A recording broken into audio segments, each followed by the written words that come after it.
So, hello.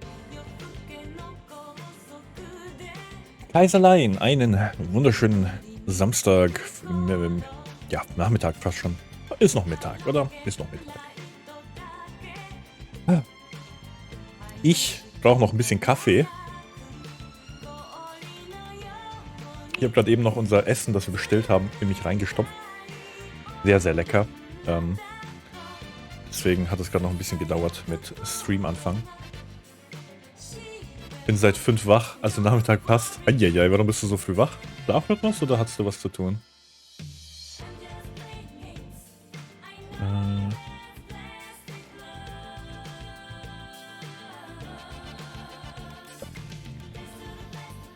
Mit der Okinawa-Ästhetik im Hintergrund, das ist wichtig. Seit 5 am Unterricht vorbereiten, uiuiui. Ach man. Was macht ihr denn aktuell so? Falls ich fragen darf.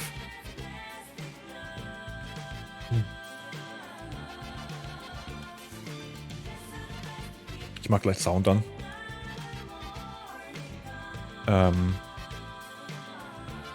So, ich war ja im Gym mit Katrin und einer Freundin. Und wir haben uns sehr ausgepowert. Aber hat mal echt wieder gut getan. Hat echt gut getan. Bin jetzt auch ein bisschen fatigued, die Muskeln und sowas. Aber das war jetzt mehr als ein Monat, den ich nicht konnte. Einfach, erst war es Wochenende weg und dann krank. Lange krank. Immer so bisschen. Und jetzt dachte ich mir, fuck it. Der Hustreiz wird mich nicht aufhalten. Vor allem, weil es halt so alle Schisslang mal passiert und nur wenn ich viel rede. Also wenn ich streame, lol. Und dann ging das eigentlich voll klar. Aber ja, das hat gut getan. Ich bin jetzt trotzdem müde. Aber das hält uns nicht davon ab, hier Completion zu achieven. Das machen wir nicht. Das waren ja hier die... Oh Gott.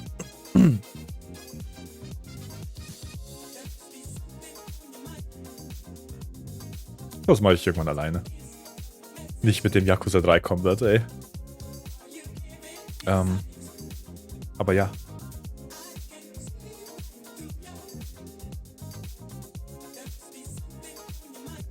In Deutsch gab es letzten Mal Naturgedichte.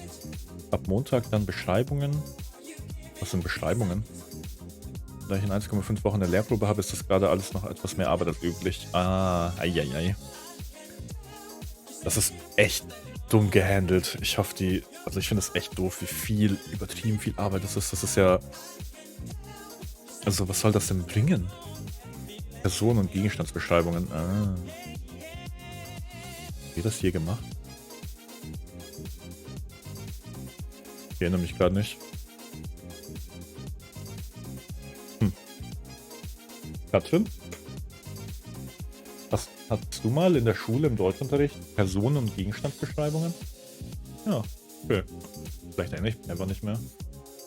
Das bayerische Schulsystem ist wohl doch nicht so gut, aber... Mein Kaiserlein redet gerade drüber, was er... Ja, ich weiß.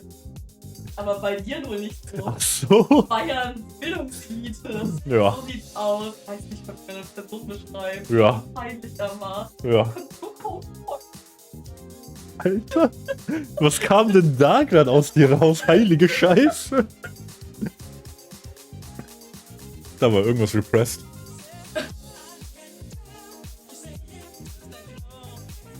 Hör mal. Hier, Leute, guck mal. Domestic Abuse. Ich hab's auf Video. Oh, da war ich geworden. Weil ich... Alles gut. Sorry. Ich bin Soll gefüllt ich mir gleich hier die Kehle aufschneiden oder was? Ich bin gefüllt mit Testosteron. Das macht mich so ich kann selbst konfrontationsfreudig. Ja, das kann man auch sagen. Das war nicht das Wort, das ich gesucht habe, aber ja. Es ist nur wichtig, dass es richtig Ich fühle mich klommen wie ein Mann. Oh. Ja. Ja. Oh. Was machst du? Reden. Aber Yakuza gibt's gleich. Ein zweites Thema ist dann die Lehrprobe. Man muss halt so eine perfekte Stunde vorbereiten, alles klappen, dass man am Ende eine 3 bekommt. Eieieiei. Ja, wir haben so also manche Lehrer von mir waren ja auch noch in ihrem Referendariat, die haben mir immer so leid getan. Das war halt auch, ich hatte so gute Lehrer, Herr Hampel war ja auch zum Beispiel, noch ein Referendar. Der war mal apparently richtig krasser Hearthstone-Streamer.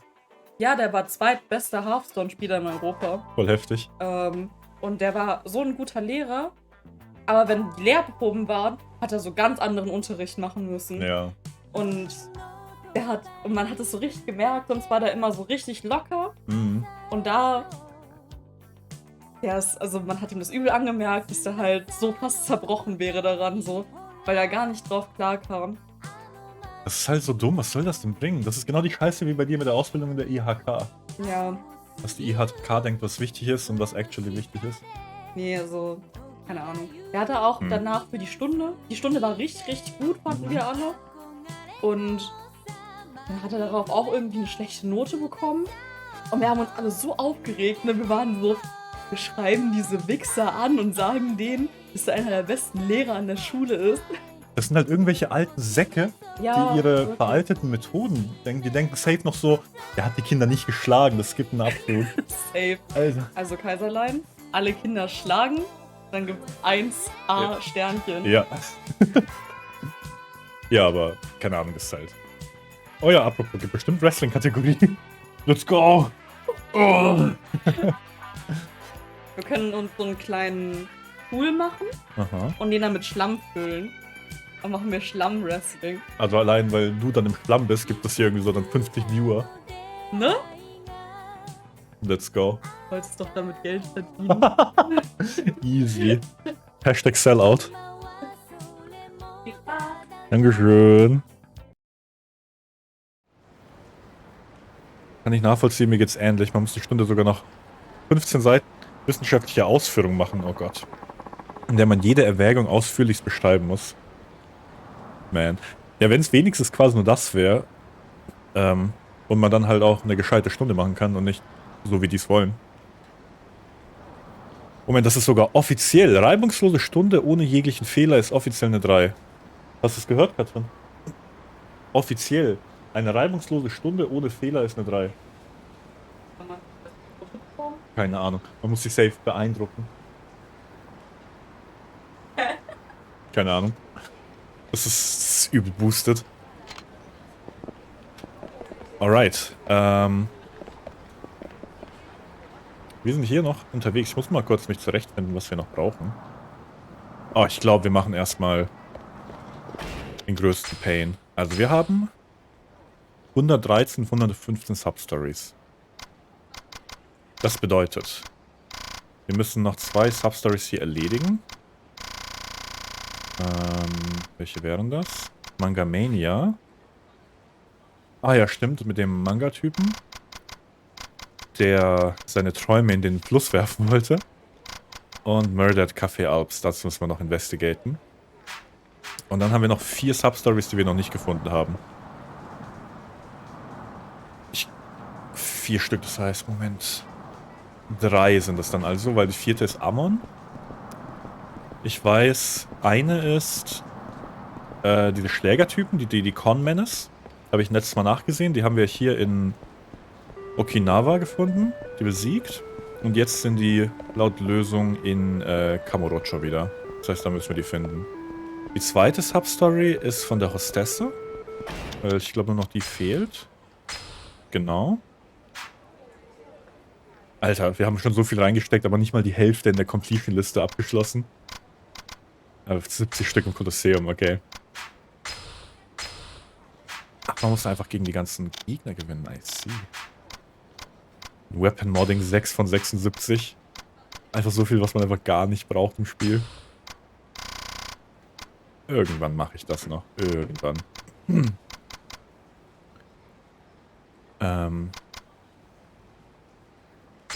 Stimmt, ich habe auch nicht alle Coin-Lockers. Ja, es juckt. Ja, das ist 2 von 3. Aber wo? Ah, Moment, da ist ein Fragezeichen. Stimmt, Lieferung. 2 ist, wenn Schüler einen Aha-Effekt mitnehmen und begeistert sind. Und 1, wenn die Prüfer sowas nicht gesehen haben und man basically das Rad neu erfindet. Okay, cool. Aber, nein, nicht okay, Google. Okay, cool. Aber, Entschuldige, das verstehe ich. ja, typisch.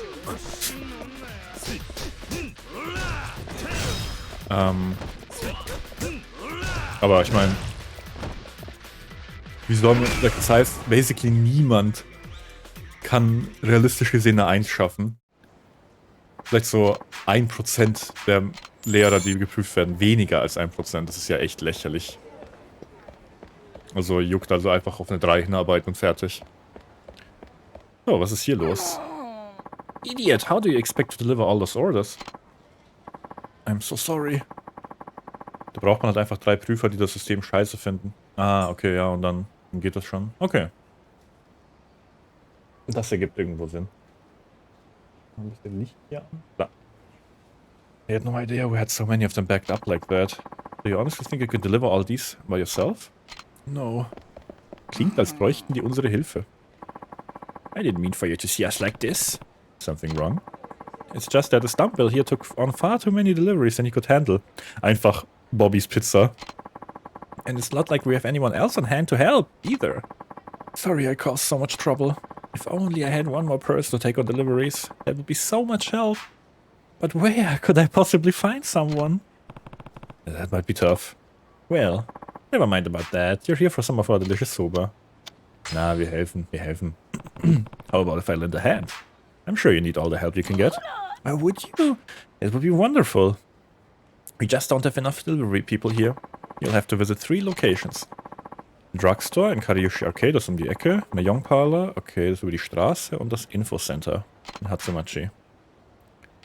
Alright, 5 Minuten. Let's go. Müssen wir rennen oder einfach laufen? Oh, oh mein Gott. Let's go, Delivery Kiryu. So, da haben wir Nummer 1. Bestellung da. Yes, you got here pretty quickly. Das sehe ich dann auch. Hab zumindest die Stunde schon grob im Kopf. Mal schauen, ob es klappt. Das Problem ist, die Stunde was Besonderes sein, sollen die Schüler dann vielleicht auch das so nicht kennen. Ja. Ja, stimmt eigentlich. Man müsste die halt vorher schon drauf auf sowas vorbereiten. Und ob die alles gleich verstehen, ja, das ist halt dann das Problem, ne? Verstehe nicht, warum die nicht einfach einen Monat zusammenhängenden Unterricht beobachten und gut ist. Halt echt. Also, wahrscheinlich so, das wird so viel Aufwand. Oder halt 1 oder 2 Stunden. Einfach so eine Sample Size. 2, 3 Stunden, die normal sind. Und halt auch legit auf das Feedback der Schüler hören.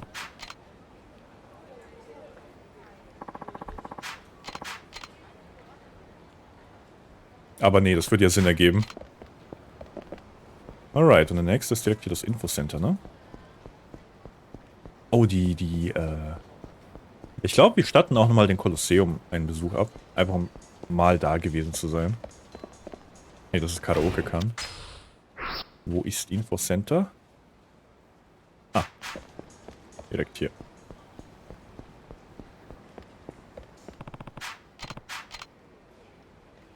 Kann den Schülern ja nicht trauen. Ja, das sowieso, das... Alter. Das ist halt richtig dreckig, das so zu betrachten. Generell haben viele Leute so ein bisschen die Ansicht, dass man mit Kindern anders reden und kommunizieren muss. So, auf jeden Fall stimmt es natürlich, dass die ein bisschen anders denken, weil die einfach andere Prioritäten im Leben haben. Bei denen läuft es anders. Aber selbst das, von Kind zu Kind, ist es unterschiedlich. Aber man kann schon richtig früh mit Kindern so reden wie mit einem Erwachsenen. Also man muss da nicht irgendwelche komische Babysprache anbringen und komische Wörter verwenden. Man kann mit denen ganz normal reden und die checken das auch. Und wenn die es nicht checken, dann fragen die halt und dann bringt man es denen bei. Also so krass auf Kinder wirklich. Ich finde, das ist wirklich ein Herabschauen auf Kinder in ihrer mentalen Kapazität. Das ist so veraltetes Denken. Das ist richtig dumm.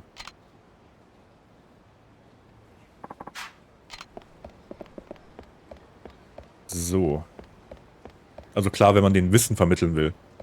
Ist halt anders, weil die einen anderen Wissensstand haben als erwachsene Menschen. Aber selbst da, bei erwachsenen Menschen hat man auch so eine Varianz im Wissensstand, dass es ja von Person zu Person unterschiedlich ist. Es ist halt nur bei Kindern homogener, weil die in der Regel eher weniger Wissensstand haben werden. Naja. Wir müssen dem Manga-Typen helfen, ne? Der will seine Träume in den Fluss werfen. Weil sein Vater ihn damals abgebracht hat vom Manga-Sammeln. Vom Manga-Dieben. Wie war das? Wir haben vom Vater erfahren, dass er seine gesamte Manga-Collection irgendwie weggeschmissen hat in den Fluss. Und deswegen denkt der Sohn, dass das war die falsche Seite.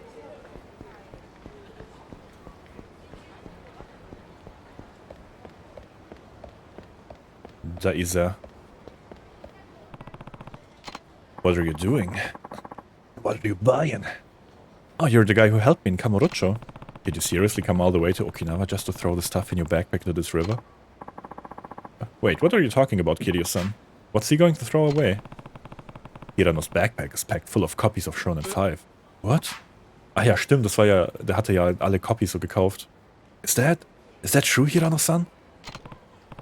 You know, no matter how many times you throw your manga into this river, you won't be able to get over your pain and regret. How do you know about... I heard it from your old man. Shit. What the hell is happening here? Hirano-san, you bought all those Shonen 5s just to throw them away? Why? He's giving up on his dream of being a manga artist. Huh? Hirano should have been over the moon to win that award. Instead, he only felt conflicted. He thought he had to become a doctor to fulfill his family's expectations of him and tried to suppress his desire to go pro with his manga. Isn't that right, Hirano? So, to get rid of the conflict he was feeling, he bought as many issues of Shonen 5 as he could, and tried to absolve himself of his self-perceived sin by throwing them away. Gesundheit. He thought it was a sin? Throwing away something you love so dearly is something Hirano considers to be a sin. Because of this sin of his, he felt he had to force himself to give up on his dream. You're right, it's just as he said, Kiryu-san. It's a sin. I don't have the right to draw manga. But why would drawing a manga be a sin? I don't want to give up on my manga. But I have to, if I'm going to become a doctor in the future. Hirano-san. You don't need to give up on your dream. Tsutomu, don't need to throw your dream away. Dad? Dad? What? I'm so sorry, Tsutomu. I had no idea you were pushing yourself so hard. You were lying to people about being from a family of doctors. Wait, I don't have to give up on my dream? What do you mean, Dad? You should become a professional manga artist. Dad, but why? Tsutomu, do you know why I made you get rid of all your manga all those years ago? You wanted me to focus on studying, right? That was part of it, but to tell you the truth, I was afraid you'd make the same mistakes that I did. What? The reason I bought you so much manga when you were young is because I love manga more than anyone. Nani the fuck? Wait, you do? I always wanted to be a manga artist, but I never had the talent to go pro. I submitted my work to dozens of manga contests, but I never won a single award. Hell, the Shonen 5 contest was so out of my league. I never even considered it an option. Dad. Despite that, I kept drawing my manga, to the point of shirking my studies to become a doctor. In the end, I couldn't fulfill either goal. That's how I ended up inheriting the family pharmacy. I didn't want the same thing happening to you. Wait, so you mean... You've got what it takes to be a professional manga artist.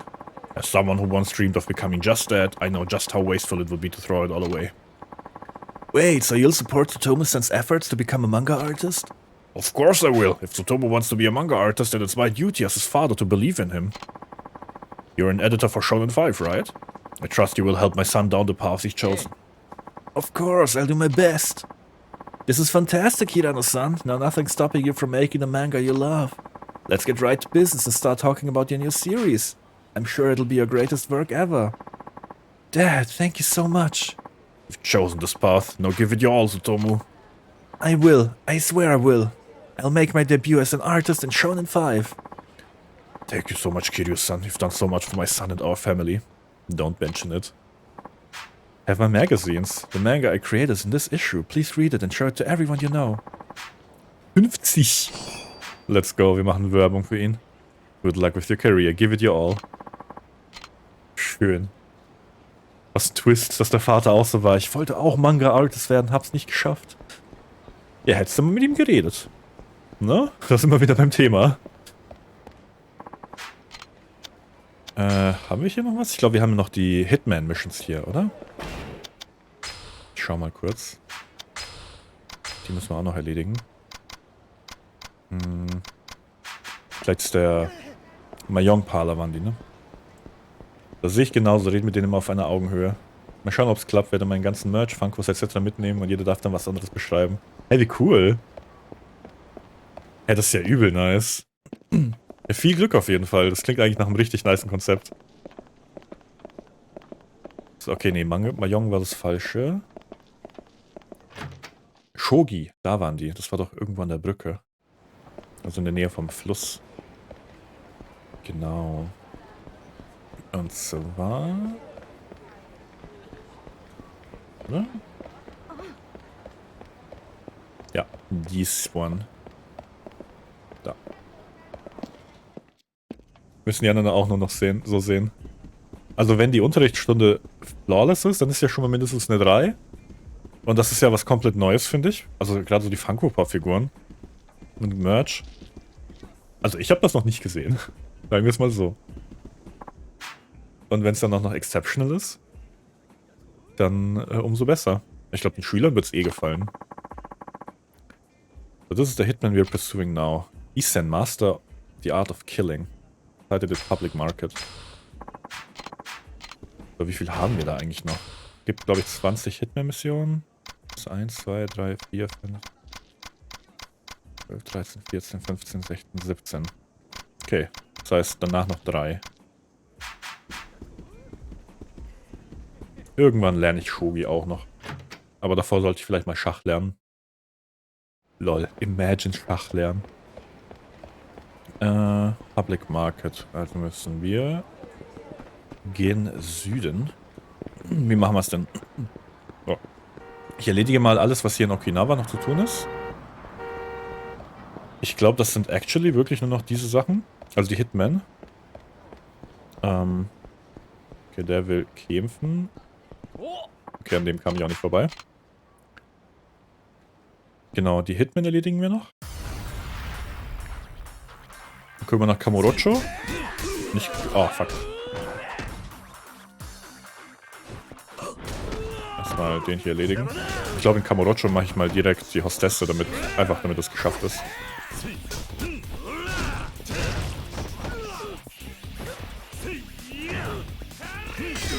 Okay. Nee, aber ist echt so. Auf normalen blocken die weniger. Oder ihre Blocks sind weniger krass.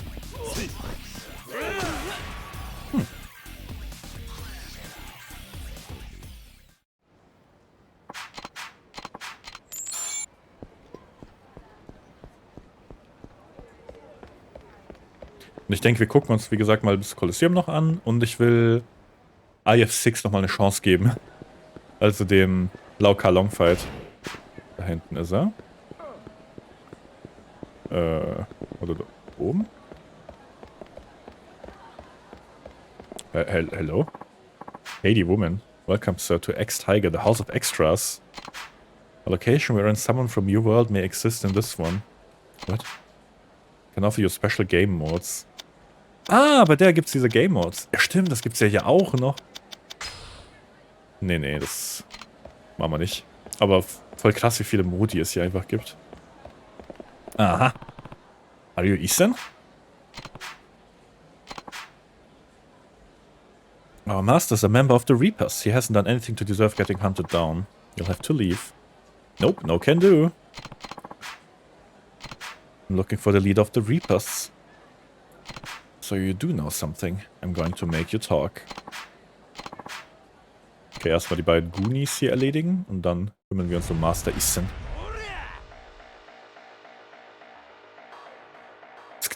Geht immer so ab.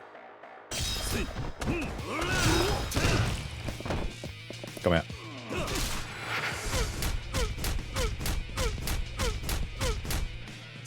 Perfekt. So, dann nehmen wir noch. Nice. Wir sind echt richtig powerful geworden. We failed you. No, he's a formidable opponent. He won't take me without a fight. Let me try my hand at him. Alright.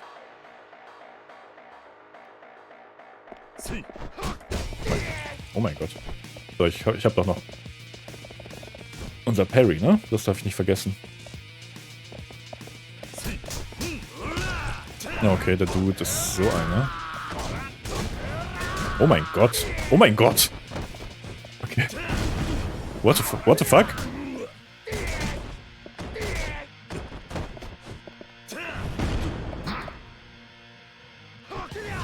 Okay. Ich will also mit X wegdodgen. Also wenn er stands up ist. Sehr schön. Kann ich ihn von hinten reinhauen? Okay, das kann er blocken.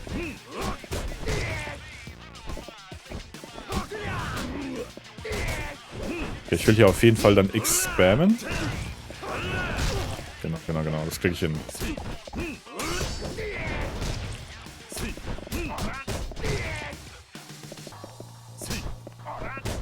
Ah, schade.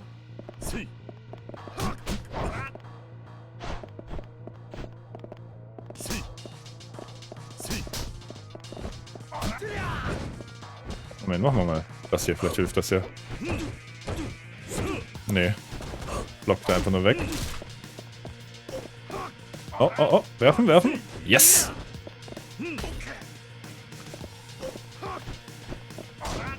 Shit.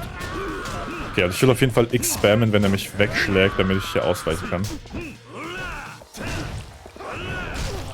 Genau, nach einer Combo greift er in der Regel immer an. So kann ich den so ein bisschen locken. Wenn ich hinter ihn käme, so eng hier. Weiß er da? Okay. Ich habe wieder den gleichen Fehler gemacht.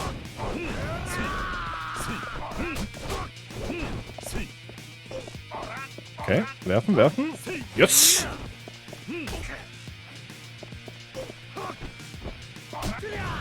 Schade.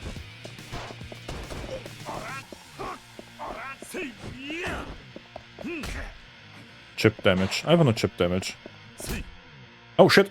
Und Zeit fürs Grande Finale. Mit Hell's Gauntlet. Das sollte ihn erledigen.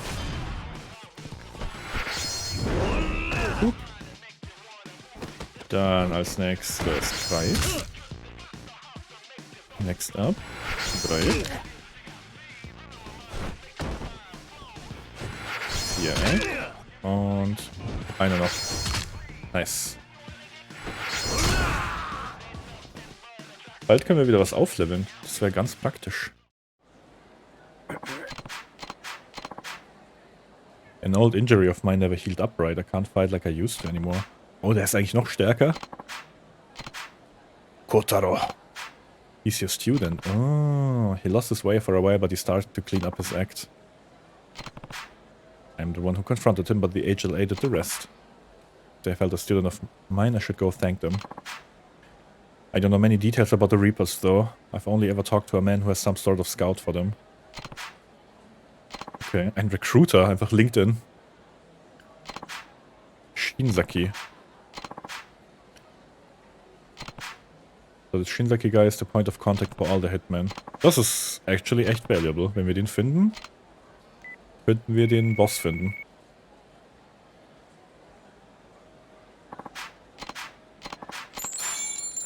A new Hitman? Ja, let's go. Egami, the blind Hitman. Does not use weapons, but is extremely skilled.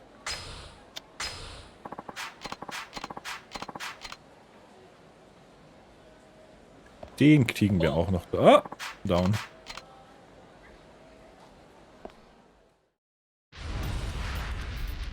Ist das da hinten ein Speer? Ist er gerade gespawnt?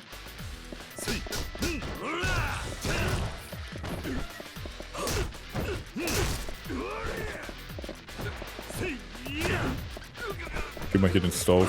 Oh.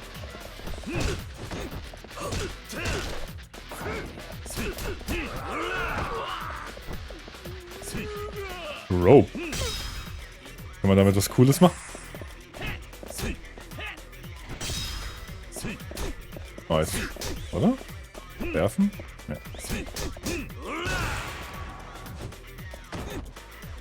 Vielleicht bei Max Heat oder ich muss irgendwie noch einen Skill freischalten.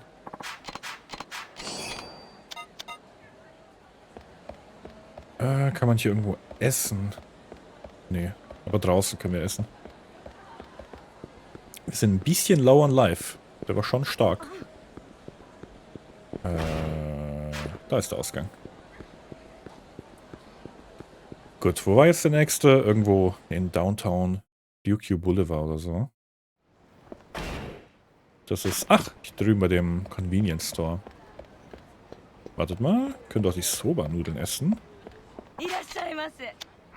Oh, doch, doch. Okinawan Soba wieder.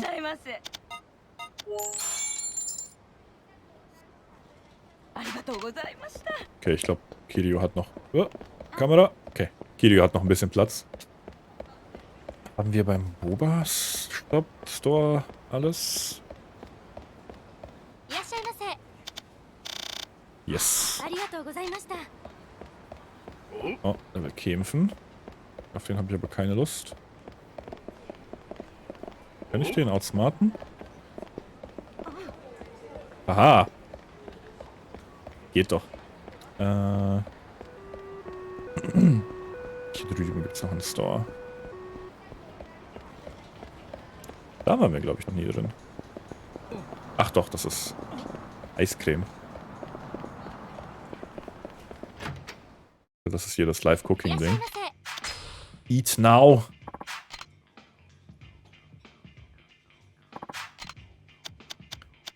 Was ist denn das teuerste? Haben wir das schon? Ja, haben wir. Es gibt irgendwie ein Achievement, dass man das teuerste in jedem Laden kauft, im Restaurant. Alex, moinsen. Nein, Allianz, ich will keine Versicherung. Ist so. Ich muss mir das echt mal anschauen mit der Werbung. Ich dachte eigentlich, ich habe Werbung ausgeschaltet, aber offenbar nicht. Oder Twitch ist einfach penetrant geworden damit. I don't fucking know. Was geht bei dir? Bist du ready für die Party? Oh, eine Ananasbank. Liebes. Ich will auch mal auf einer Ananasbank sitzen. So, das ist unser nächstes Ziel. I'm blind. This is the only way to get in touch with changes in the town. I see. What do you want anyway? You're the Hitman Egami, aren't you? Partey? Ich glaube, das ist mit Fleisch.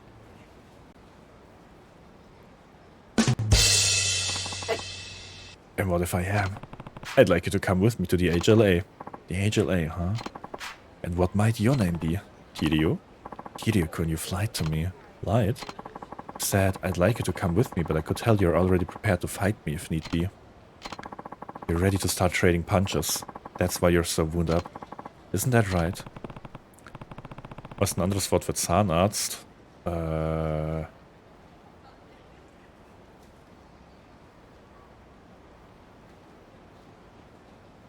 Mundbohrer? Nee. Hau raus. Gefräßchirurg. Damn. If you come along with me, we can avoid any unnecessary violence. Ah, I see. But I'm afraid I can't just let myself be taken away without putting up a fight. Chris! Was geht? Party ohne mich? Frech. Ja, jetzt bist du doch da. Ist doch perfekt. Oh, was Neues. Oh Gott. Du bist genau richtig, um verprügelt, also zu sehen, wie ich verprügelt werde von einem Blinden.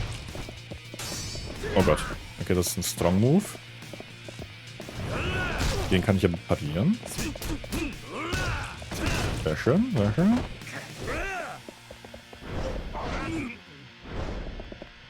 Nee, da greifen wir nicht an. Oh. Okay.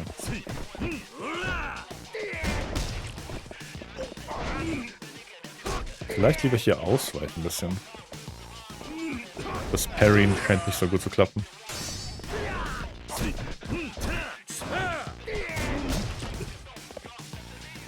Das ist natürlich kacke, wenn das Parry nicht klappt.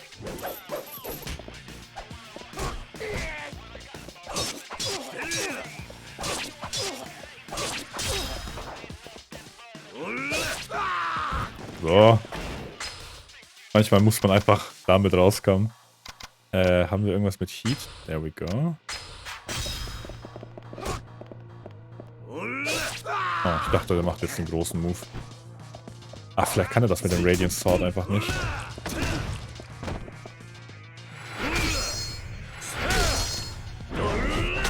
Nice. Wie ich sehe, hat sich nichts geändert. Wieder mal am Asiaten verprügeln. Ja, meine Lieblingsbeschäftigung.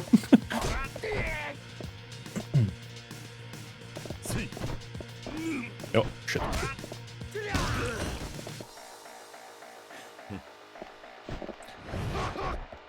Aber tatsächlich waren wir am Donnerstag mit Monkeys. Alter, kann ich da überhaupt ausweichen? Schnell wie das geht.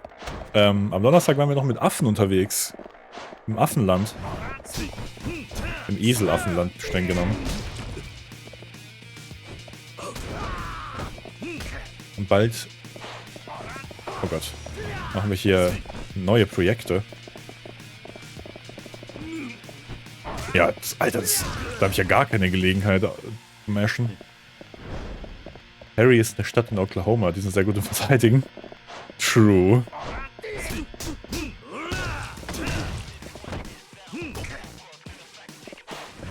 Ihr wart in München?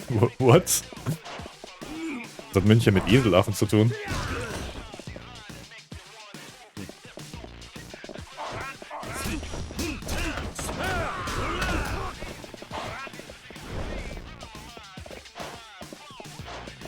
Also dafür, dass der blind ist, weiß er echt immer, wo ich bin.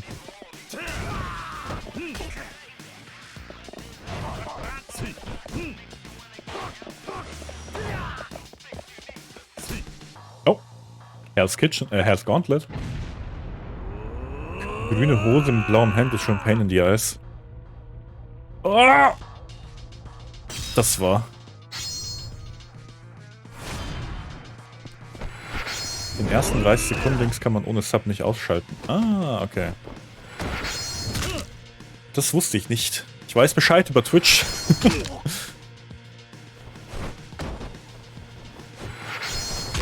So. Bleiben noch 2 Hitmen übrig nach dem.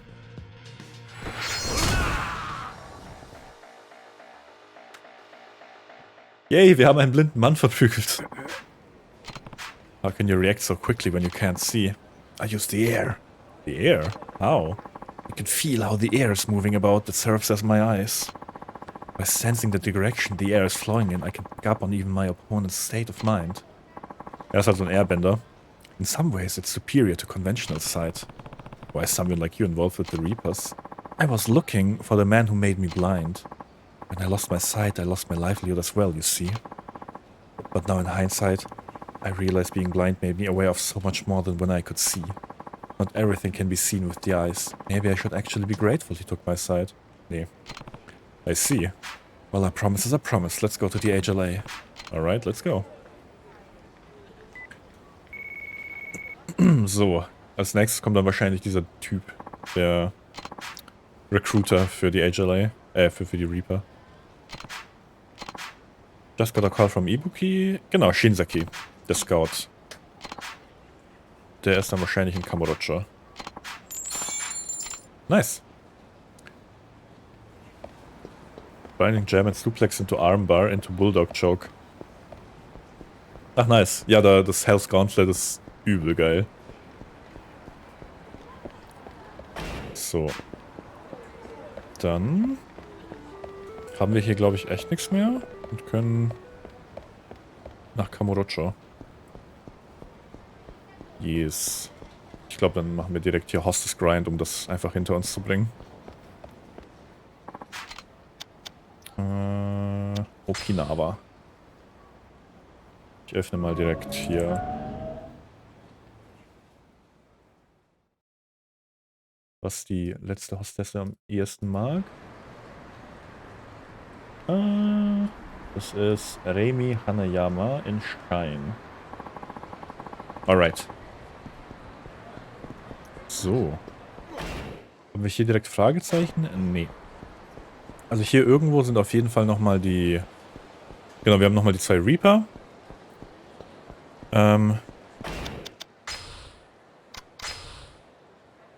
Ja, die... Moment, 116 haben wir. 3 Stück fehlen da noch. Genau. Hostess ist 117. Die Eumel, die rumschubsen, sind 118. Und dann ist Amon 119.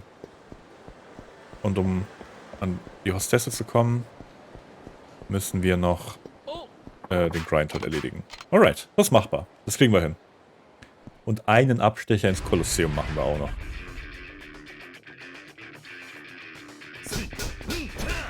Dann haben wir es wenigstens gesehen, you know.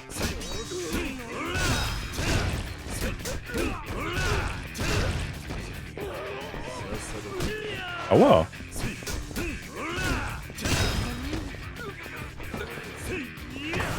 Bonk. Schwerte durch den Kopf. Ich habe schon öfter darüber geredet, aber wer von euch holt sich Fire Emblem Engage? Bei Alex, du hast ja vorbestellt, genau. Hast du dir das Opening eigentlich schon mal angehört? Ich weiß nicht, ob ich das schon mal gefragt habe.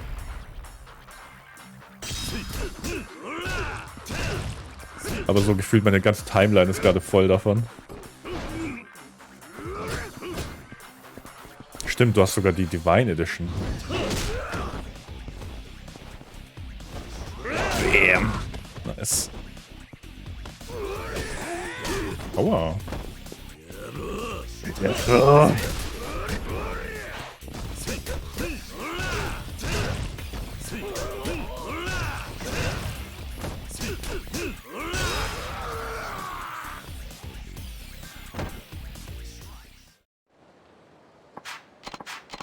Ich bin mal gespannt, ob ich noch das Wochenende schaffe. Hier. Moment, schon. So. Dings durchzuspielen. Three Houses.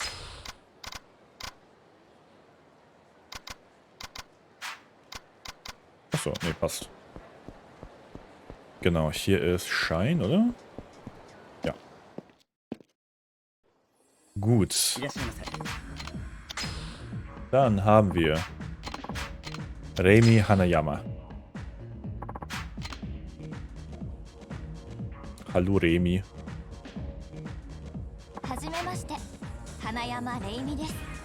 Die hat krasse Haare. Sorry, you're Kiryu-san. Die kennt uns. You probably have no idea who I am, but I sure know a lot about you. Like a hero in this town. Aha.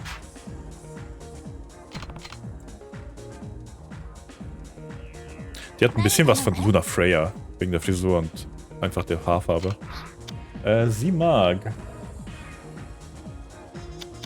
Her cheapest drink ist Rosé Champagne. Ja, das machen wir. Wir haben genug Geld.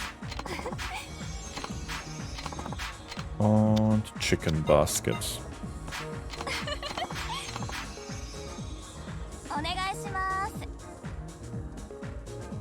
So, und dann spielen wir jetzt einfach ihren Gossip durch, ihre Antworten durch. Und müssen vielleicht nur 3-mal rein. 3 oder 4-mal. Ich habe nachgesehen, in Yakuza 4 ist es nicht mehr Pflicht, die Hostessen aufs Maximum zu bringen. Jedenfalls nicht für die Substory. Ach, schön.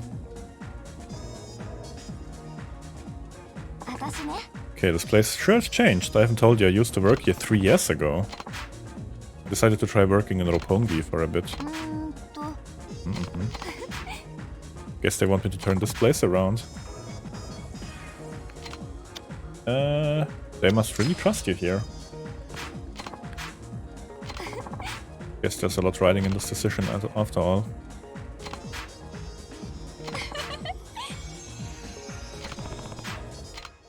Das hat ein Viertel Herz gebracht. Bleib bloß, dieses Pain hochzubringen. I played a shy, innocent girl. Anytime a customer wanted to drink with me, I'd pretend I was a lightweight. Must have been fun to drink with you. I hardly knew my left from my right when I came out here. Ah, okay. Also auch Kyoto kommt sie. One day everything would change without warning. I got mugged, oh no.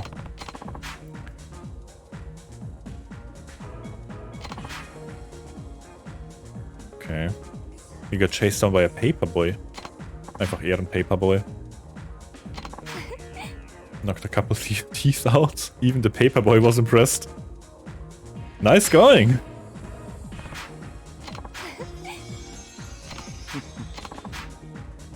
You're the one who inspired me. Ist einfach unsere Schülerin. Just seeing you romp around town was enough to inspire me. Oh mein Gott, ich glaube, die ist wirklich... There was also a guy in a yellow helmet. Majima. Ja.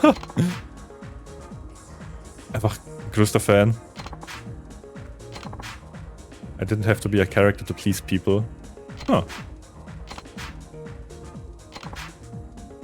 Just went back to the way I was before. My heart started beating out of control. For a moment I thought I might pass out. Die hat einen üblen Crush.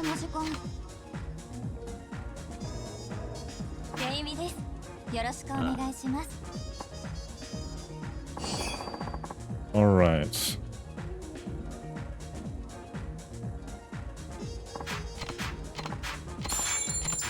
Wir haben genug Geld. So, vielleicht machen wir es in Schüben. Wir bringen sie jetzt erstmal auf 10 Herzen. Am Ende ist sie wirklich ein Stalker, ich sag's euch.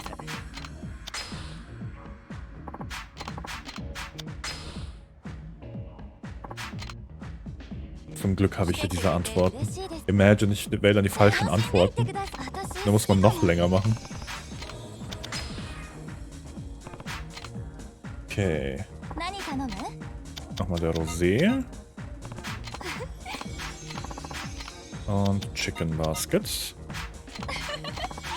Sind wir schon gleich bei 5. Und was läuft bei euch so? Keine Sorge, das ist das letzte Mal, dass wir uns hier durchquälen müssen. Bald geschafft.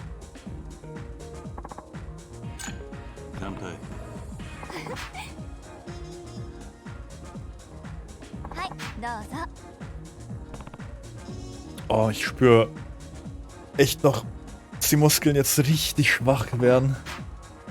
Aber ich habe es nicht übertrieben im Fitness. Ich habe ein bisschen weniger gemacht als sonst, weil es ja mehr als einen Monat her ist.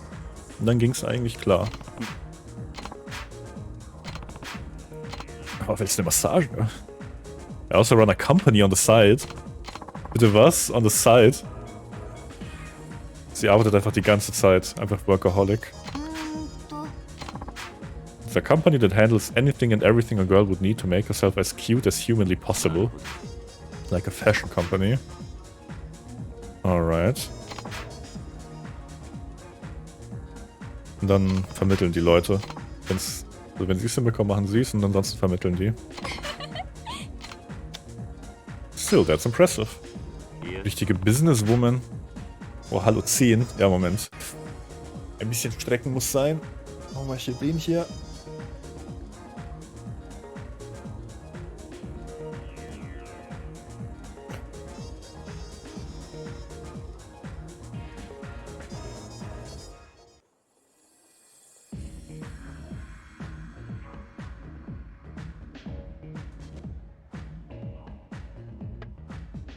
So, Stretching ist echt das A und O. Wenn man richtig stretcht, dann wird man keinen Muskelkater haben.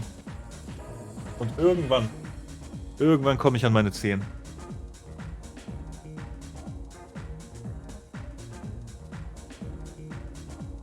Wenn meine Sehnen nicht so wehtun würden dabei immer. Wirklich.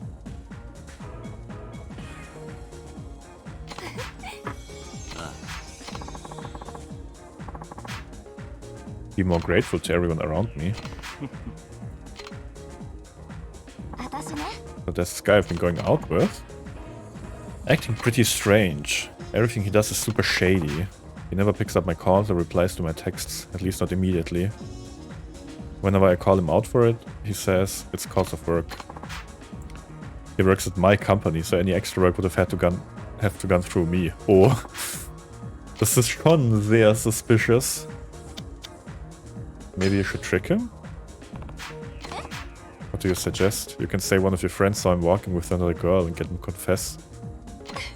Das ist hinterfotzig. You ever get caught red-handed? Oh. Fand das Minigame nie Pain, hatte da immer Spaß damit. Ah. Ich finde, es ist zu grindy. Also ich finde, das Minigame an sich ist vollkommen in Ordnung. Ist auch ganz lustig, die Antwort zu suchen, aber es sind halt so viele Hostessen. Und dann dauert das einfach viel zu lange. Das ist das Problem.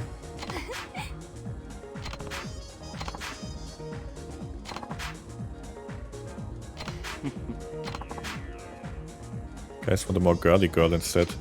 Als ob du nicht girly bist. Hypes don't matter to me. If I find something I like about a person, that's what I focus on. True. Ich glaube eher, dass es daran liegt, dass du es am Stück machst. Ja. Ja, das verstehe ich. Aber selbst dann. So oft bin ich dann auch nicht vorbeigelaufen. Hm.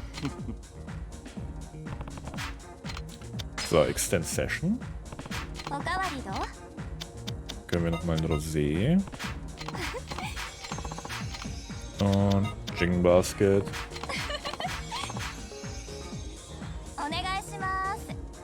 Könnte gerade so reichen, dass wir auf 10 Herzen kommen. Stimmt, bei 8 Herzen kommt ihr dann erstmal wieder auf irgendwas schauen.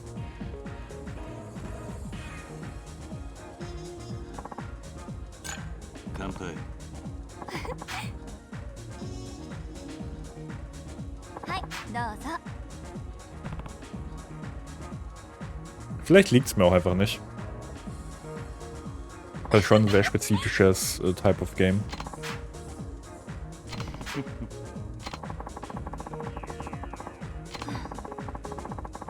What do you think he said after I turned him down? You might seem cute from a distance, but your voice is a total deal breaker. Uff. Ouch. Hilarious. My voice and face don't match, bitte?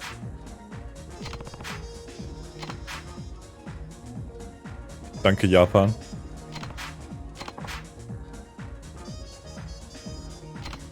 Oh, und sie hat einfach guess he was barking up the wrong tree. Guys should have got his facts straight. Never mess with the #1 hostess in Roppongi. Ist so. I was honestly surprised at first.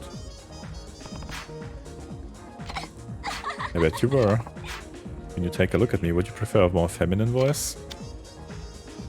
Das ist die richtige Antwort. Oh mein Gott, depends on how you sound in bed. How do you think I sound in bed? I'll give you a hint. I get just a tiny bit cuter. Something wrong? Just thinking that you're such a good woman. Oha, Kiryu. Just calling it how I see it. What part of me do you like best? Wir müssen... Ich finde, hier ist eigentlich immer ziemlich einfach herauszufinden. Sobald man irgendwo hinschaut, wo sie es nicht mag. Ja, okay. Ja, genau, das mag sie auf jeden Fall nicht.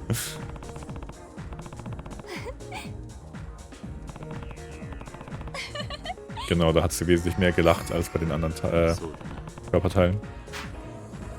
Wide and bringing with positive energy.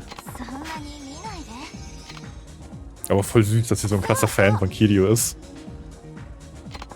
Sie war auf einer Birthday Party, okay. She said it was her best birthday since she became a lady.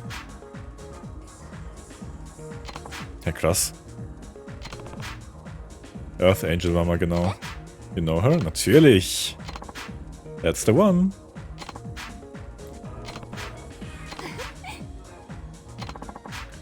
Whenever we talk, I always end up lost in conversation for hours. She's definitely been around the block. 20 times the lady I am.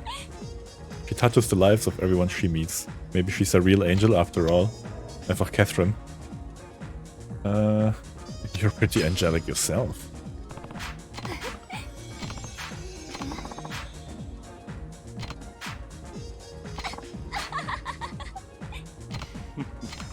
Cute. Okay, I went out drinking.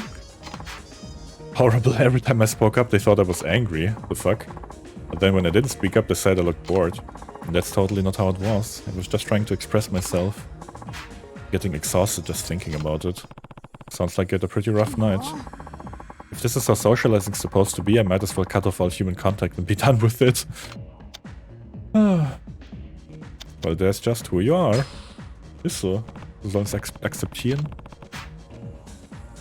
No use trying to change yourself to fit people's expectations. To an extent. Wenn Sachen negativ an einem sind, ist was anderes. I try. You're officially passed the test. What test? Oh no, ich hoffe, ich muss da nicht nochmal rein für ein Viertelherz.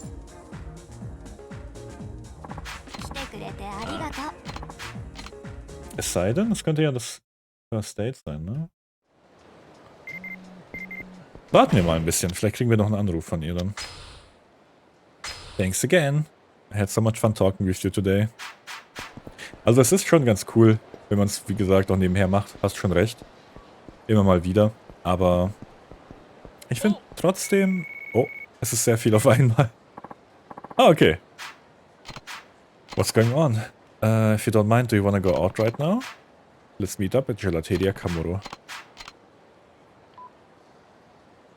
Perfekt, das erste Date. Ich mag ihr Bild.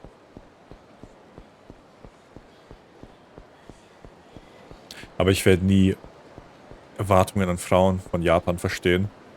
So, sie hat apparently keine feminine Stimme oder sowas. Nur weil sie nicht mit einer Piepsstimme die ganze Zeit redet, oder was? Man. Ja, Japan ist bis heute noch sehr, sehr sexistisch. So richtig krasse Probleme. Was mag sie denn? Let's go, Karaoke.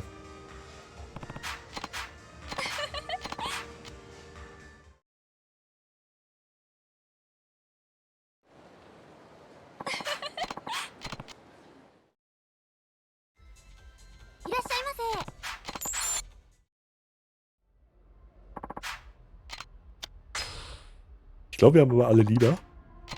Shooting Star. Natürlich Lively Interjections. Alles andere ist zu langweilig.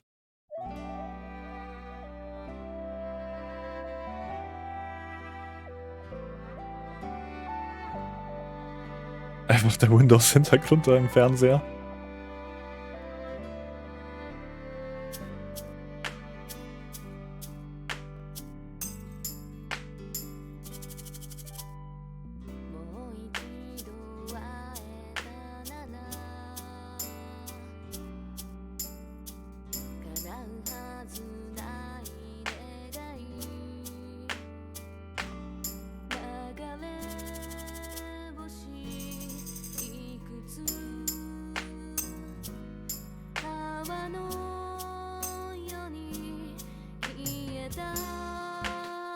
Ich hab jetzt nichts verpasst.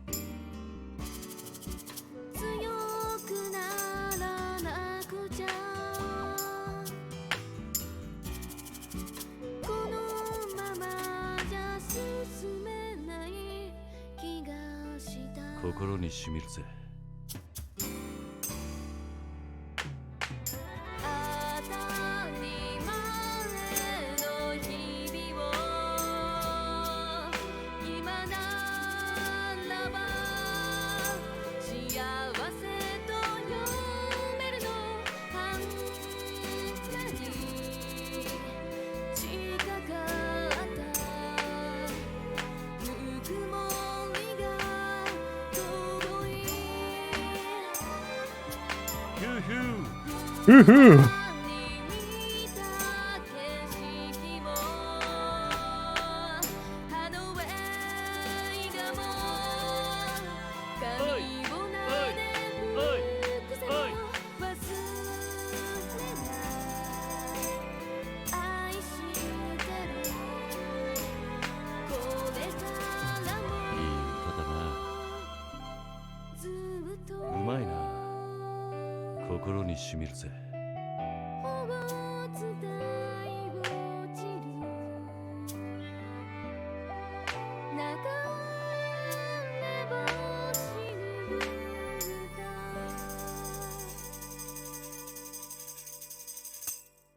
Das war ja übel schön. Die hat voll die schöne Stimme.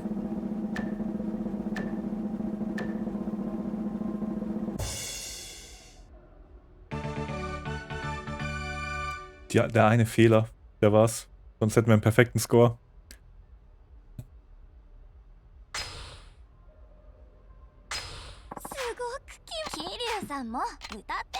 Alright. Amorocho Lullaby. Ah, das war hier wieder der... Genau, der Yakuza-Song.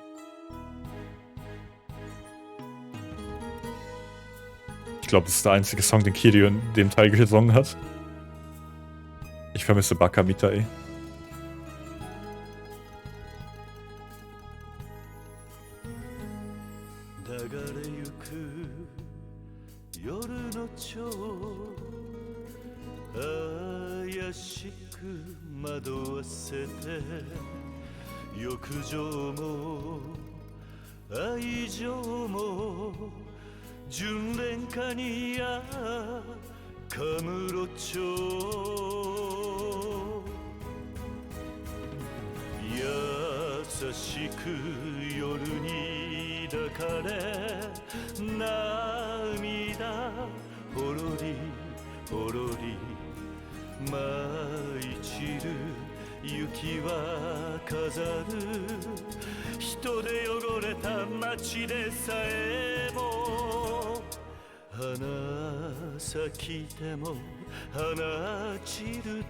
Kiryu spürt's richtig.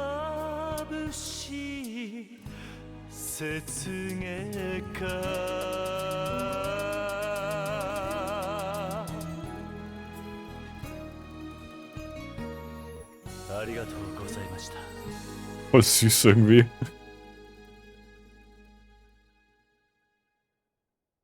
Kiryu ist schon ein richtiger Wonneproppen. Aber das ist echt ein schwerer Song. Jeden Song in Yakuza auf perfekten Score bringen, let's go. Karaoke-Percent.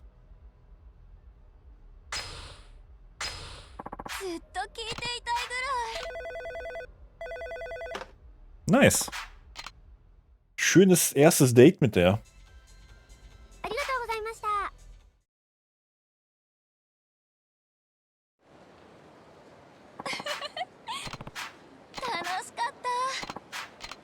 Alright, dann beim nächsten Mal 15 Herzen. So, wenn wir schon in der Area sind, machen wir doch den nächsten Hitman. Oh, Hitman, das Spiel, das wir eigentlich auch mal machen. Ich habe die ganzen Original-Hitman-Teile bis Absolution gespielt, aber noch nie die Reboot-Reihe. Also basically nie die besten Games der Reihe. Die sind aber auch ordentlich schwer. Hitman ist echt... Ich finde, Hitman ist ein richtig einzigartiges Spiel. Ich wüsste kein Spiel, das wirklich so diese Form von Stealth hat, wie Hitman. So, Your Request. Shinzaki, the Grim Reaper's Blade. Wait, ich habe jetzt gar nicht gesehen, wo der sein soll. Was sagt denn die Karte? Hitman. Location, no sightings reported. Okay.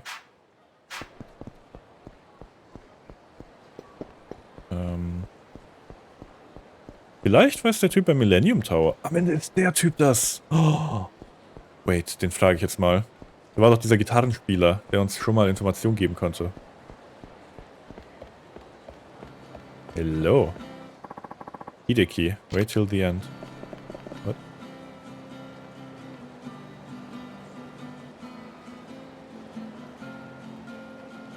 Dann warten wir mal kurz.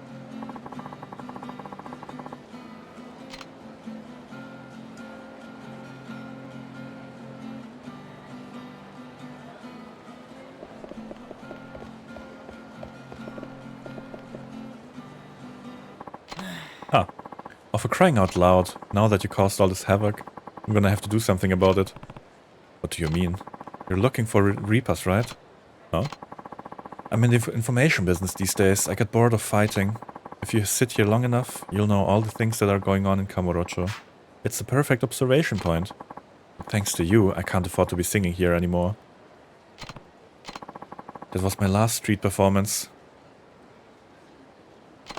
Time to turn back into the Hitman Shinzaki. Ich wusste es. So you were Shinzaki all along. I know you're here to catch me, but you don't stand a chance. I'm the boss's trump card. When he sends me out, it means he's royally pissed off. We'll kill you soon enough. Until then, enjoy your life while you can. You're running away? Naturally. Now that we're seriously short on men thanks to you, I've got a ton of work to do. I'm not letting you get away. Then try and catch me, if you think you can keep up, that is. Mein Lieblingsminigame. Chase Shinzaki. Aber ich mag diese Hitman-Substory hier wirklich.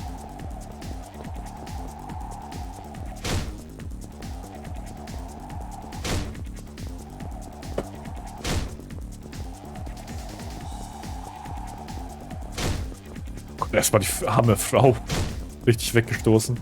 Oh, shit. Komm zurück.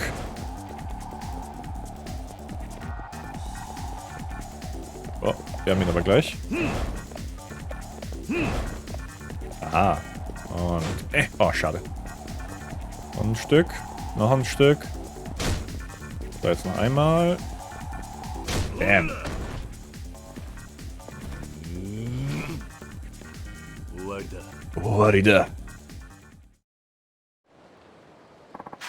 Very impressive, Kazuma Kiryu. Now I can see why our men were no match for you.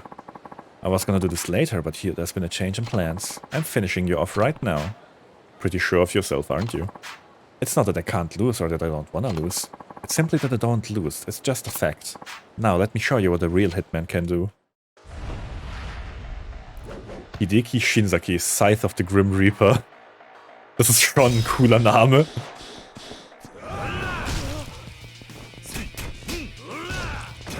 Richtig edgy. Aber doch sehr, sehr cool.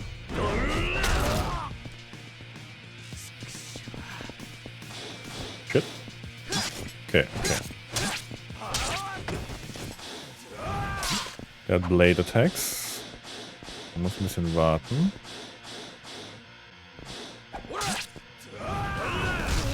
Ja, den kann ich gut parieren. Der ist nicht so krass wie der Blinde.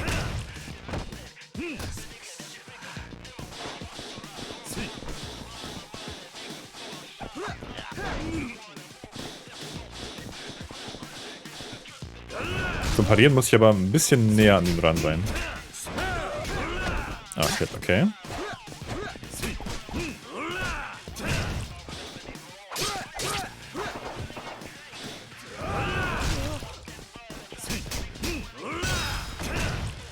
Ja, das ist halt wirklich immer noch die beste Kombo.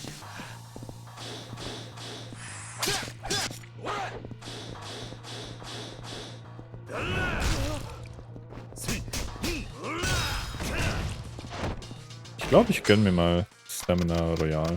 Ne, XX haben wir da.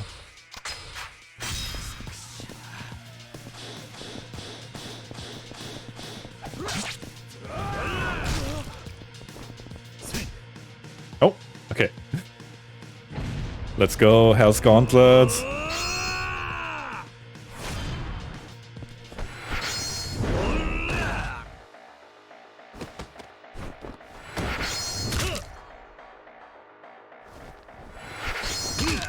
Das muss so übertrieben wehtun.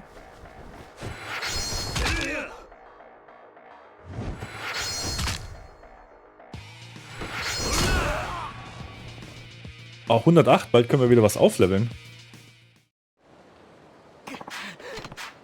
Looks like that fact you were talking about just became fiction. Oh, snap! Already gloating, huh? You have no idea what you're dealing with. It'd be my pleasure to introduce you to my boss. He really hates your guts. I'm sure he'd love to meet you. Who is this boss of yours? You'll find out when you meet him. When he's ready, we'll send a letter or something to the HLA. Until then, why don't you relax and watch the Kamurocho Night Sky while you wait? Man. Hold it! Moment. Hold it! Shit, I lost him.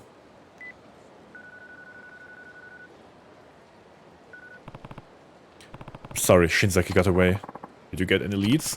Sounds like the boss is going to meet with me. Finally, the man behind the Reapers. Alright, please come back to the headquarters so we can discuss what to do next. Right. Thank you for your hard work, Kiryu-san. Sorry I let him get away. Don't worry about it. Just getting a lead to his boss is a big step forward for us. He said he'd contact us, but do you really think he'll go through with it? You're an obstacle in the Reaper's path. I'm sure they'll be getting in touch one way or another. I guess so. Here's your reward. No, I can't accept this. Not when I couldn't catch him. Take it. We want to make sure you're prepared for the next battle anyway. Please make sure you're fully prepared. Good choice! Pausey. Pausey, dankeschön für den Follow. Hello und wunderschönen Samstag. Ich hoffe, bei dir ist alles klar. Was für süße Katzen-Emotes. Ist ja übel süß. Goodie. Wir müssen jetzt einfach warten, dass die uns anschreiben. Das kommt wahrscheinlich per Dings. Ich habe im Discord gesehen, dachte ich, guck mal rein. Ja, sehr schön. Ich hoffe, du hast Spaß. Wir sind gerade einfach chillig am Yakuza 3 finishen. Noch die restlichen Sidequests. Ich speichere auch mal. Und im Anschluss geht es dann direkt weiter mit Sonic. Läuft ganz gut. Ein bisschen kaputt. Hat es hier geschrieben. War beim Sport im Fitnessstudio. Aber hat echt mal wieder gut getan. War wieder viel zu lange her. Und jetzt sind wir beim Neujahrsputz. Ich hoffe, dir geht's gut. So, sollen wir mal...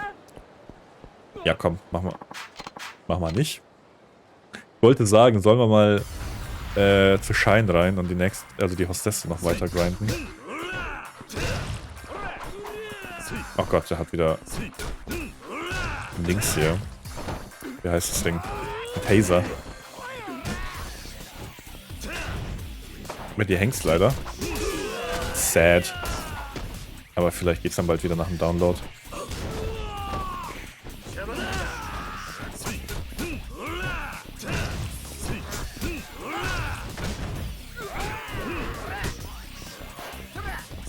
Pixel Face, let's go.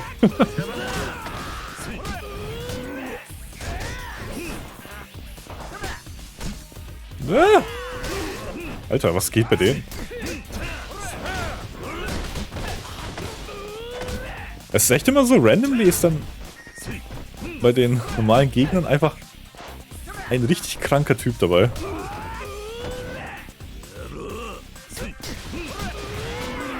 Alter, die übertreiben.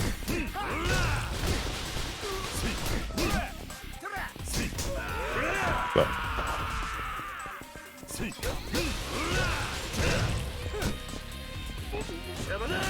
Geht doch.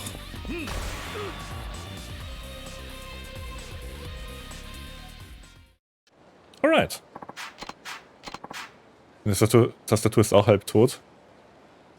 Gleich kommt die neue. Nice. Was für einen hast du dir geholt? Hier. Let's go. Geht auch lustig. Ich habe mir eine relativ teure Tastatur geholt. So eine mechanische. Gar nicht so lange her. Die hat auch so, ja, RGB-Tasten. Aber 2 von denen haben jetzt schon den Geist aufgegeben. Die F-Taste ist komplett weg. Also sie funktioniert noch, aber die Beleuchtung ist weg. Und die N-Taste leuchtet nur noch rot. So war es auch bei der F-Taste. Schon ein bisschen doof. Bisschen sad. Aber machst du nix.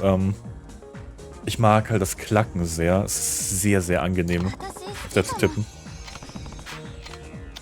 Aber ich habe einen Gefallen an diesem... Also das ist jetzt wirklich so eine krasse Klick-Tastatur. Man hört die, wenn ich drauf tippe. Glaube ich. Also wenn ich rede, meine ich. Aber Katrin hat sich die E-Girl-Tastatur geholt von Logitech und die hat so ein richtig schönes Tok-Sound, so einen richtig schönen Tok-Sound. So. Halt nicht dieses penetrante Klick, Klick, Klick, sondern wirklich so ein angenehmes Tok, Tok, Tok, Tok, Tok, Tok, Tok. Das ist super nice. Ich mach mal hier ein bisschen die Beleuchtung an. Ist schon mal wieder dunkel hier. Wechselt von der Rockhard Aimo auf die Shakun Skiller Mac. Sagen mir tatsächlich beide Sachen nichts. Also die Marken sagen mir was. Aber ich war irgendwie immer so ein Logitech-Typ.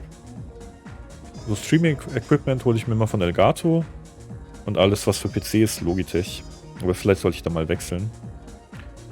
Wo haben wir es? Hier haben wir es. Ah, war besser. Alright, die wollte ein Rosé. Und Chicken Basket.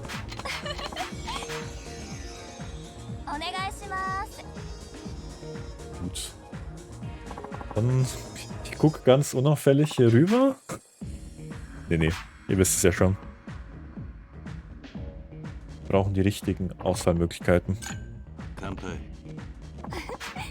Ich freue mich auch richtig, euch Escape Simulator zu zeigen. Das ist halt so ein cooles Game. Einfach wirklich ein Escape Room als Videospiel mit mehr Settings, mehr Möglichkeiten. Anything interesting? Gossip. Da mag sie Le March und Kimchi. Ich glaube, Le March haben wir, genau. Auch beides mechanische Tastaturen, nur die Shakun ist leiser. Da muss jemand der Backlog-Profilbeschreibung gerecht werden. Ist so.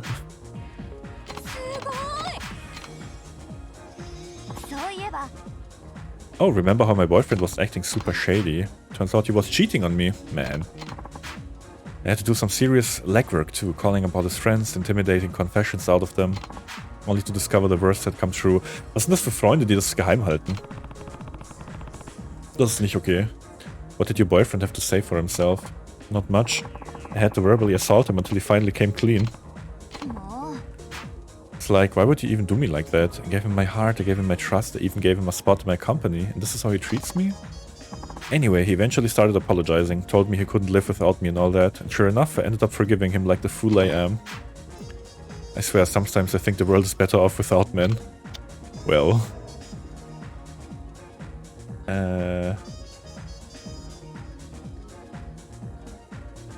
Here. How could he betray you? How could he betray a wonderful woman like you? Huh? What he did was unforgivable, and I'll make him pay. Alter Kiryu, the White Knight. You don't have to act tough for my sake, but still, I'm glad you're on my side. I found out my friend's company went under. Just like that? Yeah, without telling me a thing. I had been trying to get in contact with her, but she never returned any of my calls. Guess now I know why. I know people think presidents and others at the top don't do an ounce of work, but it's actually quite the opposite. It's one of the hardest positions to have. Maybe I'm extra sensitive about the stuff because of what happened. Last time we talked on the phone, she said she was doing good too, both her and her company. But I guess you never know it till it happens. Sometimes the world's on your side and sometimes it pulls the rug right out from under you. Can't let your guard down. Nope, especially not in the business world. My company is really small, so even the tiniest mistake can completely screw us over. That's why I'm always super careful. But remember, nobody's perfect. Erstmal in NFTs investieren. Was ist los bei Square Enix eigentlich, dass sie da immer noch die NFT-Sache so pushen? Safe einfach so Sunken Cost Fallacy. Wir haben da jetzt schon so viel Forschung reingehauen, das ist so viel Geld. Das müssen wir jetzt durchziehen, auch wenn es total dumm ist. Come to the conclusion that I need to have my own special weapon when it comes to being a businesswoman and a hostess. Like having some good common sense, being able to network well. What do you think my weapon could be?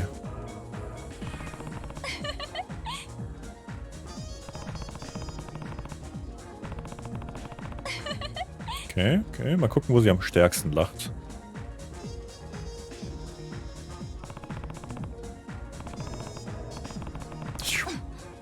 Das will sie auf jeden Fall nicht. Tastatur kann man. Nice. It's gotta be her fists. Oh. Kicking Stone. Das klingt nicht so überzeugend.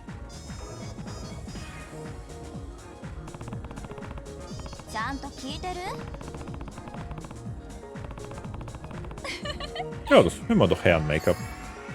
You seem pretty knowledgeable about hair. Well, there are definitely girls out there who'd love a lifted style like mine. But it's pretty tough doing it up all the time. What with all the extensions and color that I put in. Sometimes I just want to take it easy. Your face really fits the image of a corporate president. Huh? Really? That's... Gosh, I don't know how to feel about that. I'll go email one of the girls at the office about it later. Hey, you look good. Hey, do you? What, Kiryu-san? Do you know how to cook? Oh yeah, I do. Why? I was wondering what kind of food you like. Well, just yesterday I made curry, mapo eggplant and osuimono with matsutake mushrooms. Sounds like a full-course meal, indeed. It was. You gotta make what you like, you know. It's great that you enjoy cooking like that. It's even better when you have someone to cook for. Reminds me of the guy I dated in high school. He was the type of person who expected a piping hot meal the minute he got home. Now that I think about it, he was actually kind of a prick. Klingt halt auch so. Das ist so richtig so... Vibe, boys, essen! Anyway, I'd go grocery shopping every day after school just so I'd get to cook for him. Vor allem in der Schule. And I didn't even mind at all. Can I come over to eat sometime? You really wanna try my cooking? I do. Okay then, sure, as long as you wear a dog costume with the butts. Why in the world would I do that? Well, I don't want my boyfriend finding out you're over, so I'll pretend you're my third dog. Yeah, that's not gonna happen. I'm getting pretty sick of this, Kiryu-san. Sick of what? Work 2 jobs? It's eating away at me. Don't you have any downtime? Not really. Even though I'm the president of a company, I still can't control my own life. Like, I don't even have time to feel feelings, let alone cope with my stress. Maybe you should take a few nights off. Getting proper sleep will at least help you get your energy levels back. I'd love to, but right now I gotta focus on the club. The owner's really counting on me. Nein! Dein eigenes Help ist immer wichtiger als der Job. I wouldn't be who I am today if it weren't for the club. Ist doch egal. Es ist trotzdem wichtig. Dein eigenes Leben, dein eigener Help ist immer wichtiger. Gegen Arbeitsmoral. I understand where you're coming from. Ist trotzdem falsch. I want to do things in a way that satisfies me. That naturally requires great effort. Or maybe I just suck at life. Maybe I take extra time and energy to process everything that's... And that's why it feels like I'm going so hard. I think you're fine the way you are. Think about the best way to do that. Good. Alright. Wenn ich so anfangen würde... Kaiserlein. Ja. Es ist sehr wichtig.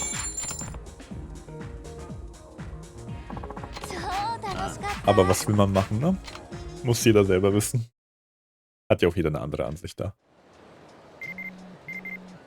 So.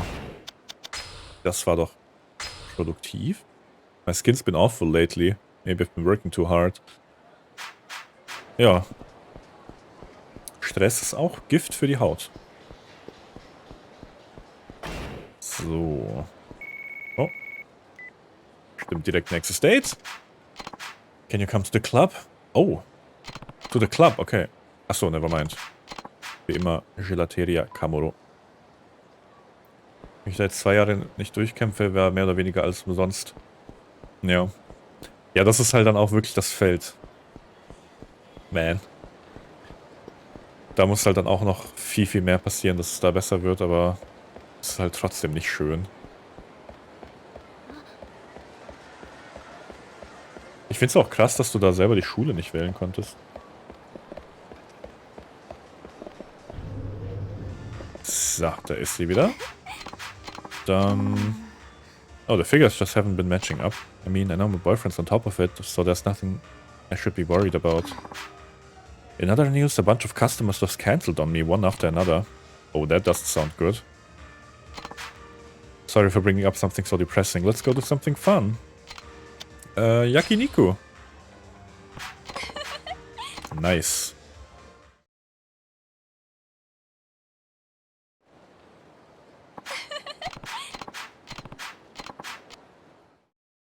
I hope you're hungry. For nothing. Kennt ihr den TikTok-Sound? Die schicken einen blind irgendwo hin. Hat er noch Glück, dass es irgendwie pendelbar ist. Uff. Das ist halt ein komisches System. Was ist das teuerste, was wir noch nicht hatten? Grade A Kalbi.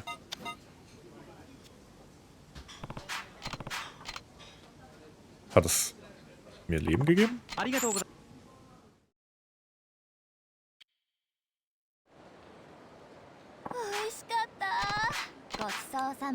So, auf zum Club.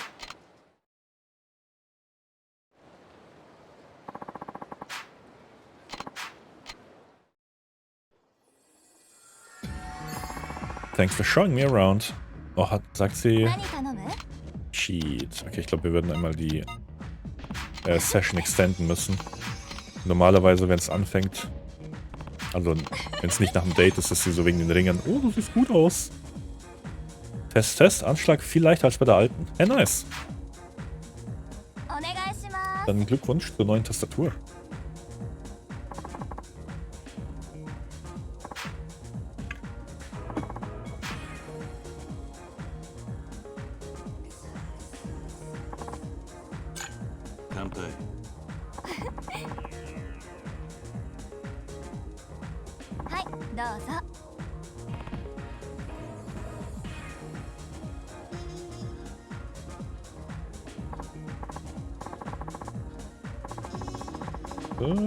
Da. Okay. Anything interesting going on in town? Oh, habe ich... Ich habe nichts über Kimchi, ne? Le March haben wir schon gebracht. Gelato. Das mag sie doch safe. Ach, alles gut. Guess there's nothing wrong with guys liking gelato. There's no way you eat gelato, really? Maybe seeing you eat gelato would help other guys loosen up and try it for themselves. Huh. Safe auch so eine Sache in Japan. Oh, es ist nicht männlich, dahin zu gehen. I noticed that the girls here have finally started easing into their jobs, and as a result, the club has a much better atmosphere. Wouldn't you say so? Yeah, I can see that. Good, it's nice to work at a place where people can be themselves. At that point, it's almost like being paid to have fun. Plus, it's better for sales too. Sounds like all your hard work is paying off. No way, I haven't really done anything. Well, I think you've done quite a bit. I can see it in your attitude. That's sweet of you, Kiryu-san. Maybe this is why I throw in the towel then. After all, I do have my company to focus on. Does that mean you're quitting? Maybe. What do you think I should do? You'll make the right decision. Erstmal Effekte austesten. Nice. Was für Effekte? How can you be so sure? It's simple. If quitting is the answer you came up with, then I agree. If not, then I'll support you at the club. That's all there is to it. So that's what you meant. You're such a guy, Kiryu-san. You should teach that piece of trash how to be a man too. Ah, die Beleuchtungseffekte. Nice. Yeah, my boyfriend. Dumbass is still swearing up and down he'll never cheat again. I suppose that's a good thing. Can I tell you something personal? I'm all ears. Normally I'm a pretty confident person. Whenever someone doubts me or even puts me down, I can usually shrug it off. But when people I trust betray me or even find something to dislike about me, it's like I lose my entire sense of self-worth. It's just that so much has happened to me in the past, and with what's been going on in my life now, I can't get it out of my head. Sounds like you've been through a lot. Maybe this is all because there's somebody I don't want to lose. Could that somebody be me? Could be. I see I'm gonna have to work for that answer. Well, I can tell you one thing. You seem like a really honest guy. I'd be surprised if you've ever told a lie in your life. I'm glad you think that about me. I guess that means I trust you, so don't let me down, okay? So a friend of mine decided to give me a nickname. Okay, let's hear it. She calls me Superfly. What? Why? Because my fly's always open. I'm super bad at remembering to zip it up. Really? Maybe. Why don't you be more careful then? I don't know, I guess I never really made that proper habit. How is that possible? Well, since I always forget to zip my zipper, I have my friends to remind me, so I never need to worry about it. Usually it goes like this. They tell me my fly's down, I say something like, oh no, not again, and then we all have a good laugh. Lately all they have to do is say zipper and the conversation continues like nothing ever happened. Das ist lustig. Pretty efficient system, no? I think you need more practice. Zipping my fly? Yes, do that 100 times in the morning and 100 times at night and you'll be a normal person in no time.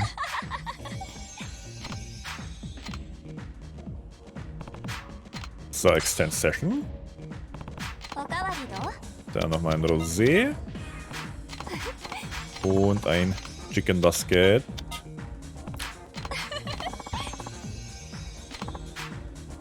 So. Bleibt noch ein Herzchen. Can I help you?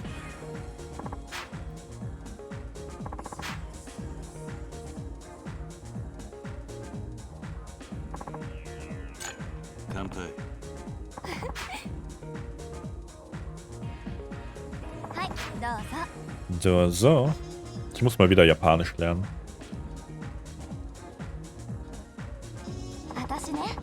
Oh damn. Ich weiß gar nicht, ob Katrin im Chat ist. Ich glaube nicht. Falls doch, die Wohnung, die du mir geschickt hast, das Bad, das sieht sehr geil aus. Have I ever told you about my dogs? They're like the most adorable little creatures in the world. Are they now? Yup, and I've got 2 of them. Hunde sind wirklich die besten. Don't like you've got your hands full. Just a little, but wouldn't it be sad if I had only one? They'd be cooped up in the house alone. That's why I got 2, so they could be each other's friend. Yeah, alright then, what are their names? I have a fluffy little Yorkie named Soren and a sweet little Sheltie named Millie. They're both super cute and know just how to cheer me up. You must really love dogs. Sure do, they're probably my favorite animal. Ehrenfrau. The tough part is walking them. Oh, sorry. They're strong enough to literally drag me around. Aren't they small dogs though? Ich dachte mir auch gerade. Hey, are you trying to call me weak? Well, you wouldn't be wrong. Good thing you don't have 2 German shepherds. True. I've decided in a year from now I'm gonna be a happily married woman. Wait, what? Yeah, I was looking up some bridal stuff. And I never realized how fun a wedding could be. I was going through all sorts of pictures, wedding dresses, venues, catering, honeymoon packages, the whole shebang. Ich liebe das Wort shebang. Seeing all that made me want to get married on the spot. Would you marry your current boyfriend? Now there's a question. I doubt he'd actually go through with it. And why does it have to be within a year? It takes about a year to properly prepare, you know? So I figured that'd give me an ample amount of time to set things up exactly how I want. You should think it through more seriously. Why? I mean, you don't even know who your partner will be, right?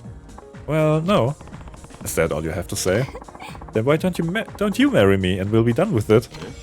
Huh? Did you just turn red? You totally did, I saw it. You know, I'm starting to think I suck at choosing guys. What makes you say that? Well, every boyfriend I've ever had has pretty much treated me like dirt. Heck, they treated everyone around them that way. Those kinds are the worst. They all seemed so sweet in the beginning. Be careful who you trust. Ja, das ist eine allgemein richtige Aussage. I probably should, huh? It's common sense. Yeah, I know. But I will say one thing. When you do find someone worth trusting, stand by them till the end. Oh, that was cool. I want to write that down and post it on my fridge. You're so different, Kiryu-san. Hashtag not like the other guys. Seriously, you have such a unique perspective on life. Yeah, I've been through some stuff. Aber echt. Look, Kiryu-san, I'm thinking of quitting the club after tonight. I mean it. So the time has finally come, huh? Honestly, it's been time. I think it just took me a while to realize it. After all, this club was pretty much my starting point, both as a hostess and as a businesswoman. That's why I've been here so long. I wanted to stay here and support the place that supported me for as long as I possibly could. Yet at the same time, I feel like I've been losing my grasp on how to run a business, and my company's paying the price. Das sind 2 Jobs auf einmal, das ist echt viel Arbeit. It's like what you told me before. To not do things half-heartedly. Yeah, I did say something like that, didn't I? Haben wir das gesagt? You've really taught me a lot, and I wanna put everything I have into what I do from now on. So you're gonna be my last customer. It's been a pleasure. Thanks for everything. No problem. I'm glad that out of all people who could give me a proper send-off, it ended up being you. So let's party the night away, one last time. Look at oh, look at the time, it's getting late. So viel zur Party. Let's keep the good times rolling. Ihre fancy business card. Nice! Damit haben wir alle Hostessen. Yes! We did it, Reddit. Kiryu-san, I really appreciated you coming by today. Anytime. Well, I guess I'll be seeing you. Die würde uns nochmal anrufen. Und dann wird geknattert. Just noticed my zipper was totally undone a moment ago, and my customers were staring at me the whole time. No. Oh, was? I might not mind if it was you taking a peek. Oha. So, wahrscheinlich kriegen wir demnächst noch einen Anruf von ihr, wegen was auch immer halt passiert. Für ihre Substory. Ja. I can't believe this, Kiryu-san. He double-crossed me. That piece of garbage pillaged the office. He took everything. What the fuck? Calm down for a minute. What's this about garbage now?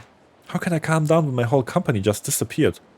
All my hard work, all my savings, even the staff are gone. So who's responsible? It has to be Yokoi, of course. That arrogant, conniving asshole. He even set up a phony business on Showa Street called Yokoi Office. At least come up with a good name, you giant turd. You know what? I'm done getting screwed over by this guy. I'm gonna go smash his face in. Hey, hang on. Yokoi Showa Street. Your boyfriend is Yokoi.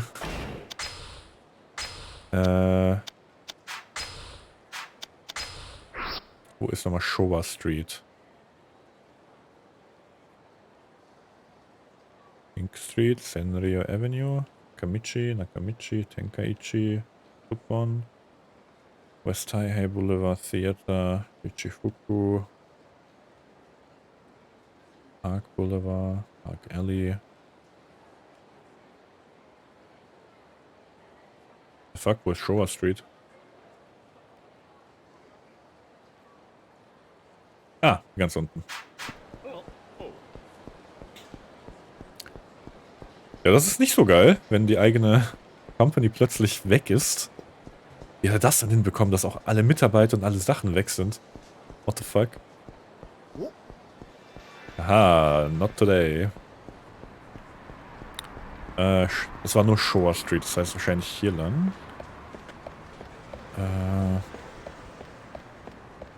Muss ich nach Yokoi schauen?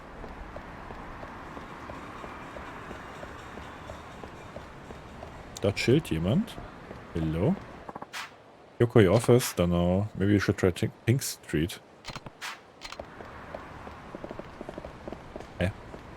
Hier, da hinten ist noch jemand. Hello. Sawada went and got himself arrested. Police found him in his office all roughed up. He's returned most of our money, but now he wants to repay the rest in Tuna. Ach so, hier, der Tuna-Fund-Typ. Lustig.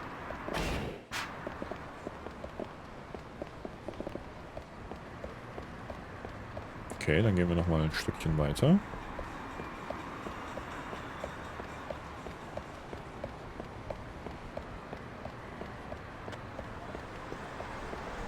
Da chillt jemand. Habt ihr irgendwas? Hello? Yokoi office, it's right inside this building, on the 8th floor. Got it, thanks. So it's on the 8th floor. Hope the elevator's working. Let's go. Here goes nothing. Aha. Look, I've been trying to reason with you, but yet here you are, pretending like nothing happened. Babe, just chill out, okay? You're taking this way too personal. Sometimes you gotta be an opportunist, make the most of those opportunities, think positive here. Besides, no one wants to buy cheap-ass girly shit that no one's ever heard of. But did you ever listen to me?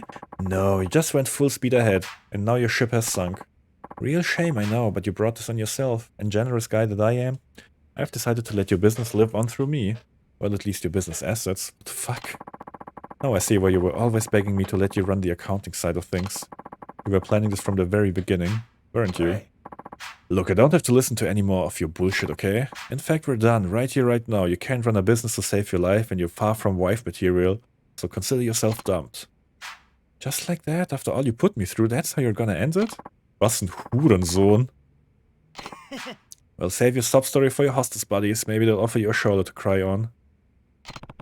Is that any way to talk to a lady? Kiryu-san, you came! Who the hell is this depressed-looking motherfucker? Let's just say I'm here to collect on Raimi's capital. Hope you don't mind the intrusion. One of Raimi's customers. At least she knows how to turn a man on. Keep talking like that and you'll be wrapped around the dumpster outside, I guarantee it. Some kind of bodyguard? It's kind of ironic. A bodyguard leaving here in a body bag. Hope they find one that fits. Der ist aber echt von sich selbst überzeugt.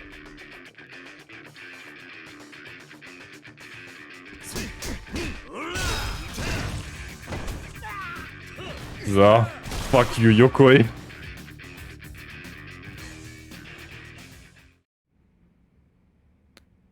Das ging echt fix. You okay? How can I be when I'm so utterly pathetic? I should have seen right through him. None of this was your fault. You were just trying to trust him, Reimi. That's what you do when you're in a relationship, right? So don't be too hard on yourself. Kiryu-san. Well, I am starting to feel a little better, especially after seeing you beat the snot out of him. Yeah, I think that was just what I needed. You know what else I need? What's that? You. I've had my heart set on you for a long time now. So, maybe we could spend a little private time together? Oh, sure. You're so cute when you're put on the spot, I love it. You know, I still am the #1 hostess in Kamurocho and Roppongi. So consider yourself a lucky man. By the way, I'm not taking no for an answer. Wow. Das ist nicht okay.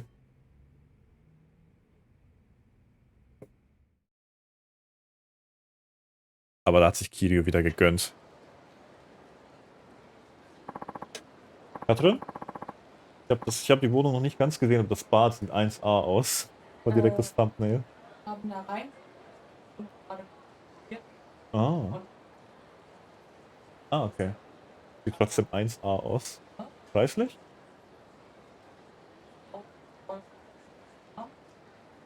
Warm. Ja, aber ein bisschen... Ja gut, wäre 100 noch was teurer als jetzt. Würde ja gehen.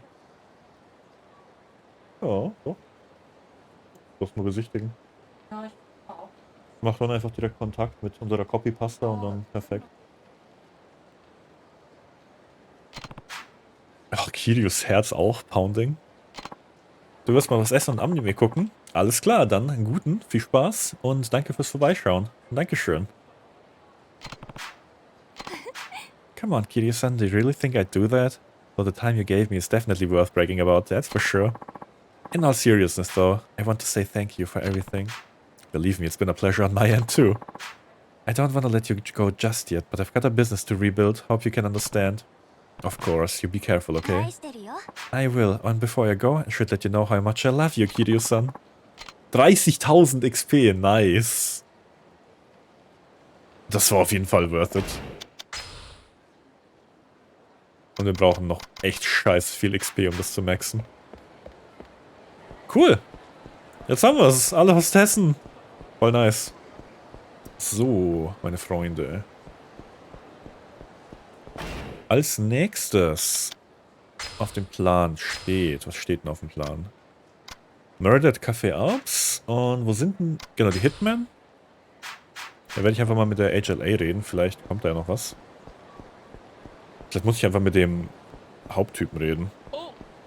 Also ich will ganz kurz ins Kolosseum. Einfach mal gucken. Einfach eine Runde machen und gucken, wie das abgeht. Ich guck mal. Oh, oh, oh, oh.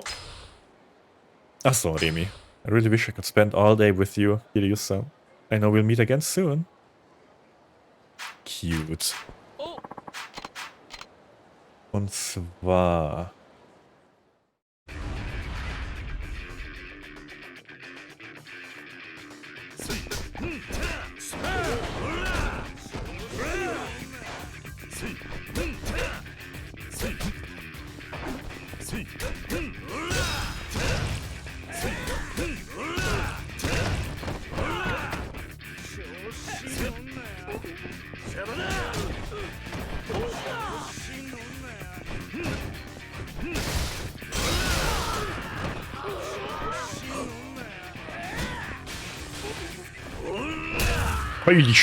Heilige Scheiße, das war neu.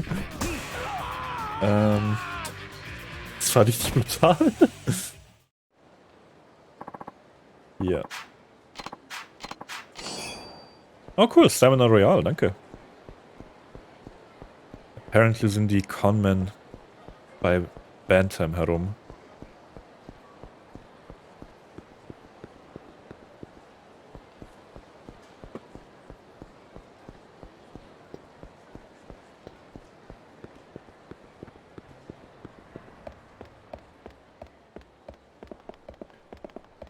So. Wir gucken uns jetzt nochmal um. Oh. Ah, hier. Okay, es gibt sowohl in Kamurocho als auch in Okinawa eine Anlegestelle für diese Special-Modi. Ich denke, da was leuchten sehen. Nee, okay. So, runter zu Purgatory. Und einfach ums abzuhaken. Weil wir haben das Kolosseum noch gar nicht gesehen in Yakuza 3. I guess. Beim Majima Bossfight, aber das zählt ja nicht. Das ist ja nicht das Kolosseum, das ist einfach nur die Arena. Genau, hier geht's nein.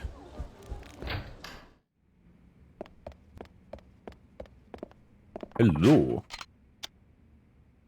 Read the rules, see info, exchange points, view file statistics, ask about popularity.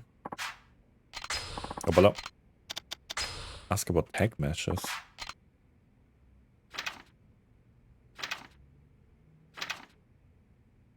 Okay, nö. Das sind Tag Matches. Tag Team Grand Prix is a tournament where players team up with a partner. Okay, ist das Multiplayer oder einfach? Additionally, it is possible to register multiple partners. Interesting. Compete in a tournament. No weapons, alles klar. Dann fangen wir an mit Exhibition Tournament.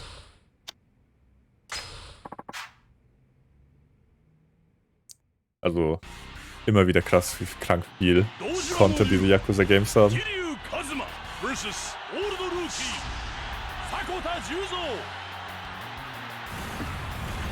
Ich mag die Präsentation hier.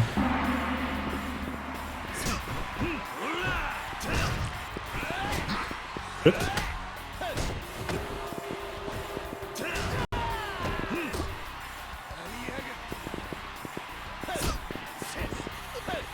Ich glaube, Omaki Perry wird hier mein bester Freund sein.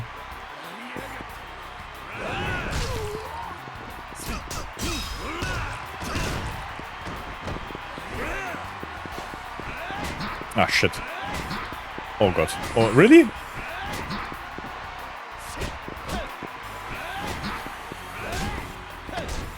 Gibt's irgendein Equipment-Ding, das verhindert, dass man so verwirrt wird? Das wäre nämlich irgendwie geil.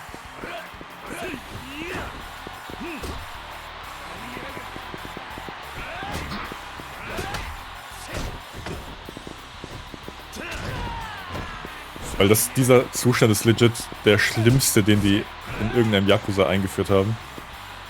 Ich meine, den gab es schon vorher, aber der passiert so einfach in Yakuza 3 irgendwie.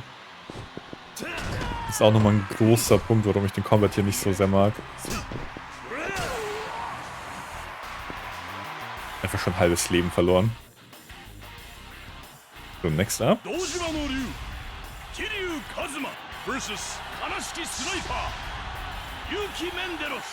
Yuki Menderos. The Bitter Sniper. Fight.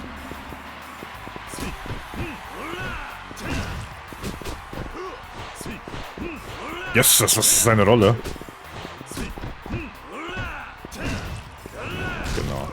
Okay, das ist actually bei vielen machbar. Und zwar... Aber klar, wenn ich das hier mache, easy.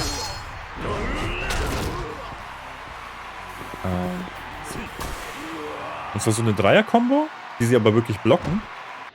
Weil sie danach, nachdem sie es fertig geblockt haben, wirklich schnell ausweichen. Ich finde es immer witzig, wie da immer die Blutgruppe steht. Ja, das ist halt wichtig, falls sie sehr viel Blut verlieren, ne?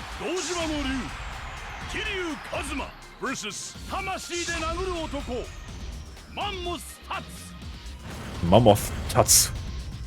Alright. Ja doch. Manche muss ich anders reagieren vom Timing her, aber overall. Ich würde jetzt blocken und dann greift er an, genau. Darf nur nicht so schnell drücken, das ist die Sache.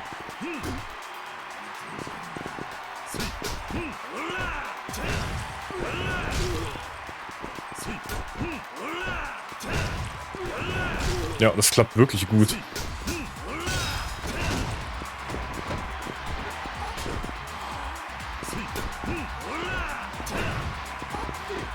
Ja. Okay, so geht's auch. Wir haben das erste Turnier gewonnen, let's go. So, es gibt 1000 Punkte. Was gibt's eigentlich hier für Rewards?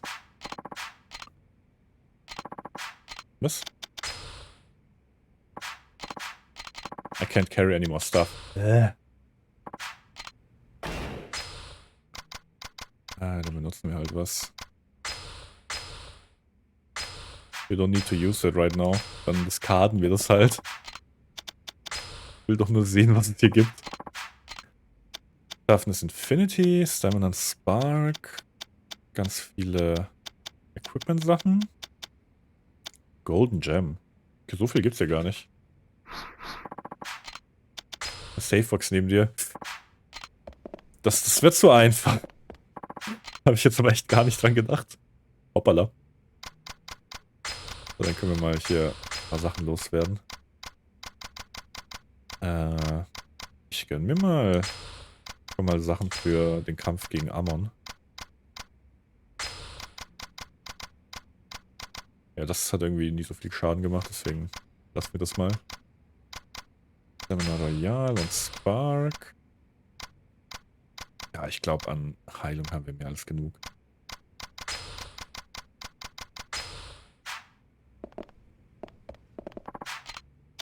So, dann machen wir noch das zweite Tournament.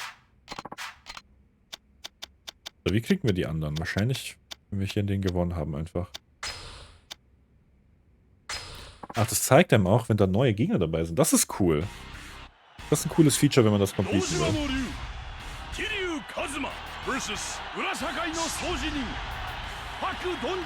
Oh, aus Korea. Park Dongju. Die Underground Sweeper. Ah ja.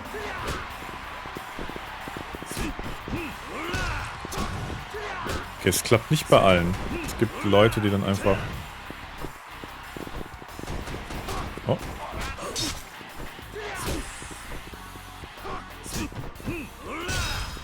Okay, es gibt Leute, die dann einfach so angreifen. Schade. Weil das ja 20 cm größer sein soll, sieht man nicht wirklich. Findest du? Ich finde schon deutlich größer.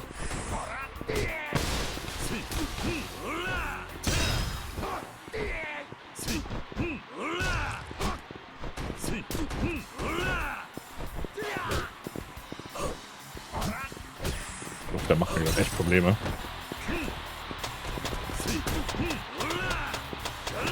So, geht doch.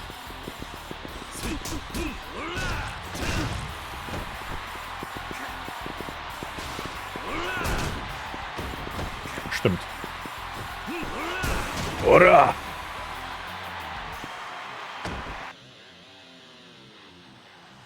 Aber es ist auch ein cooles Ding, das man vergleichen kann. 1,72. Hinjiro Isaka.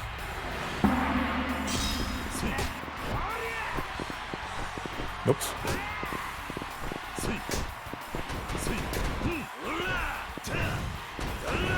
Ja, jetzt klappt es auch wieder.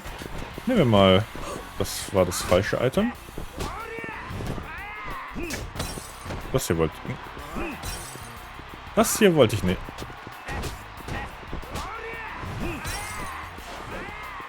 Nehme ich halt das Fahrrad. Oder auch nicht. Oh. Wenn der die ganze Zeit angreifen muss. Nie kann man das hier machen. Nie lässt dieses Spiel das machen, was ich will. Okay. Immer passiert irgendeine Scheiße. So, jetzt aber. Dann halt nicht.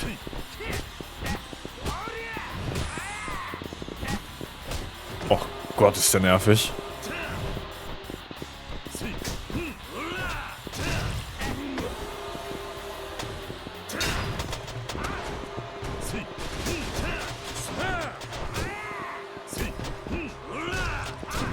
Ach, der kann auch hier ignorieren. Uiuiuiui.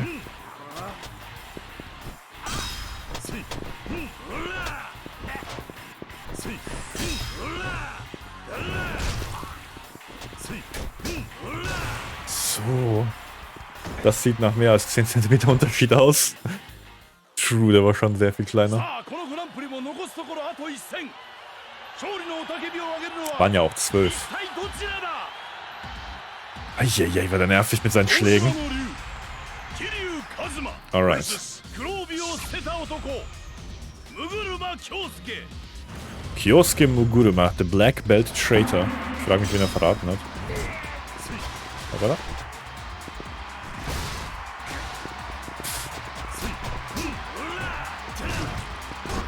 Okay.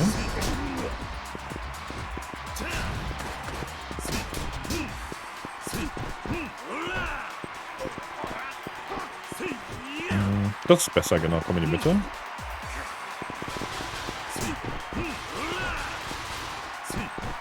Vielleicht muss er echt doppelt machen. Ja, und dann greifen wir an.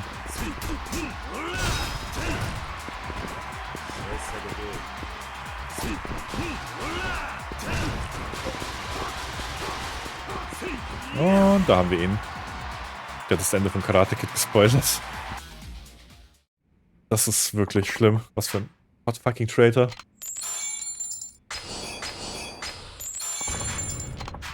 Nickname has been upgraded. Okay. Haben wir jetzt mehr Turniere? Nee. Alright. Gut. Aber wir haben es mal angeschaut. Und ja, ist halt Kolosseum. Ne? Oh, oh, aber was gefunden. Ist hier noch mehr? Nee. Aber gut, ist halt Kolosseum, ne? Man kennt's. Wir haben das ja oft genug durchgekaut.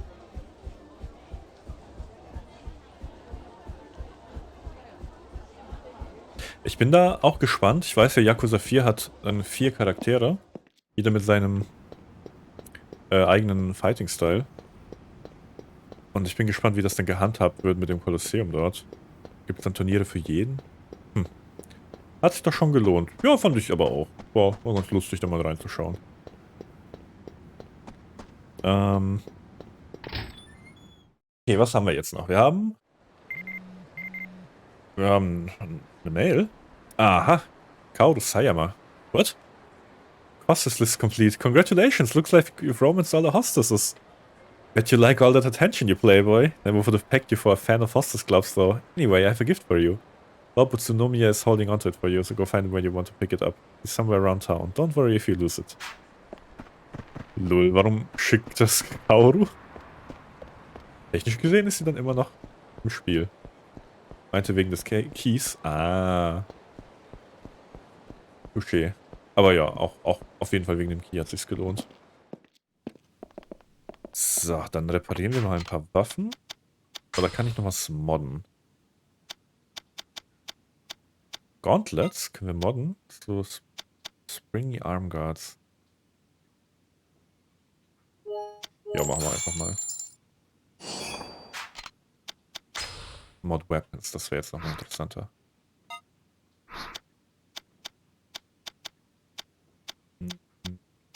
Nee. Vor allem, es gibt 76 Weapons, die man modden kann. Was kann man denn da alles machen? Ich finde es krass, wie man einfach gar nichts davon mitbekommen kann. So, das Radiant Sword wird repariert. Der Launch-Trailer vom One Piece RPG hier, das, ich habe vergessen, wie es heißt. Odyssey, oder? Das soll ja echt gut sein. Oder es sieht jedenfalls so aus. So. Dann passt das.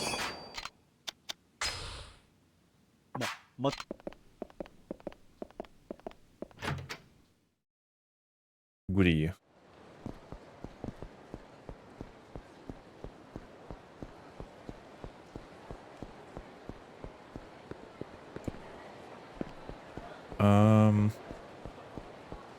Genau, jetzt haben wir nur noch die 2 Sachen. Also ich gehe mal zu Bantam. Für Dings hier. Für die Con Guys. Das müsste hier sein. Ne, noch eins weiter. Dann kümmern wir uns ums Murder Mystery. Beziehungsweise vorher gehe ich noch kurz zur HLA. Oh, der will kämpfen.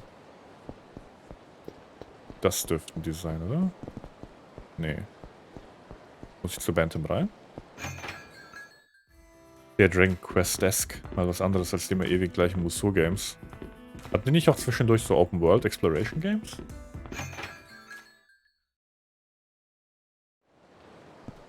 Ah, ein Head to Bantam. Moment. Ja. Irgendwas hier müsste das sein. Vielleicht sind die nachts nur unterwegs.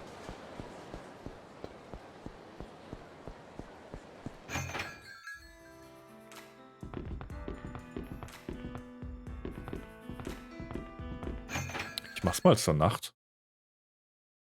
Die meisten, die ich bewusst mitbekommen habe, waren diese Massenprügel-Games.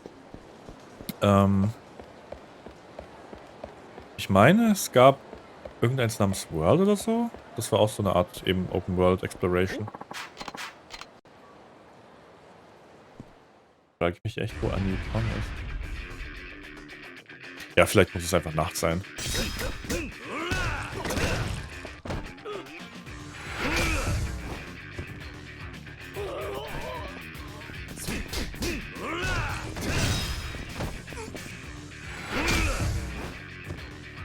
Nur was vielleicht auch ganz praktisch wäre, ist mein Equipment anzupassen.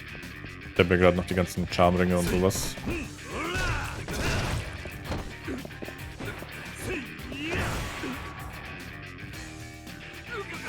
Kannst den Key noch nutzen? Ja, das kann ich noch machen. Aber da ist wahrscheinlich eh nichts Sinnvolles für uns. Wir legen noch das Sakura Storm an. Genau. Bindings. Perfekt. Wobei, vielleicht ist da noch eine coole Waffe. 35. Stamina Royal. Okay. Hat sich ja doch noch gelohnt. Toughness Emperor kann weg. Alright, dann müssen wir es erstmal zur Nacht machen. Oder sind da auch noch ein paar Eumel? Nee. Ich liebe es, wie man die NPCs hier so einfach erasen kann. Okay. Was mich auch gerade nochmal interessiert, was müssen wir nochmal fürs Detektivding machen? Murder at Cafe. Ach genau, wir müssen noch zum Floristen. Shit, das hätten wir eben machen können. Voll vergessen. Naja, passiert. Wir können ja mit dem Taxi hoch.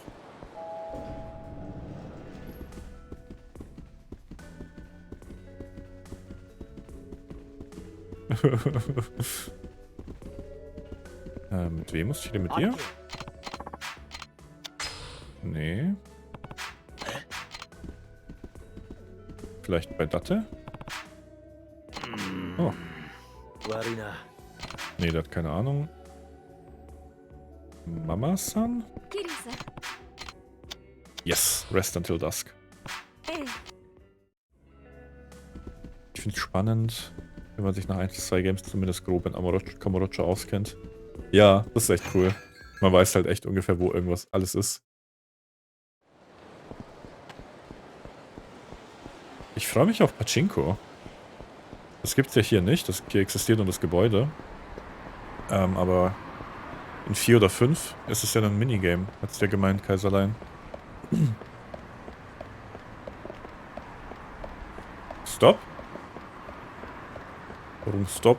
Stimmt, war hier noch Bob Utsunomiya? The Third? Yes. Danke für den Hinweis. Lucky Binding. If I win a fight with this binding on, something's lucky supposed to happen. Huh.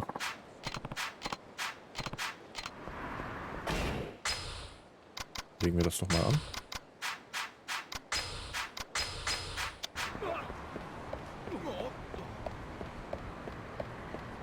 Da gibt es doch safe noch irgendwo einen Fighter. Übernehmen wir erstmal das Taxi nach oben. Hallo? Dahin. Direkt zum East Park Boulevard. Zum Floristen. Willst du kämpfen? Nee, kein Kämpfen. Oh. Okay.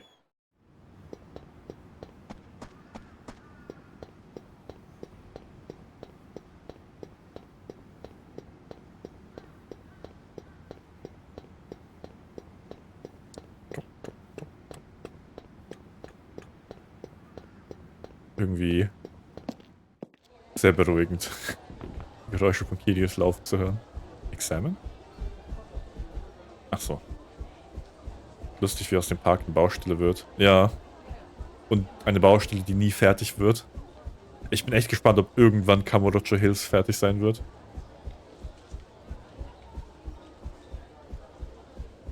So. Ich muss hier echt immer an Don Corneo denken. Das ist halt quasi 1:1 das. So. Florist Man. Oh. Oh.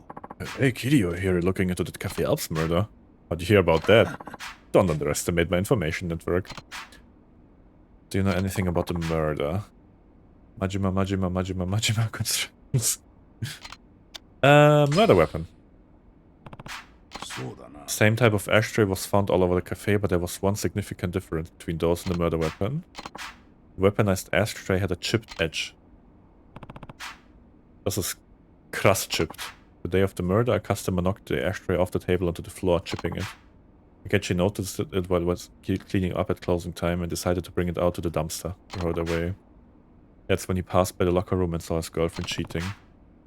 But there's no doubt Akechi touched the murder weapon that day. Nope. Normally the ashtray would have been washed and all the fingerprints would have disappeared.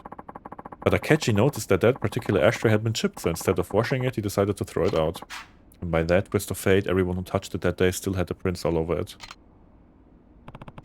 So all the fingerprints on the murder weapon were made the day of the murder, huh? Das Ding ist krass massiv. Ja. Das ja, auf jeden Fall. Tell me about the fingerprints on the ashtray. Oh damn. These are all the prints taken from the ashtray. Okay. The prints outlined in red match Akechi's. This is apparently the evidence that led directly to his arrest. What about the other fingerprints? One thing's for sure, none of them match the prints of any of the other employees at Café Alps at the time. They're thought to be from customers who visited the cafe that day, probably 2 or 3 people. Then one of these sets of prints might be from the real murderer. It's certainly possible. So the real murderer's prints could be on the ashtray, huh? You should be able to get more information from the people related to the case. Ich glaube aber, jetzt haben wir eine ganze Menge Info. Und jetzt müssen wir zurück nach Bantam. Das passt eigentlich sogar, weil da hat der eine Detektiv chillt. Oder? Das müsste ja hier in den Items stehen. Gesundheit.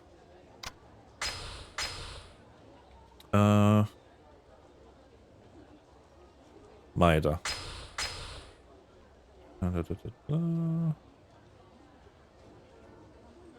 Founded the bars of Kamurocho almost all nights of the week. Ja, okay. Aber ich glaube, der war bei Bantam. Alright.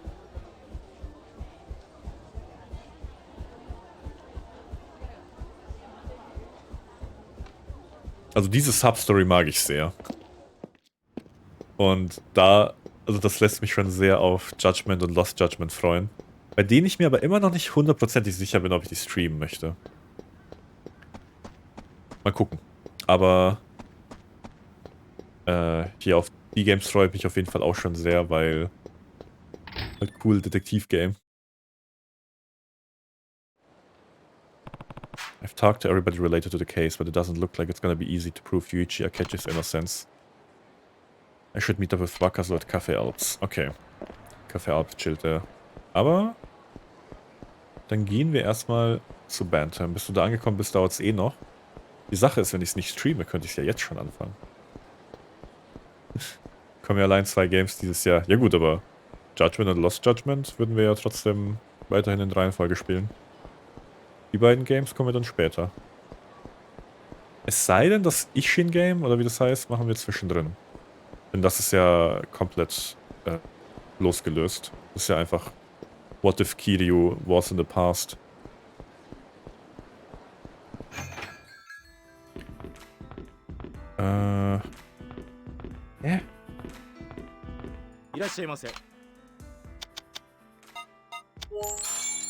Okay. Yakuza 3 a new on.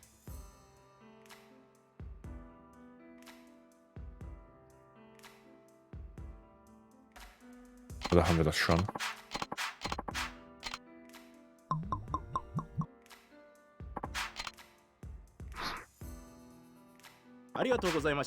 Eventuell macht es Sinn, das vor 7 zu spielen, wenn du dann noch nicht so weit bist.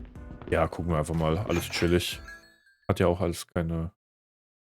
Hetzt ja auch alles nicht. Ah! Perfekt, da sind sie. Okay, okay, alles gut. Ich schon in knapp einem Monat und das Kiryu-Game, was zwischen 6 und 7 spielt. Ja, da ist aber die Frage... Nee, das ist aber nicht so wichtig, oder?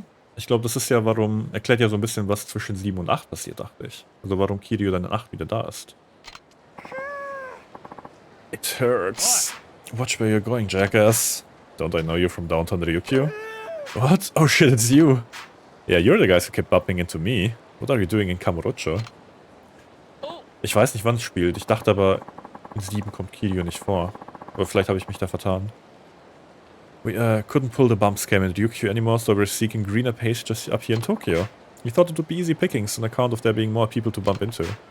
Guys, Tokyo is no place for 2-bit get-rich-quick schemes. The city is tougher than you know. Hey, asswipes, you the guys that scammed my friend? Oh? You told me you bumped into him and then took his money to pay for the medical bills. Oh, well... Fuck you guys, we're gonna kill you! Please let us go. Like hell we will. How about we shake you down and show you what real medical bills look like? Please let's go. Aniki, help! Who are you calling Aniki? You made your bed, now lie in it. Folks from Okinawa gotta look out for each other. Please, we'll do anything. We never thought we'd be held accountable. Please save us. Leave them to their fate. Can't help you. You dug yourselves into the soul. Take responsibility or you'll never climb out of it. Don't be that way, bro. Pretty please. Alright, fine. Just this once. Sweet mercy, thank you. This isn't about the money, this is about respect. We just won't be able to sleep until we've rearranged these shitheads' faces. The hard way it is then. Ich meine, der kontinuierlich unabhängig, ob Kiryu in 7 ist oder nicht. Aber ich bin da immer so der Fan von Release Order.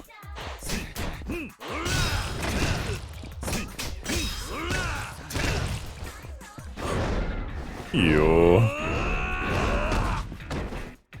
Also klar, Kiwami 1 und 2 waren jetzt nicht in Release Order, aber das ist ein bisschen eine Ausnahme. Gleiche mit Zero.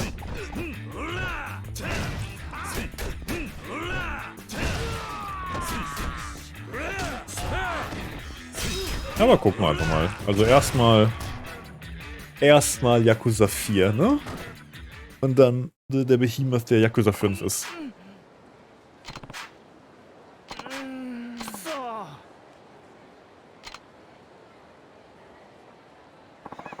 Walking away, are ya? Fucking wusses. Quiet, peanut gallery.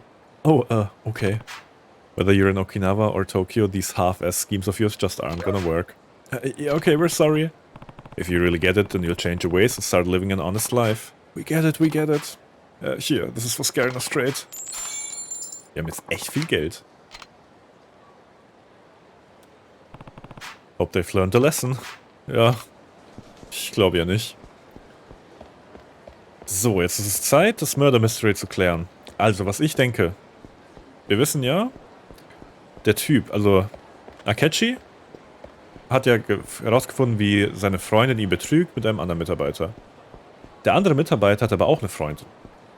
Und wir wissen, dass von dem anderen Mitarbeiter... Also, Moment, hier, machen wir es so. Akechi, Murder Suspect. Usami, Freundin, hat gecheatet auf Oda. Mit Oda. So, Oda hat aber auch eine...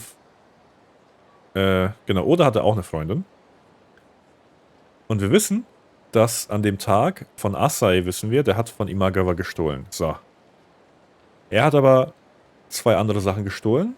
Imagawa hat aber gesagt, dass ihm 3 Sachen gefehlt haben. Die dritte Sache ist das Wichtige, seine Uniform. Ich denke, dass die Freundin von Oda die Uniform gestohlen hat, um auszusehen wie Mitarbeiter. Das sollten die Fingerprints dann noch confirmen. Und Kinoshita hat nicht das Gesicht von Akechi gesehen, der da weggerannt ist, sondern einfach nur jemanden in Uniform. Und ich denke einfach, also Akechi hat an dem Tag das zum ersten Mal gesehen. Der wusste nicht, dass sie cheaten. Ich denke, die Freundin wusste schon länger, dass der cheatet und hat ihn halt deswegen getötet. Und dann war seine Ex-Freundin halt die Mörderin.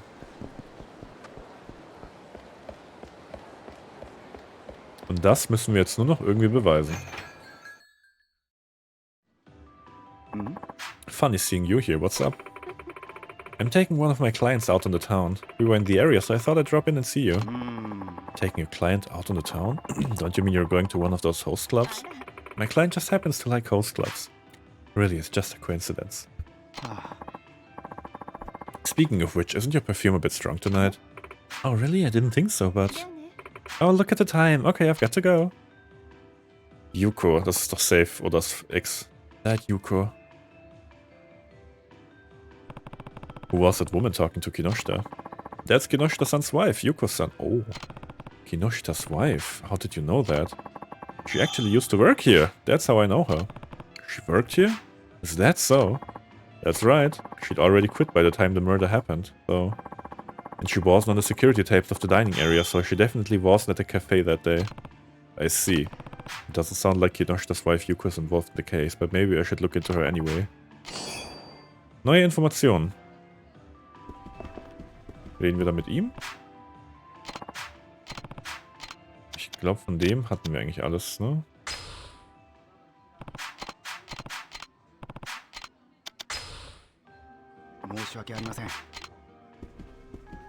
Die was? Die Lützenrad-Memes sind schon gut teilweise. Lützenrad. So, die wollten zu irgendeinem Host-Club, ne? Achso, vielleicht gehen sie zu Stardust. Oder was Hostess? Check mal, vielleicht ist die jetzt hier drauf. Yes. Nee, doch, Host-Clubs. Dann checken wir mal Stardust. Das ist der einzige Host-Club in der Nähe, den ich jetzt kenne. Die Stadt, die RWE wegen Kohle wegbaggern will. Oh. Ich bin super informiert. Ja, aber bei Namen, mit Namen habe ich es da nicht so.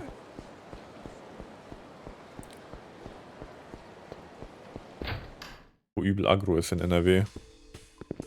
Damn. Dann muss ich mal reinschauen. Aha! That looks like Kinoshita's wife, Yuko. Oh, Kiryu-san, what brings you here? Yuya, what can you tell me about that woman over there? Who? You mean Yuko-san? She's been a regular customer of ours for years. What do you want with her? She looks awfully rich for somebody so young. Oh. She manages a venture-funded startup. Her company got popular making products targeted at young women and it's been growing pretty fast over the last 4 or 5 years. Is that so? Oh, Yuya, who is that? I haven't seen him here before. Is he a new host? Ah, Yuko-san, this is Kiryu-san. We owe a lot to this man here. And no, he's not a host. Oh, I see. Well, that's unfortunate. This is my company, by the way. If you ever need anything, just give me a call. Sure. Das ging fix. Bye now. Tonight was fantastic. We'll be looking forward to seeing you again. Huh. I should go back and see Detective Maeda. Vielleicht andersrum. Vielleicht hat Yuko... Okay, Change of Plans. Ich glaube, Yuko hat gecheatet. Auch mit dem Opfer. Und vielleicht hat das Opfer gesagt, so, der kann damit nicht weitermachen, weil er ist ja sein Chef und kommt raus damit. Und dann hat sie halt einfach ein Scheme gemacht, wie sie ihn töten kann. Weil es sind die eins, also... Oder sie und ihr Mann haben halt... Es könnte auch was damit zu tun haben, dass sie reich geworden ist. Das wirkt nämlich auch sehr sass.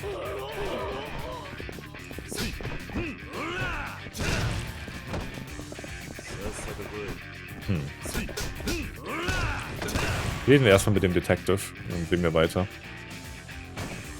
Wo war Gondo, als Lützenrad fiel? Okay. Hat unser Lucky-Ding jetzt irgendwas gemacht? Nö. Okay, jetzt bin ich aber mal gespannt. Können wir das jetzt schon lösen oder ist da noch mehr zu tun? Ding Dong.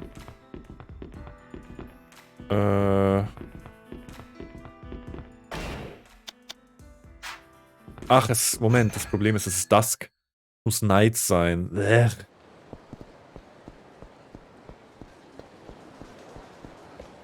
Dann nochmal zurück.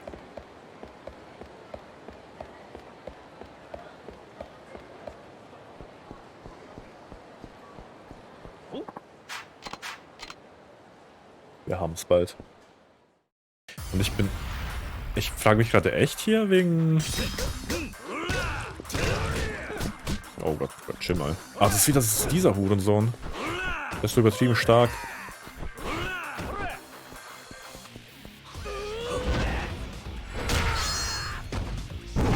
Ich frage mich echt hier wegen HLA, wann da was kommt oder ob ich echt einfach mit dem reden muss.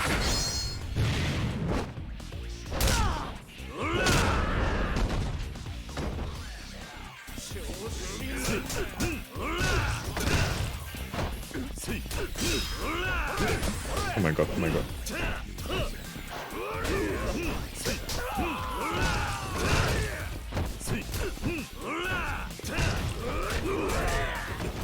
Jesus Christ, wie die hier einfach Kombos machen.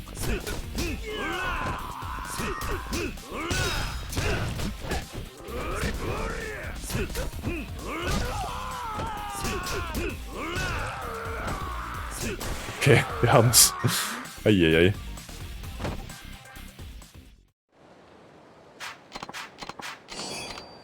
Einfach ein Goldplate, nice.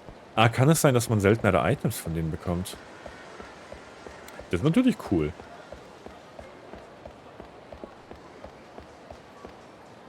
So.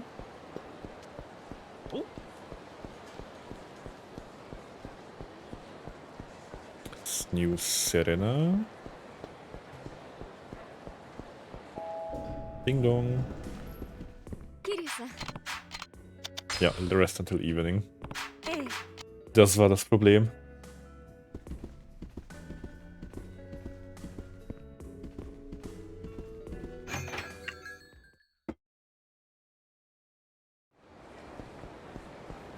Und jetzt haben wir da auch das Zeichen, dass wir hingehen können. Alright. Mir fehlt echt das... Kann man in Yakuza 4 wieder rennen? Dieses durch die Stadt rennen ist echt angenehm.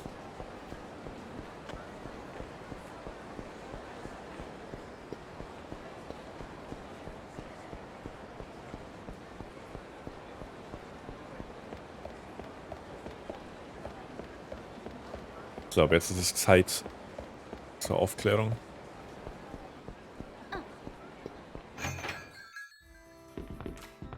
Jetzt aber. Alright. Nope, I still don't see anything off about any of this. Do you have a minute? Oh, it's you. So did you find proof of Akechi's innocence yet? What was that you were looking at? Oh, this is the list of evidence we made during the investigation 6 years ago. We're taking such a hard look at this case. I thought I'd better take another glance myself. Can I see that? I guess, but you won't find anything wrong with any of it.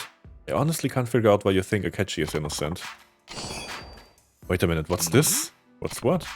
I finally got it. Was it really this simple all along? No mistake about it. Somebody framed Akechi. What? Are you serious? Yeah, I'll explain everything. But first I need you to round up everybody related to the case. But... It'll turn out fine. You'll see. Okay, just don't blame me if it doesn't. I'll get everybody together at Café Alps. That ought to work, right? That's fine. I've got all the evidence I need. It's time to reveal what really happened 6 years ago. Darf ich mir die List of evidence anschauen?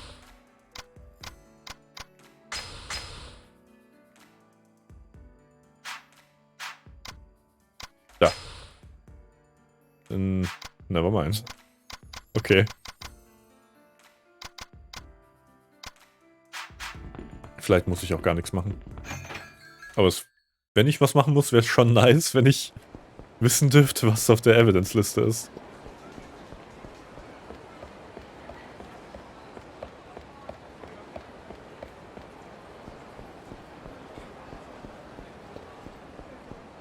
Gott, ich habe so Angst vor dem Ammon-Fight, ne? Vielleicht machen wir davor noch kurz IF6, weil es da auch noch coole Fights gibt. Das ist mir nämlich auch gerade noch eingefallen. Das haben wir ja auch noch vor uns. Okay. Ammon ist immer Spaß. Ja.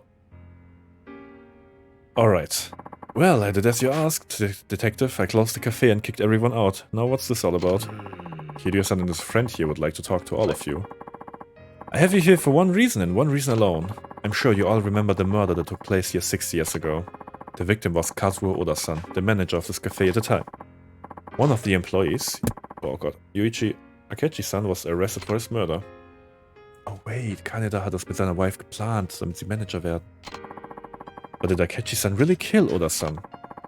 I'd like to ask each of you to think back on that day. Do any of you have any evidence, any truly conclusive evidence that Akechi-san was really the one who killed Oda-san? I've been struggling with one question since the day of that murder. Could Akechi-san actually be innocent? But before I could find out for sure, an article I wrote implicating Akechi-san as the murderer got published. But thanks to Kiryu-san here, we finally arrived at the truth of what happened 6 years ago. But if Akechi-kun is innocent, that means someone else is guilty. Exactly. But... what do you base all of this on, Kiryu-san? I need to show them proof of Yuji Akechi's innocence. Oh Gott,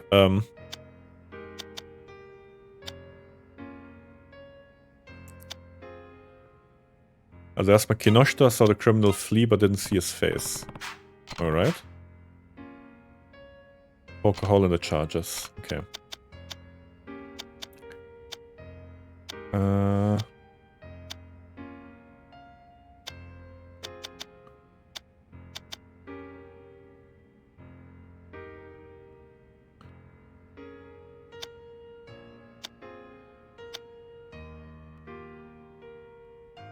Was da?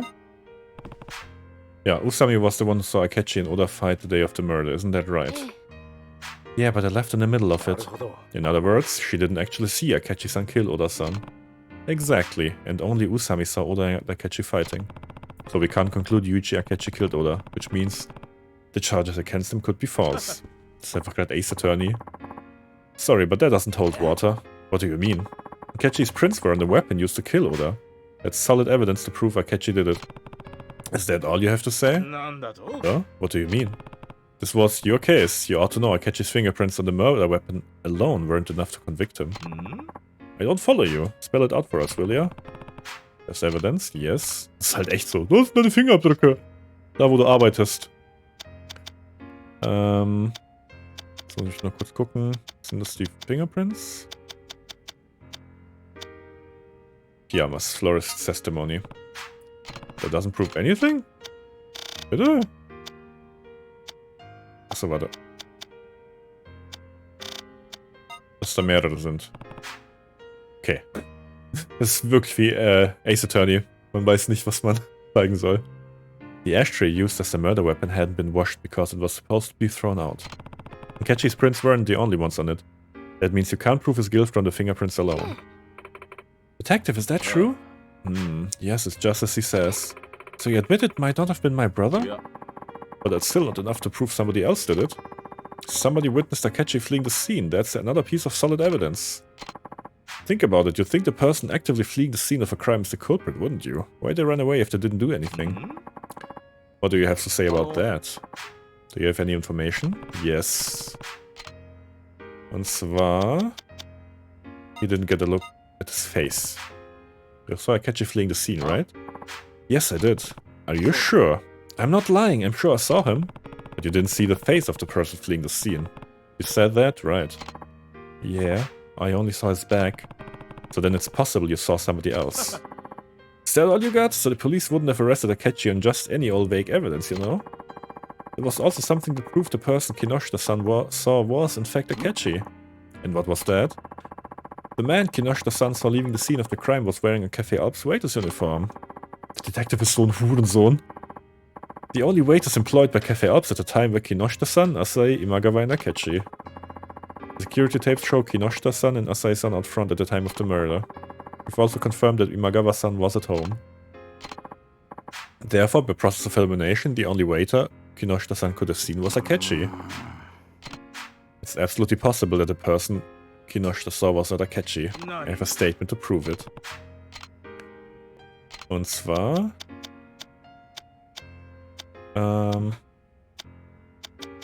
ist es das von Imagawa? Ich glaube das hier. Nevermind.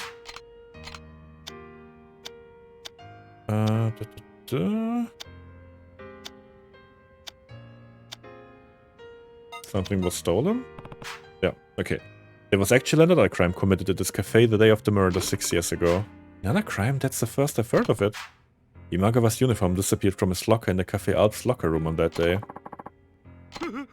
Yes, my uniform disappeared from my locker. Since you weren't present the day of the murder, when did you notice it was missing? The day after Oda-san was murdered, I came to work. The police were investigating, so I couldn't go in. And once the police left, I looked in my locker and saw that my uniform was gone. Come on, the police probably took it as evidence. I'm sure there was plenty of stuff missing from the crime scene. What the fuck? Das müsstest du doch wissen, wenn sie es als Evidence genommen haben. Someone was definitely harassing me. Everyone teased me. Asay, also, was ist der Detective für ein dummer Wichser? Why didn't you tell them you took my uniform? You took everything else. The uniform must have been you too. You're so whiny. Bully, police, whoever took it, it has nothing to do with the catchy orders case. No, Imagawa's uniform is the key to this case. Huh? What do you mean? I'll show you right now. 2 pieces of evidence that prove what happened to Imagawa's uniform. Wahrscheinlich List of Evidence ist das nicht drauf. Und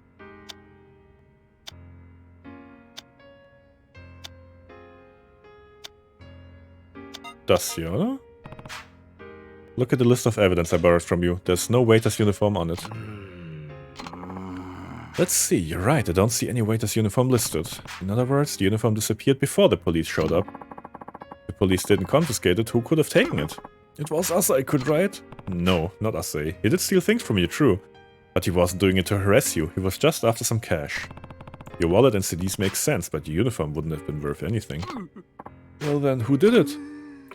Oh, you mean the murderer took it? Exactly. The criminal wanted to make it look like somebody else committed the crime, so they stole the waiter's uniform and changed into it. Then, as soon as somebody came by, they hit their face. Oh, voilà. As soon as somebody came by, they hit their face and ran out the back exit. Is that true? So you're saying the person who stole Imagawa's uniform and fled the scene is the real criminal? Yeah. And who might that be? Die Schwester. Nee, Yuko halt.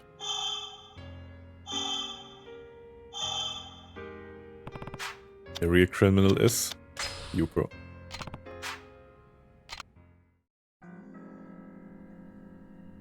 Macht er das? Macht er die Pose?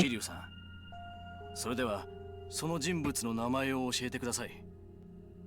6年前、小田さんを殺し、明智さんに罪をかぶせた事件の真犯人とは。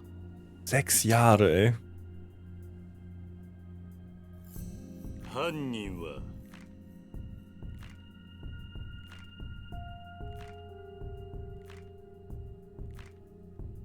お前だ。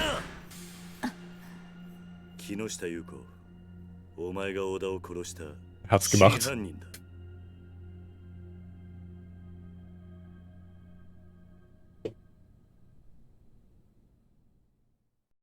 Danke Ace Attorney für all die Memes. Her? Are you serious? I can't believe it. What? Yuko killed Oda-san? An interesting theory, but why would I kill Oda-san? I didn't have any reason to do anything like that.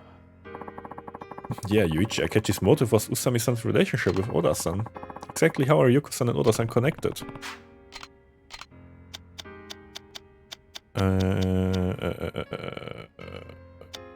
Moment. Business card? Nee? Das weiß ich jetzt auch nicht.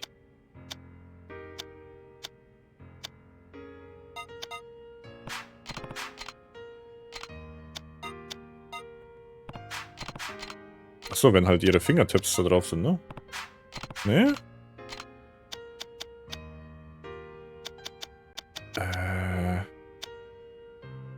Achso, hier. Doch, Oda was dating someone at the time. There we go. Daher hatte ich das mit der Ex-Freundin, das hatte ich voll vergessen. Oda was dating somebody at the time of the murder. Somebody who used to work as a waitress at Café Alps. What? Is that true? Yeah, and her last name was Saito. Saito? That's Yuko's maiden name. I hear you worked at this cafe until just before the time of the murder. Yuko-san and Oda-san were dating? I didn't know that. Yuko-san, is that true? I don't have to answer that. Yuko. If Oda-san was dating Yuko-san, then Usami-san wasn't the only one cheating. Okay, es ging doch ums Cheaten. Oda was cheating too. And that means Yuko-san also had motive to kill Oda-san. So anyone with a motive is a killer? You haven't done anything but hypothesize. Die gesamte Case ist hypothesize. Exactly. Fucking halt die Fresse, Meide. We've only talked about possible... Das ist wie ein Ace Attorney. Wenn der nicht der Killer ist, irgendjemand muss es ja sein. Deswegen nehmen wir irgendeinen. Aber scheinbar ist das japanische Recht wirklich so. Ace Attorney ist deswegen eine Kritik daran, Alter. You've only talked about possibilities. Do you have any conclusive evidence that she murdered him? Like fingerprints?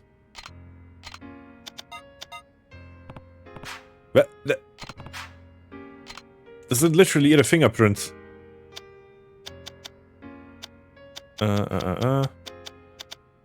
Achso, dass alle an dem Tag sind, so wahrscheinlich. Nein? Achso, warte. Da sind wir brauchen ihre aktuellen Fingerprints. So. This is the evidence. Is that my business card? This business card has your fingerprints on it. We should be able to compare the prints on this card to the ones on the murder weapon. Give me that business card. Let's check it out right now.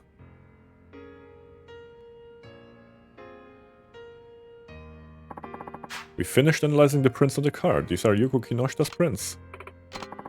And these are the prints on the ashtray. There. Das sind sie. Perfect match? I don't believe it. How do you explain that? Even if my prints are on that ashtray, so what? How does that change anything? What do you mean? I ate at Alps the day of the murder. I must have just touched the ashtray while I was there. She's right, there's no crime in touching an ashtray. She was just a customer. Nope. Wir haben doch Testimony, dass sie nicht an dem Tag da war. You're lying. What the hell are you talking about? There's no record of you coming to the cafe at the day of the murder. Right, Detective Maeda? He's right. We had Cafe Alps employees watch all the security tapes, and they gave statements that no other cafe employees, former or otherwise, visited the cafe that day. Right, Kinoshita-san? That's right. I'd seen Yuko-san's face before, so I would have noticed if she was in those tapes. She definitely wasn't. Which means you didn't come to Cafe Alps on the day of the murder as a customer. So why were your fingerprints on the ashtray then? Fine, maybe it wasn't on the day of the murder. It might have been the day before, it's not that big of an issue. Nope. You had to have been there on the day of the murder. The only person who could have prints on the murder weapon were those who visited the day of the murder. How did you come to that conclusion? Now for the coup de grace. Florist's testimony. The ashtrays here are cleaned every day, but your prints were still on the murder weapon. That means you had to have been there the day of the murder. But the day of the murder, a customer dropped the ashtray, chipping it. Yuichi Akechi saw the chipped ashtray and instead of washing it, decided to throw it out.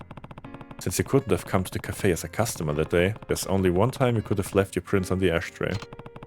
You did it after Akechi dropped the ashtray in the locker room and you witnessed Usami cheating on him with Oda. Sometime after Akechi left and before Kinoshita came to check up on him, you entered the locker room and murdered Oda. Then you put on Imagawa's uniform and went out the back.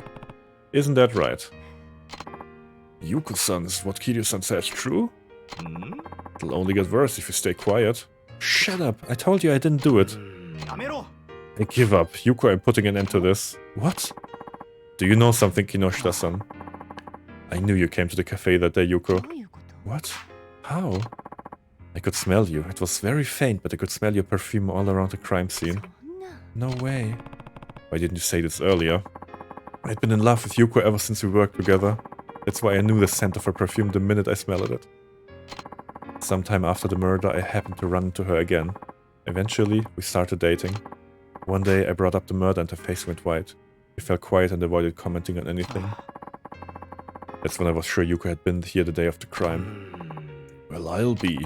But I still didn't know exactly what that meant. Or I should say I didn't want to know what that meant. When I found out Kiryu-san was looking into that old crime, I decided to keep it all a secret. But now Yuichi Akechi has suffered 6 years for a crime we didn't commit. All because I didn't say anything. It's all my fault. If I had just spoken up, none of this would have happened. Gee, Kinoshita-san. Was für ein Drama. もう言い逃れはできないぜ。優子さん、今一度尋ねます。あなたが小田さんを殺したんですか？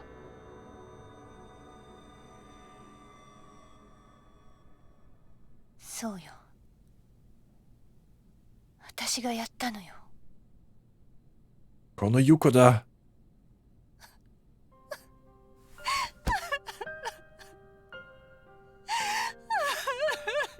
Man.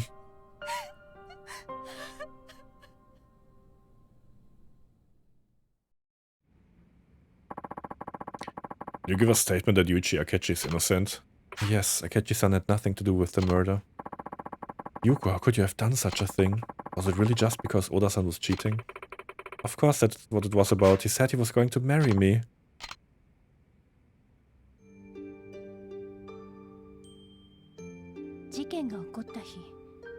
Oda-san's birthday. 小田さんの誕生日だった。だから私は彼を驚かそうと思って、Oh. プレゼントを持ってお店に向かったの。もうお店も閉まっている時刻だったから、裏口から入ってロッカールームに向かったわ。でもそこで見たのは、他の女と浮気している彼の姿だった。私はとっさに身を引いて隠れた。落ち着いて目の前で何が起きているのか理解しようと努めたわ。そのすぐ後に明智さんがやってきた。明智さんはロッカールームの中を覗いて小田さんと宇佐美さんの浮気現場を目撃すると、手に持っていた灰皿を落とし小田さんに掴みかかっていったわ。言い争うような声が聞こえた後、すぐに宇佐美さんがロッカールームから出てきて裏口から店の外へ出て行ったわ。すぐに明智さんも宇佐美さんの後を追って店の外へ出て行ってしまった。明智さんと宇佐美さんが出て行った後、私はロッカールームの中へ入っていった。小田さんは私の姿を見てすごいびっくりしたみたいだったけど、浮気がバレたことが分かると、開き直って別れ話を切り出してきたわ。宇佐美と一緒になるつもりだから別れてくれってね。その言葉を聞いた途端、完全に頭に血が上っちゃって、気がついたら近くに落ちてた灰皿で小田さんを殴っていたわ。それからは桐生さんが言った通りよ。私はロッカーにあった制服に着替えて、わざと裏口の前で誰かが来るのを待っていた。少しして誰かが客席の方からやってきたから、顔を見られないようにして裏口から出て行った。それで部外者の自分には絶対に疑いがかからないだろうって思ったわ。Ja. Bis Kiryu kam. Natürlich hat die Polizei einen Shit-Job hier gemacht. Several years passed. I ran into Kinoshita-san and we eventually got married. I started selling things as a hobby and it soon turned into a business. Before I knew it, it grew into a large company. It's been 6 years since that day and my life's been going so well. I can't believe the truth came out now, of all times. Yuko-san, did you ever think what it felt like for Akechi-san to have to bear these false charges? What it felt like to be knocked down to rock bottom and have this freedom stolen from him these past 6 years?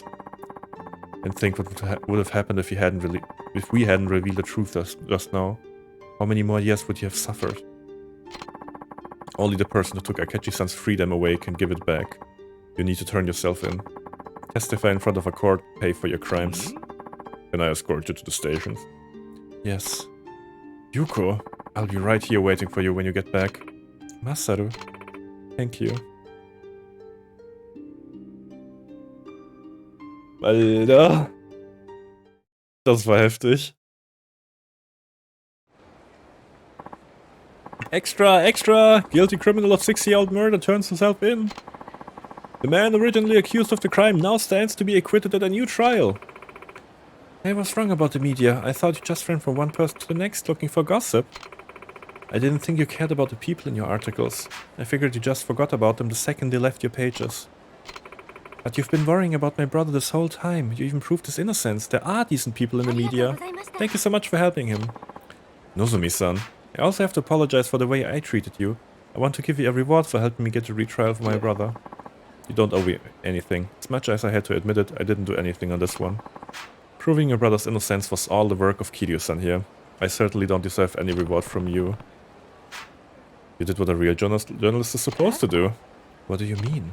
Sure, you wrote an article saying Akechi was a murderer, but now you've written an article clearing his name. Isn't that the way a real journalist is supposed to resolve things?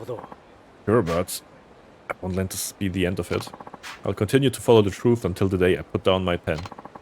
That's my duty as a reporter. And I'll be cheering you on. Schön. Also nicht so schön für Akechi, der war immer noch 6 Jahre unschuldig im Knast. Aber schön, dass der jetzt immerhin rauskommt. Oh, wir können endlich mal was aufleveln hier. Soul Tech Body Heat.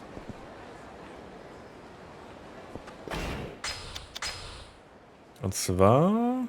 Fully charge your energy with the spirit of the golden dragon to fill your heat gauge. Das klingt geil. Quick step during a rush combo. Increase maximum limit of your health gauge. Cannot be performed when in heat mode. Okay. An attack with immense power that belies its simplicity. The ultimate essence.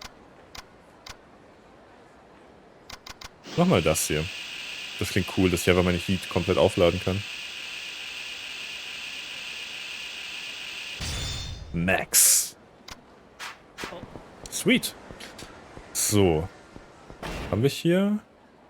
Nee, da muss ich gucken, wo wir Amon bekämpfen. Vielleicht ist es ein Ryukyu. Aber gucken wir erstmal.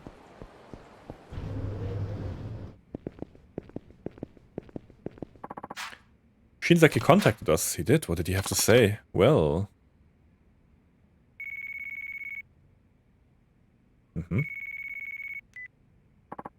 Hello, Ibuki speaking. HLA? This is Shinsaki. I'm only gonna say this once, so listen up. Tell Kazuma Kiryu to come to the roof of the Millennium Tower, alone. Can meet the boss there. Beep, beep, beep. Wait, hold... Hello? Hello? Ja, dann wissen wir, wo wir hin müssen.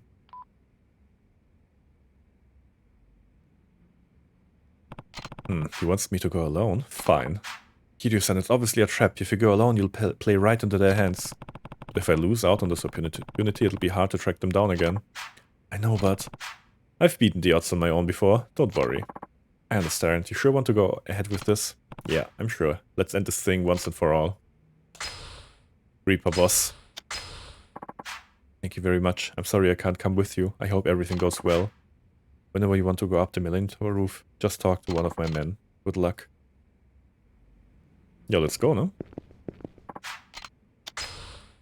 Zeit, den Reaper-Boss in die Fresse zu hauen. Oh, ist alleine. Macht's ja noch einfacher. There we are. Ach, Shinsaki. You're gonna let me see this boss of yours or what? Patience, my friend, patience. You know, as long as I've been a hitman, I felt my place at the top. My skills come naturally to me, and killing is effortless. Killed many people. Getting paid for every kill. Honestly, I couldn't stop smiling. But then one day, I felt all empty inside. I'd always been proud of my strength, but I realized it had just been used. I got upset at all the rich people in Yakuza who had used me. That's why I joined the Reapers. You might say it's a petty reason, but hey. So you weren't one of those Yakuza guys who got kicked out of his family. That's right, but I chose to join up with your boss, our boss, because of something he said to me. You must seek revenge. If you don't reap the souls yourself, you can never regain what you lost. That's why you call yourselves the Reapers, then.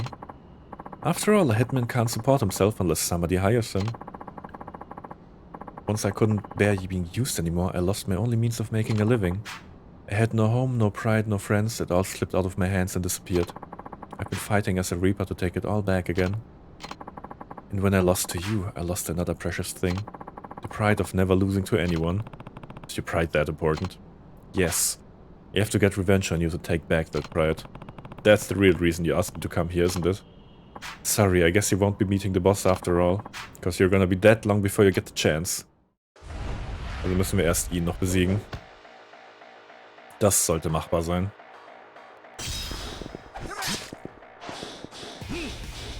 Ah, okay, ich kann damit Heat aufladen.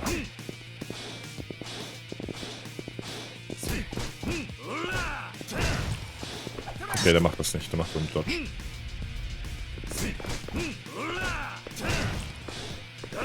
Okay, er macht erst einen Dodge und dann macht er einen Hit. So, dann machen wir mal das hier, das macht immer schön viel Schaden. Und jetzt chargen wir. Okay. Das hat sich nicht gelohnt.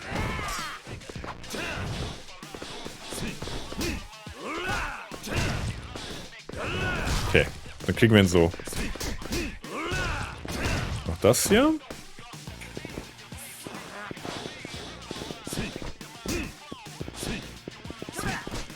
So, Blockt. Dodge. Und Angriff. Shit, das war zu früh.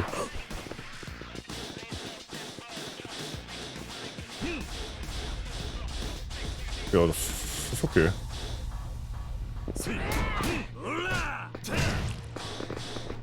Okay, diesmal hat er zweimal gedodged.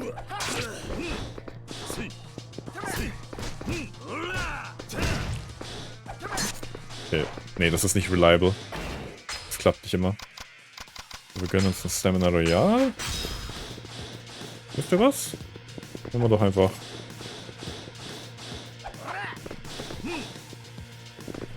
Das hier. Das wird auf jeden Fall meine Go-To-Weapon sein für Amon.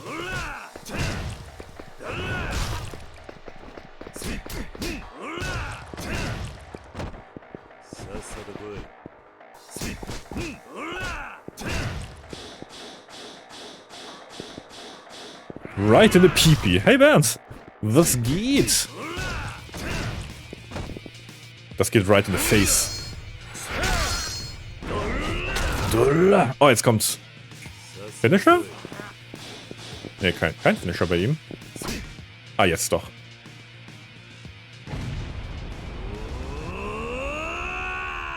Oder? Oh Gott, schaff ich das? Yes. Jetzt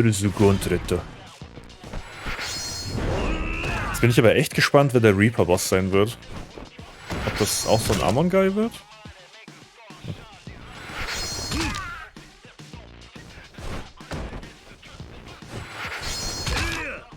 Das ist so nice Moves.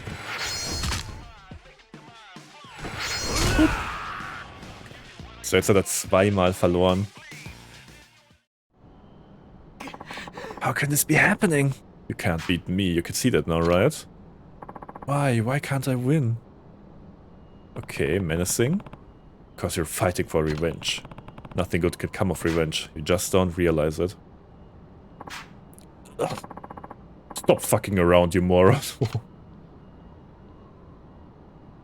Oh no, es ist wirklich ein Amon-Typ. Boss! Nee, Kazuma-Kiri, remember me? Och Gott, das ist ein Matrix-Guy. Och Gott. You were in the Nishikiyama family, weren't you? Arase? I'm honored that a legendary Yakuza like you would remember my name. Natürlich bei so einem schlimmen Bossgegner. You're the ringleader of the Reapers? Bingo. Pleasure to see you again, Kiryu. Why are you doing this? Why? Why, you ask? To get rid of you, Kazuma Kiryu. What other reason would there be? Wait, what? Don't tell me you've forgotten. My life went to hell after you beat the tar out of me. You were lucky enough to survive, but after that, the family treated me like shit. Ja, zu Recht. Even bottom feeders took the chance to gang up on me. Tell me why ain't nothing but a heartache. And to top it off, they disowned me. Guess they just wanted to get rid of me, huh? Once I was disowned by a family under the Tojo clan, there was no place I could go in Kamurocho. My old comrades looked down on me. They refused to have anything to do with me. I'll never forgive them. I'm gonna kill every last one of those fuckers. Arase. And this is all thanks to you, Kazuma Kiryu. Yet here you are, trying to screw me over again. I'll never forgive you. I'll just have to finish you off myself. Come on, Shinzaki, don't screw this up again. Oh Gott, gegen 2. Sure thing, Boss. Zero Cheating hast du verpasst. Nur bei Hostessen habe ich das gemacht. Time to pay with your life, Kazuma Kiryu. Und du hast den Ace Attorney Fall fast. Ach Gott, jetzt muss ich gegen beide gleichzeitig kämpfen.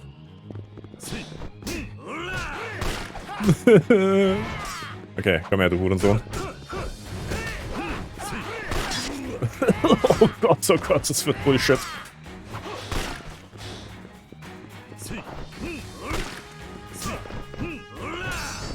Okay. Fun Times, ne? Fun Times. Okay. Erstmal müssen wir uns so schnell wie es geht um Shinzaki kümmern. Das ist der Plan.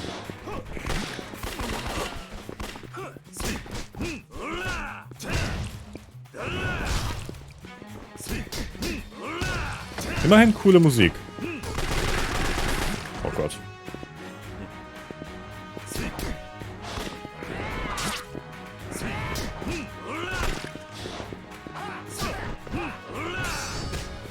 Gegen ihn passt meine Taktik nicht mit dem Blocken, weil er dann einfach Kontermove macht. Ich will lieber einfach von ihm weggehen. Er ist ranged. Shinsaki nicht.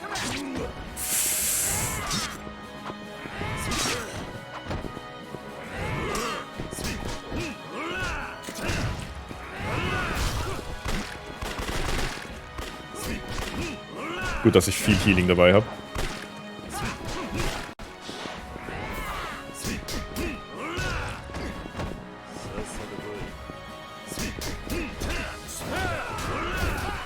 Alright.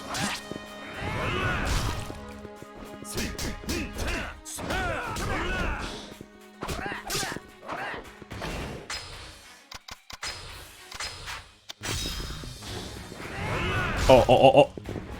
Rising Dragon!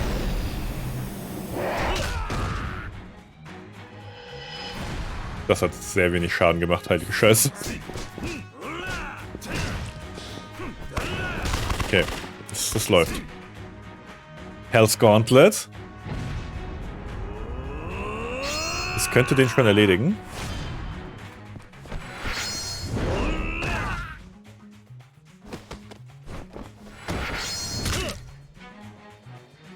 Aber was für coole Musik hier. Ich muss mir unbedingt die Yakuza Vinylplatten holen. Black Screen Records hat so viele Videogame-Soundtracks, das ist so cool. Okay, ich glaube, der größte Pain des Fights ist over. Einfach weil sie zu zweit waren. Ist der Typ so edgy? Oh mein Gott, was war das denn?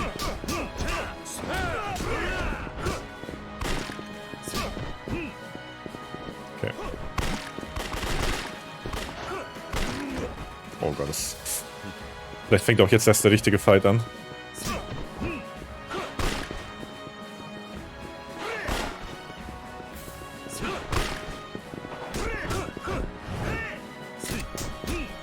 Ah, okay, okay. Das kennen wir noch. Das ist ein Move, den er auch in Kiwami benutzt hat.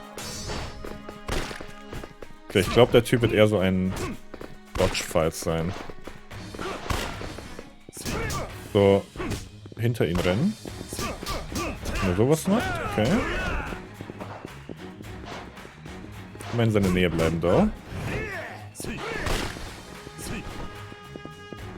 Fucking Shinsaki. Ich habe echt nicht erwartet, dass der Typ das wird. So eine Witzfigur, aber so ein schlimmer Gegner. Dann machen wir das so, weil da kann er dann nicht nach oben rollen. Ah, shit. Da hat das Super Armor.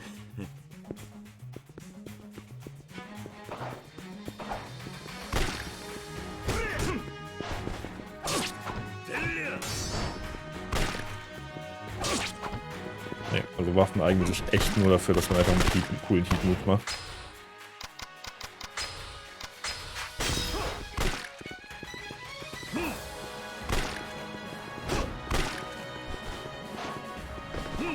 Moment, der Dodge meine Heat-Moves, sehe ich das richtig?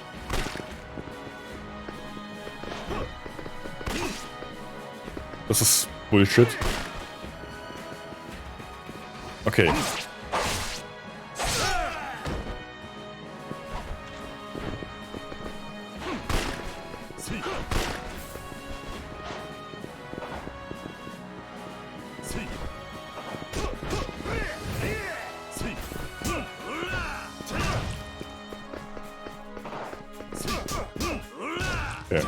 Das Problem ist gar nicht eher so der Kampf an sich, sondern einfach irgendwann mal Schaden machen. Okay, wenn ich schlage, dann macht er Dodge Roll und da kann ich einfach nicht ausweichen, weil Kiryu zu langsam ist. What the fuck? Stabiles Game.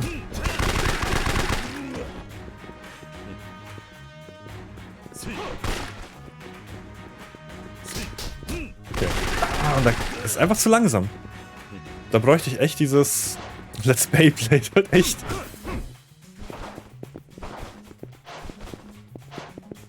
Da bräuchte ich echt dieses Dodge Roll machen können. Während der Combo.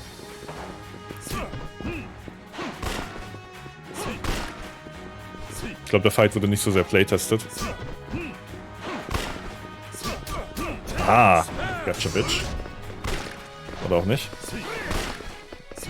Dann ist er einfach so Super Armor LOL.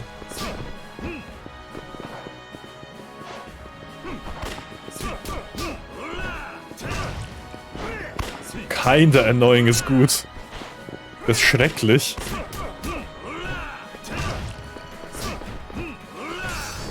Okay.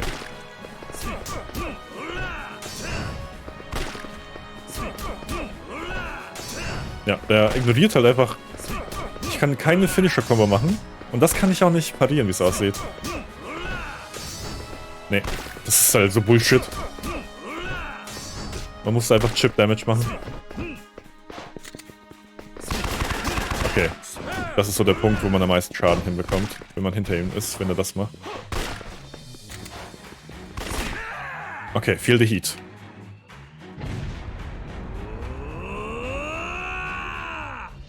Das wird ihn aber noch nicht ganz besiegen, glaube ich. Close, though.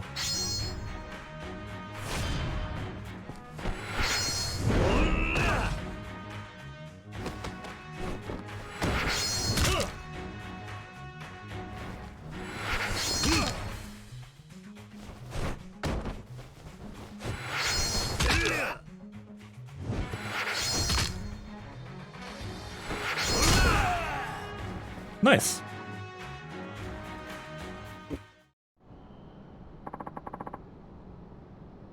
You son of a bitch. No way, but... Kazuma Kiryu, I'll never forgive you as long as I live. Arase. Kiryu-san, are you alright? Ibuki? What are you doing here? Sorry, I got worried when I couldn't get a hold of you. So you're the head of the HLA. Arase-san, it was you all this time. Why you? How do you know who I am? I bet I know. I've been looking for you this whole time. For me? Why? I knew the family gave you a rough time after your fight with Kiryu-san. Den Würfel vom Dach, dann hätte sich das mit As Long As I Live auch erledigt. Ist so. Aber Kiryu tötet niemanden. And nobody was worried about you as worried about you as Kashiwagi-san was. Kashiwagi? Kashiwagi-san knew you'd been disowned by them and searched all over Kamurocho for you himself. You know exactly what you were up against. That's why he tried so hard to find you, so he could help you in time. The people should have minded your own business. Stop pretending what you're doing is anything more than hypocrisy. You're wrong about that. When Kashiwagi-san created the HLA, he faced overwhelming opposition. Many people were against him using family money to help people who'd quit the business. But despite all that, he pushed the project forward. His intentions were never insincere. Arase, their conviction is the real deal. Kashiwagi-san's concern for your welfare was real too. Is revenge really the way you want to respond to all that? You got no right to preach at me, asshole. Arase. I realize my revenge may seem like repaying kindness with resentment to some, but if I don't do something, it'll keep gnawing away at me from inside. Arase-san, it's still not too late. Why don't you start over again with us? Start over? Start what over? I've lost everything. It's too late for me to start anything over. You organized the hitman. You've got the kind of charisma others wish they had. You can do things nobody else can. You haven't lost your touch. Arase-san, please come to the HLA with us. No. Boss! I didn't know there were people willing to offer me a hand. People like Kashiwagi. And you're just hopeless fools. Maybe so. There may be some truth to what you're saying. But as for you, Kazuma Kiryu, I'll still never forgive you. Ibuki, was it? I won't be causing you any more trouble. You have my word. Just stay out of my business. Arase-san. And you, Kazuma Kiryu. I'll settle the score with you later. Let's go, Shinzaki. Okay. Der wird safe nochmal vorkommen. Sure about letting him go like that? Yes, there's nothing to worry about now. How can you be so sure? The first thing we do at the HLA is trust people. When we help somebody, we truly believe we can turn his life around, that he'll stop causing trouble for others. Without trust, we can't get our message across. I see. Makes a whole lot of sense. I'm more worried about you. It sounds like they're going to challenge you to another fight. If that happens, I'll be ready. I should have known you'd say something like that. That's our Kiryu. That's it? Our battle with the Reapers is finally over. I really want to thank you, Kiryu-san. You don't need to thank me. It was the least I could do to honor Kashiwagi-san's memory. I'll continue the work of the HLA to honor Kashiwagi-san's dying wish. I see. If you ever need anything at all, from money to relationship advice, please come see us. Let's see. I'm good for right now, I think. In any case, take this as a token of our sincere gratitude. Muramasa Blade. Ooh. Until next time. Bounty Hunter. Sehr schön. Muramasa Blade. Attacke 130. Ja, dann weg mit dem Radiant Sword, ne? Okay, und ich lege noch das da wieder an. So, Leute. 2 Sachen haben wir noch.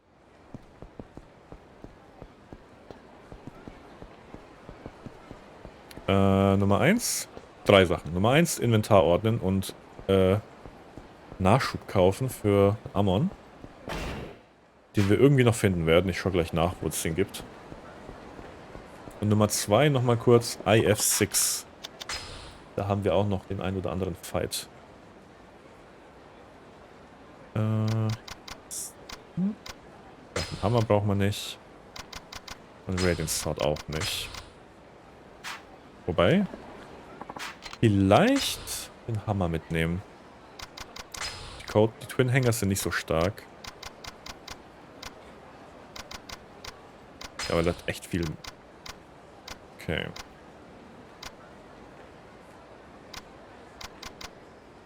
Nee, dann hole ich noch kurz.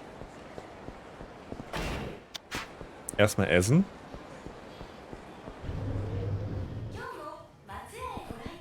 Das haben wir schon.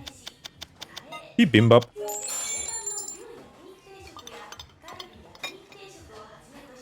Ah, Ammon gibt's bei HLA. Das heißt, den gibt's. Wir mussten es eh machen für Ammon. Interesting. All Training from Minamida. Okay, ich glaube, Minamidas Training haben wir.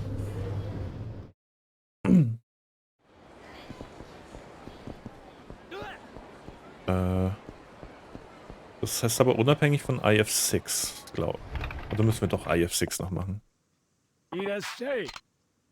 Muss man für Ammon nicht eh mal alle Substories machen? Yes, Substories, die haben wir ja auch.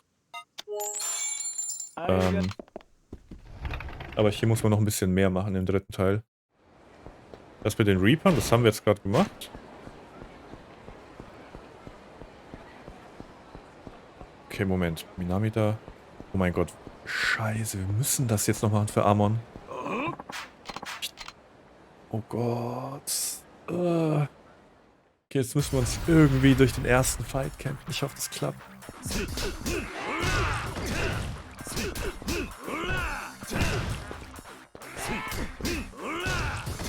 Ich hoffe sehr, auf Normal Mode wird es was.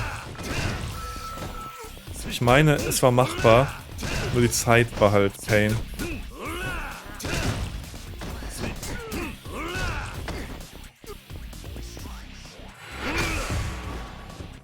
Ammon in Yakuza 7 ist Pain in the Ass. Alle Substories ist dann noch Schritt 1. Ja, hier ja auch Low-Key, ne? Ja doch. Wir müssen erstmal das hier noch erledigen. Und dann können wir nochmal zu Ibuki. Ja. Oh. Okay, I came to play.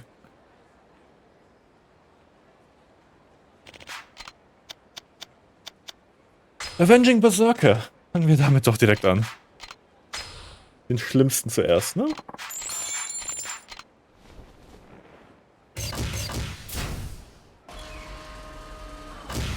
Oh boy. Das kann ja was werden. Ich glaube, zu Sonic kommen wir heute doch nicht mehr. Hat jetzt doch nochmal länger gedauert. Alright.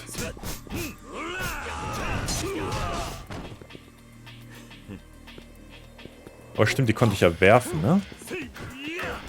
Genau, dann machen wir das doch. Oh Gott.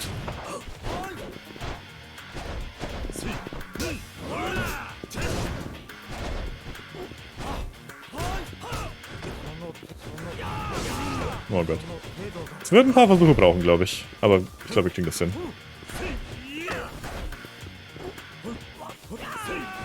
Okay.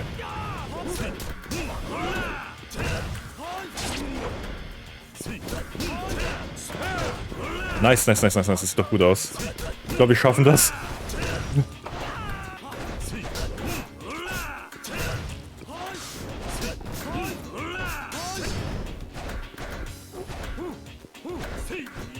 Okay, wir haben schon die Hälfte seines Lebens.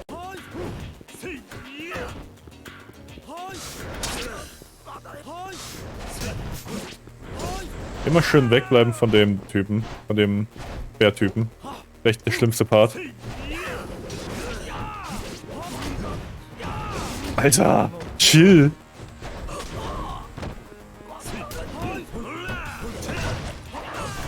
Okay. Komm her. For real.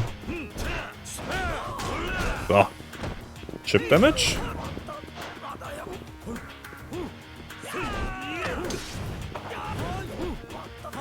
Okay. Noch.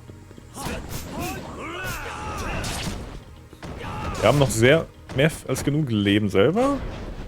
Zeitlich sieht's ganz okay aus.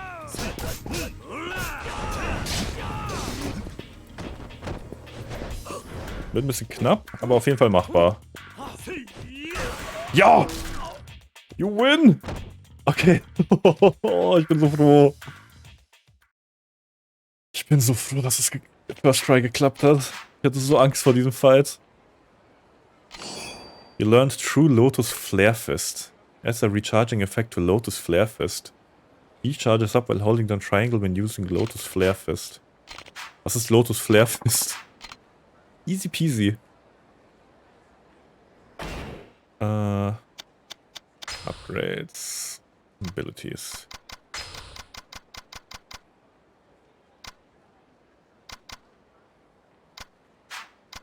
The stock Emmet of Wish? Yeah, pretty much.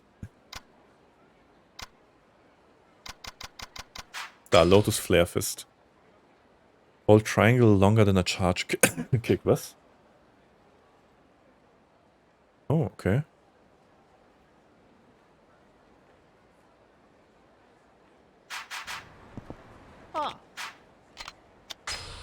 Das können wir mal probieren. Okay. Ephemeral Fighting God. Seems you had some doubts going into this fight. This fight is maybe unlike any you've had before. Wer könnte das denn sein?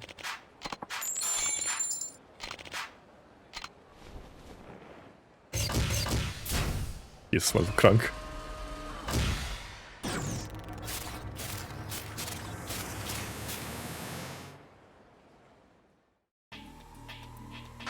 Ah, Kasama. Oh Gott, das könnte... Ah, deswegen, die hat some doubts. Oh, what? What? Nee, das macht... Oh.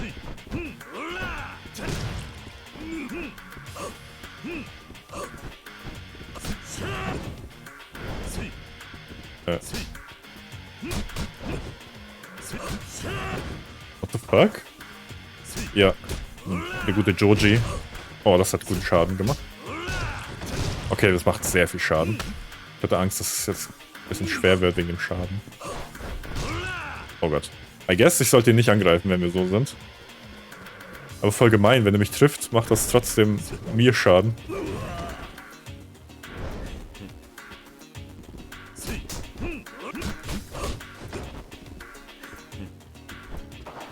Ich hoffe, das passiert nicht allzu oft.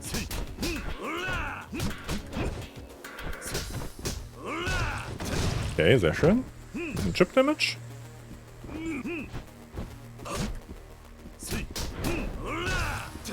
Okay, okay.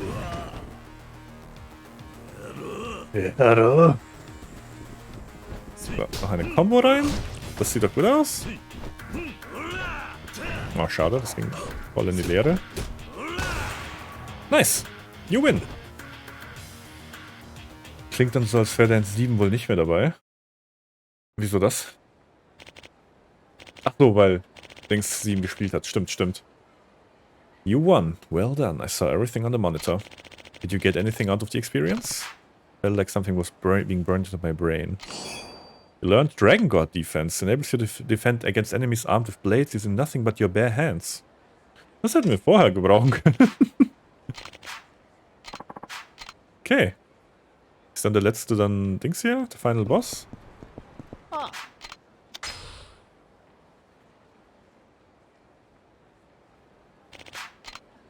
Dragon King.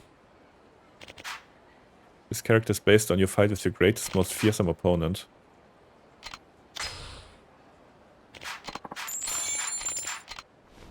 Also doch wahrscheinlich der Final Boss, oder?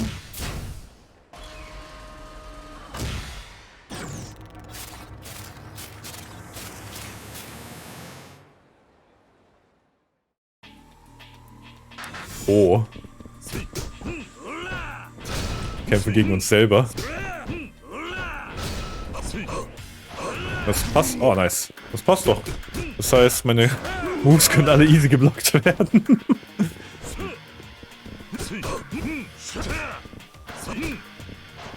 Okay, der ist sehr aggressiv.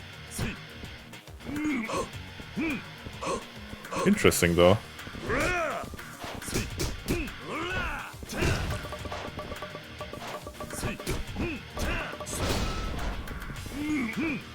Klappt das? Yes! Oh, das macht wenig Schaden, though.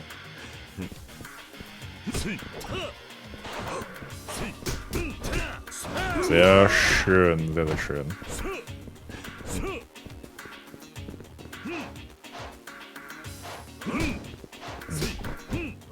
Da muss ich aber echt lang laden.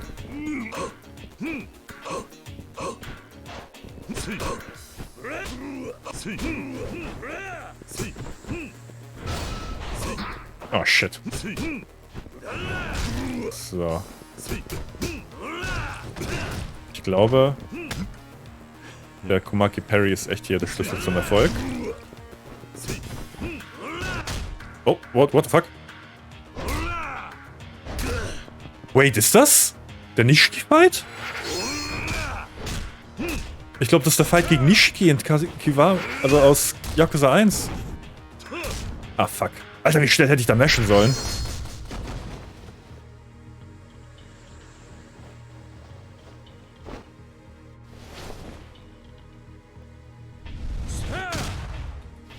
Alright.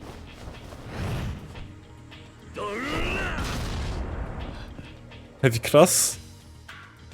Nee, das ist wirklich der Fight gegen Nishiki. Ich erkenne es wieder. Gerade diese Cutscene. Ah, fuck, dieser Kick ist böse. Alright. Ein bisschen noch, ein bisschen. Okay, jetzt, das sollte... Na, nicht ganz.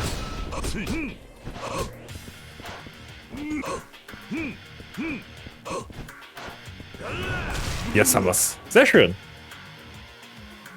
Es ging einfacher als gedacht. You won, well done. I saw everything on the monitor. You learned Asura Spirit. This is the final ability gained by defeating your inner self. Cancels Heat Mode in exchange for some health. Oh, okay. Das brauchen wir nicht. Aber cool. Ich hätte es eher umgekehrt, dass ich Health zahlen kann und Heat bekomme.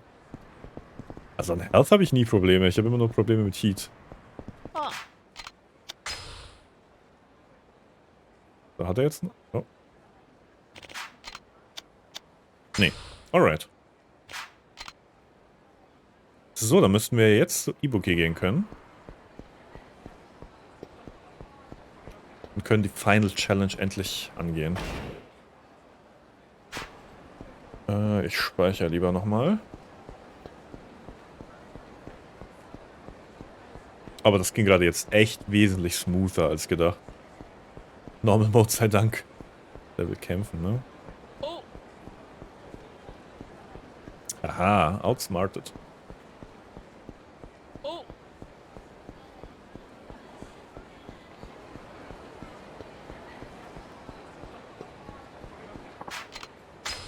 Save.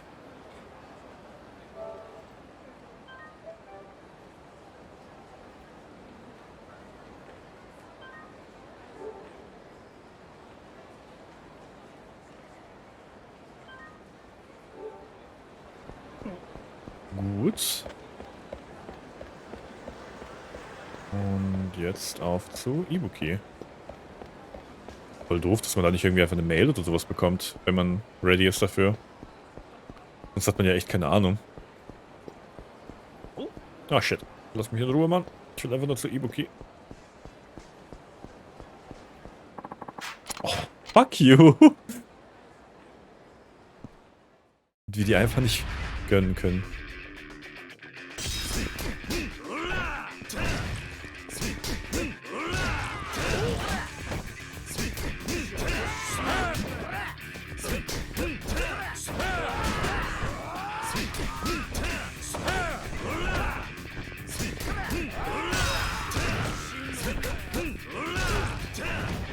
Das ist aber ganz praktisch, wenn ich mit voller Heat in den Fight starten kann.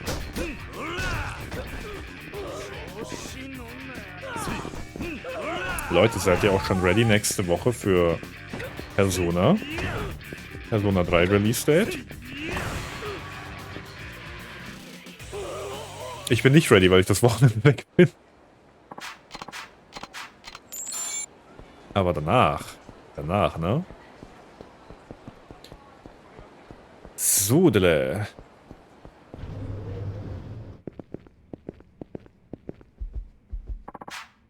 Do you know of a man named Minamida? Ah, he's actually calling himself Dr. Minamida. Yeah, I know him. Oh, you do? What about him? While we were collecting information on the hitman, the name Minamida came up. You mean Minamida is one of the hitmen? Well, no, but... Come on, what's wrong? We came across his name while we were hunting for information on a mysterious man named Amon. There we go. This Amon seems to be a hitman himself. He apparently works for some mysterious organization. And people say that if he targets you, you're as good as dead. Actually, before we found out Arase-san was the man behind the Reapers, we thought Amon was the ringleader. We keep running into walls. Minamida is the only solid lead we could get. He was the president of a video game company that went bankrupt. So how is Minamida connected to Amon? We're not sure, but based on the information we've gathered, it seems you've become one of Amon's targets. We're certain Minamida is linked to Amon, so if he's a friend of yours, please be very careful. Got it. Could the Minamida I know be linked to Amon? Sounds crazy, but Ibuki's info seems solid. Still, Minamida hasn't been acting strangely. I'll just have to see how things turn out. Wird aber keine Zeit für solche Games momentan. Ja, fair. Das sind ja aber auch echt lange Games immer. Also an sich kann man es ja spielen, wenn man immer jeden Tag ein bisschen macht, aber bei solchen Games will man schon ein bisschen mehr machen, ne?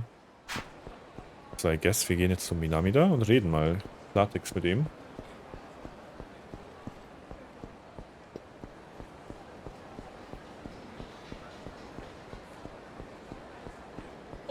Nett! Will doch einfach nur gegen Amon kämpfen.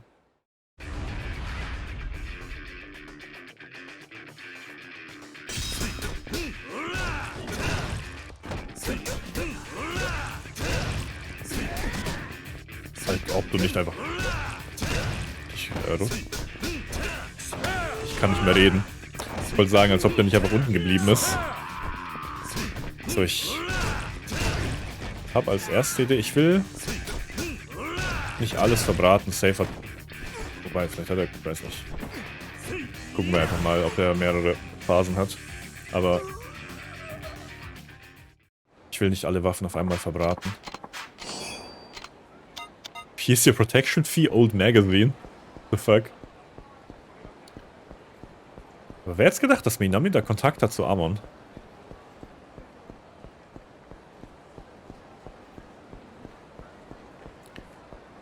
Alright, dann wieder in unsere Arena hier, die wir schon lange kennen. Kiryu, good to see you. Have you come to play? That's right. What's going on? I'm sorry, Kiryu-san, but there's something I've been hiding from you. What's that? The truth is that I'm on the run. Not from a loan shark or anything. No, no, no. The man pursuing me is much worse. And I knew about you before you ever came to try my invention. How? The man pursuing me, he told me about you, and he's the one who commissioned the creation of this machine. Talking about Amon, aren't you? You knew? The whole time and you still played along? That's incredible. What does Amon commissioning this machine have to do with me? This machine was created with a single purpose in mind, defeat Kazuma Kiryu. You. Amon visited my office approximately 1 year ago, requesting that I build a special machine for him. He brought with him a number of attaché case files cases filled with cash. I refused at first. Our newly released YF6 was a smash hit, and as a result, I had more cash than I could possibly spend. But then he showed me his blueprints. They were astounding. Blueprints for what? A truly incredible machine that uses a person's experiences to enact battles within their mind with authenticity that rivals reality itself. I could scarcely believe it. It was a dream come true. Build a revolutionary machine and get paid to do it. I'm not one for mysticism, but Amon had what can only be described as a foreboding aura about him. The scars all over his body didn't help either. Naturally, I couldn't refuse. Still, I deliberated for 3 sleepless nights until I finally agreed. But that Amon, he's an even more formidable man than I had ever imagined. In what way? Amon played the first prototype I produced. I have never seen anyone fight like that. It was incredible. As I watched Amon play, the game generated locations from all over the world, and his myriad opponents were of all ages, races, and creeds. He slaughtered each of them. Think about what kind of life he must have led to meet and kill all those people. It's chilling. Being chilling? That's all the machine did? It's just a training tool then, isn't it? I thought so at first too. When he commissioned me, I assumed he just wanted to use it to train himself. It wasn't until he gave me the plans for the additional feature that its true purpose became clear. What? It contains a kind of feedback system. What's that? You've already experienced it. It analyzes the techniques of your opponents and helps you integrate them into your own mind. Amon wanted to use it to learn the techniques of one particular opponent, you. So those abilities I learned, they didn't just come to me through inspiration? Not quite. What do you mean, not quite? According to the blueprints, the player should only be able to learn techniques used by their opponents. But you have learned techniques seemingly independent of the opponent you faced. It's baffling. Ah. You have somehow pushed the machine beyond its programming. You defy explanation, Kazuma Kiryu. The human race is full of wonders. Ja, einfach Giga-Chat-Gene. Why did you decide to run from Amon? One of the virtual opponents Amon had fought was a man he had hired to do a job for him, and who he murdered once the job was done. I realized he'd eventually kill me too. Besides, my passion is creating entertainment. The machine Amon commissioned me to build was only going to bring more suffering into the world. I realized I had made a terrible mistake when I agreed to help him. He's a monster in human skin. Among the opponents Amon had fought, 2 had given him trouble. One was an old man, the other was you. When I inquired as to who you were, he just grimaced and said, Kazuma Kiryu. You were one of the only ones who could stand up to Amon. The old man war doch safe Komaki. Der alte Sack. You were the one he built the machine to defeat. If I could somehow find you, I knew from the simulations that Amon had fought you twice in Kamurocho. Kamurocho is packed with people. I thought I might be able to escape both Amon and my creditors there, and have a chance at meeting you as well. I recognized you the moment I laid eyes on you. It was exhilarating meeting you in the flesh. You're a legend, Kazuma Kiryu. Don't you think that Amon knows about this place by now? No, I'm certain he doesn't know I'm here. He must not find out I'm in Kamurocho. Oh. The time has come at last. Amon. What? Your time has come, Kazuma Kiryu. It's been a long time, Amon. What do you want from me? With me. The Amon clan does not look kindly on defeat. Defeat is death. Those who are defeated forfeit the right to live. But I have survived the unsurvivable. I have been cleansed by death. And I am still alive, Kazuma Kiryu. I am still alive! The words hate and loathing do not begin to describe my contempt for you. The first step to victory is to know thy enemy. And I know everything about you. Your phone number, your friends, the people you die to protect, and getting that information was a trivial matter. What? Thank you for your help in collecting data on Kiryu, Dr. Minamida. But I did no such thing. But you did. While you were snoring like a drunken soul, I extracted the machine's log data. I'm an assassin, Doctor. I know how to avoid waking the soon dead. Ha! The log data, that won't do you any good without my invention. You can't use the feedback system without it. Don't be a fool, Minamida. Who gave you the plan for the machine in the first place? It's not your invention, it's mine. And of course, I've already built one. What? Then why did you bother having me make one? Simple. It was a test. I had to see if the technology would work on ordinary people. But you surprised me, Minamida. And you're surprisingly skilled at hiding as well. The day you left was the day I had planned to kill you off. Now listen to me, Kazuma Kiryu. I hold your fate in my hands. Do you understand what that means? I have the information and the ability to make everyone you care about die before your eyes. Einfach Pause. Amon, what do you want? It's simple. I want your life. But put any ideas of merely surrendering to me out of your mind. I want to watch you struggle, Kazuma Kiryu, to fight tooth and nail up until the very moment I crush you. I know all of your skills as well as those of countless other hardened killers. You could never hope to defeat me. I will wait for you at the Mountainside Coliseum, where we will not be disturbed. I've sent a map to your cell phone. Oh, das war in Zero. Das war die Arena von damals. The area is completely deserted at night. Wait for nightfall and then come. I don't need you to answer, Kiryu. Listen well, if you fail to come, one person you love will die every month. If you would rather live with that guilt, sadness and fear you're welcome to. But know that once everyone you love is gone, I'll come after every person who has ever known you. I will snuff out the life of one person every month until your flame too finally gutters out. Fucking insane. I'm sorry for helping him, Kiryu-san. I had no idea what he was planning. Not your fault. This is who Amon is. Oh, Amon. You stupid trickster. You heard what he said. I have no choice. I wish you Godspeed. Remember, this isn't a game. If you lose, it's over. Better be prepared. Genau, wir müssen ein Taxi nehmen. Dann können wir ja davor noch speichern. Gut. Ich gehe zum Taxi ganz im Süden. Ach. Ist hier immer Gegner. Okay.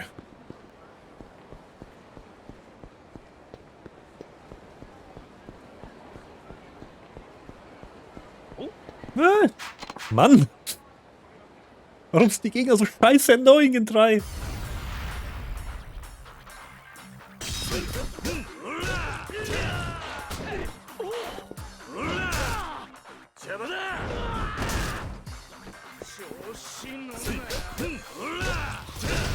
Aber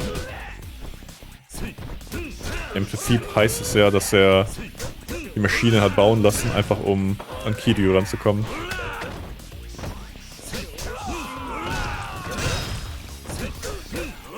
Ich hoffe, wir haben dann wieder seine lustige Stimme.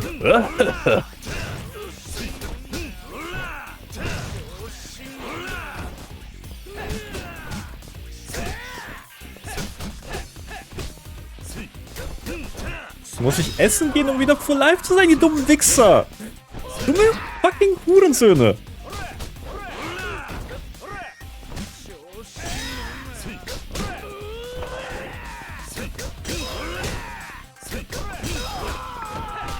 Alter, chill doch mal!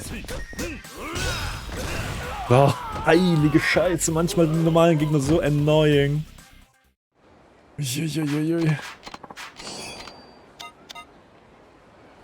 Okay, wir können kurz zu Kyushu Number 1 Star. Das sollte uns wieder aufpeppeln.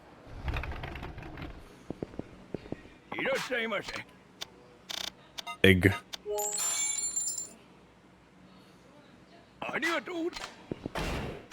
Wir essen noch was.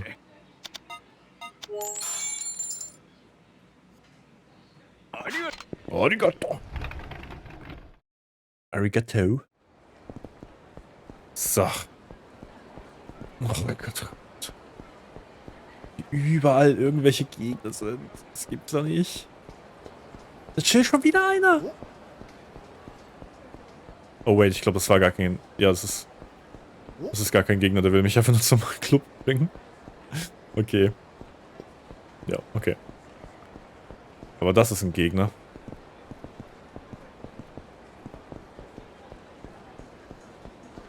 Aha. Ausgewichen.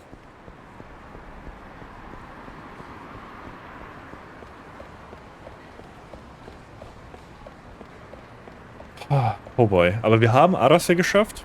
Ich glaube, wir schaffen auch hier Amon. Ich glaube, das ist machbar.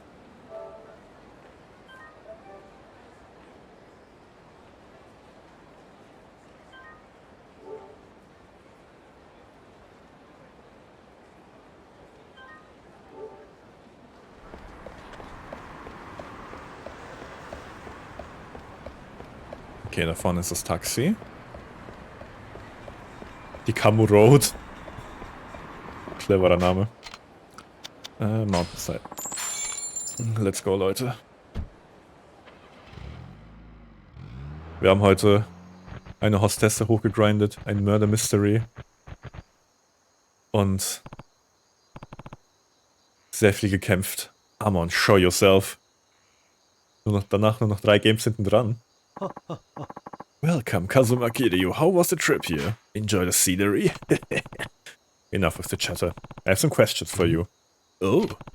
You don't seem to kill for business or even for pleasure. So what do you hope to gain by killing me? And what are your plans if you do beat me? I want answers, Amon. Why are you so hell-bent on fighting to the death? That's what you wanted to ask? How naive. What does a dead man care about the future? But I'll answer you regardless. The essential nature of living creatures is to tear each other down. One cannot live without taking another's life. In fact, it's the core of our very being. We of the Amon clan see our mission as the pursuit and mastery of this vocation. It's also our personal mandate as we seek to become the most powerful life forms on Earth. From birth, we place them on carnage and are forced to kill or be killed. Our skills are owned not to stroke a petty ego, but to survive another day on the battlefield. Defeat for us means the end of our lives. Thus, if we wish to take another breath, another's must be snuffed out. The only good is life, the only evil, death. However, there is one thing our clan considers a worse evil than death, and that's for the defeated to live on in his weakness, or her. His or her weakness. Their works too. Das war random. Kazuma Kiryu, you defeated me, yet you left me clinging to a miserable existence. Your act of allowing me to live is folly and a mortal sin in the eyes of my clan. In my eyes, you, Kazuma Kiryu, are the strongest life form. Kiryu is Shadow the Hedgehog?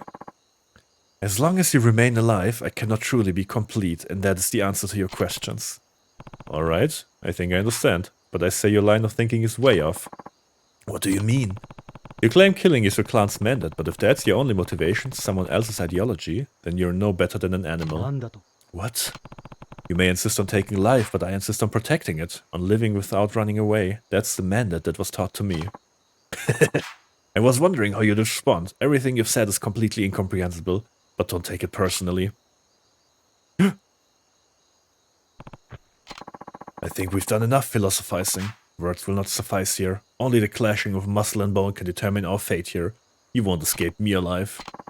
Very well, I require no response from you. Prepare yourself!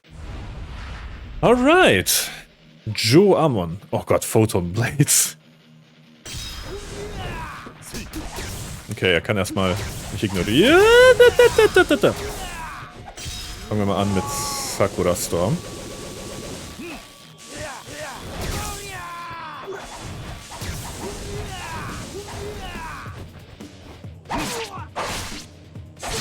Das hat nicht sehr viel Schaden gemacht.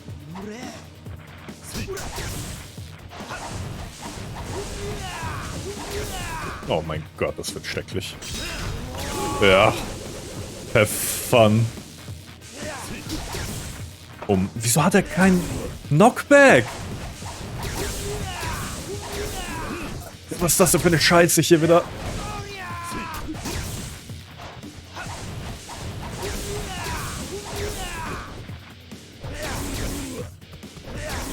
Soll ich dem einfach 10 Stunden lang Chip-Damage geben, oder was?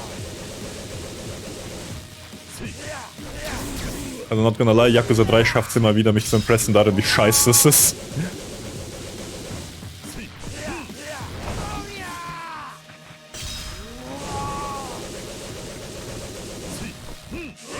Und dann ist er unhittable.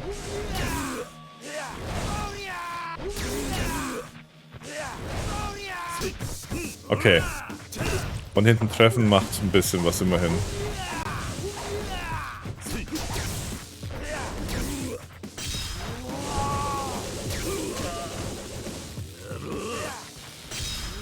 Wie viele Lebensleisten hat er? Ganz schön einseitiger Fight, weil der absolut scheiße ist. Also wieso ist Alter! Das ist... Oh, ist das eine dumme Kackscheiße. Das macht mich echt sauer, wie scheiße das Spiel teilweise ist. Es ist halt machbar, weil man gönnt sich halt einfach 1000 Heil-Items und macht dann Heat-Moves. Aber das ist doch einfach dumm.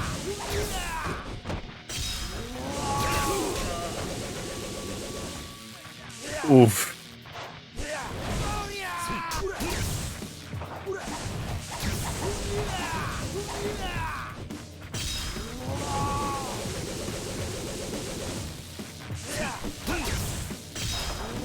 Ja. Cool Story, Bro. Und dann blockt er das natürlich. Kann ich das irgendwie parieren wenigstens?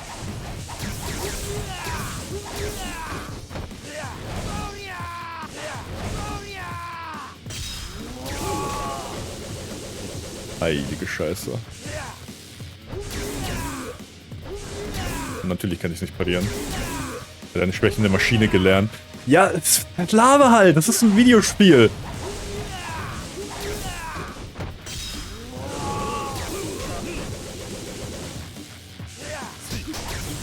Nur weil das storymäßig so passt, ist es keine Excuse, einen shitty Bossfight zu machen.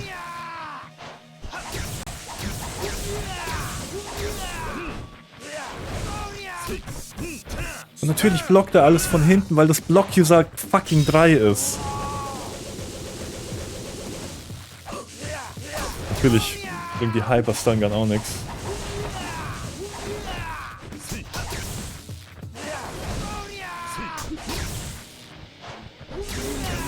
Safe ist dann nichts parierbar.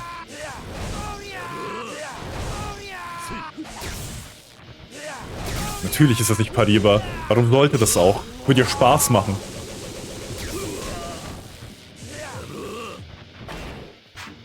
Alter, boah. Kann ich ihn vielleicht wenigstens Tiger droppen oder sowas?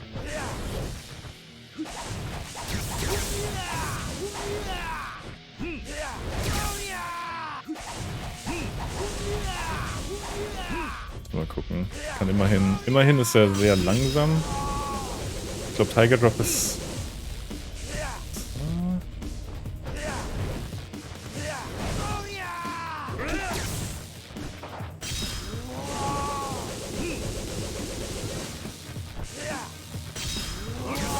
Und dass man Heat Moves nicht machen kann, während die sowas. Ey. Vor allem, weil der die ganze Zeit angreift.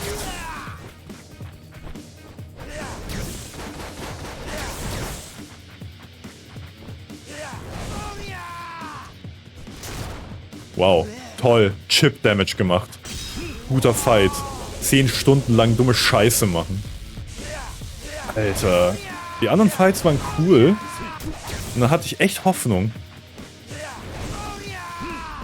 Natürlich hat Amon eine schlechte Reputation, wenn er einfach kacke designt ist. Alter. Wisst ihr, in Kiwami 2, da waren die richtig gut. Kiwami 1 war auch cool. Da musste man alles einsetzen. Kingdom Hearts Bosse sind fantastisch. Sei still, ganz ehrlich. Du hast also, wenn du das hier mit Kingdom Hearts vergleichst, dann nee. Also bitte, das lasse ich mir jetzt nicht geben. Das ist einfach falsch, Kaiserle, tut mir leid. Kingdom Hearts hat richtig gut designte Fights. Wirklich to a T. Also hier in Yakuza 3 ist einfach nur. Nee. Hier wird safe wieder besser, aber das hier.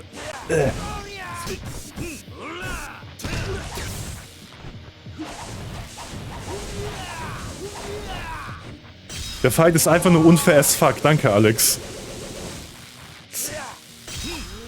Nicht zuletzt wegen den unglaublich schlechten. Wenn ich an Maleficent denke. Maleficent dauert keine 10 Stunden.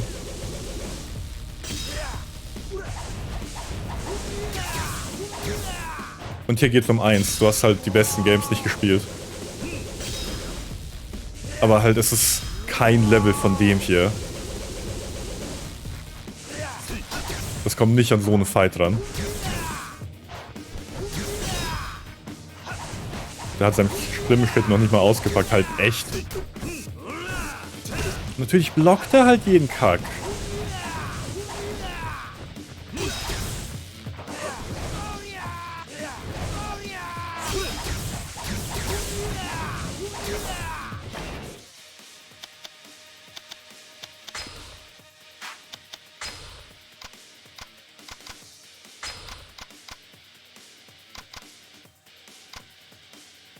Wie geht denn der Tiger Drop?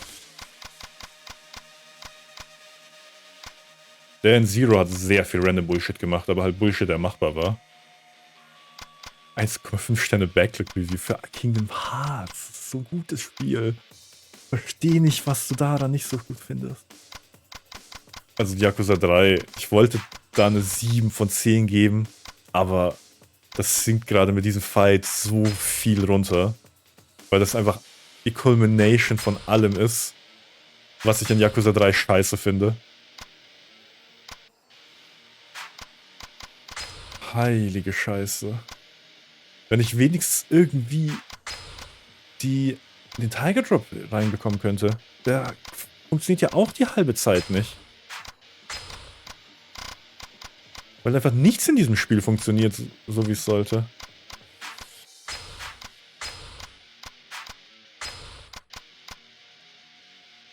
Stands with R1. Okay, weil das hier komplett anders ist. Warte, Moment. Ich habe jetzt nicht nachgesehen. Brauche ich rote Heat dafür? Das wird echt ein Tiger Drop Abuse wieder.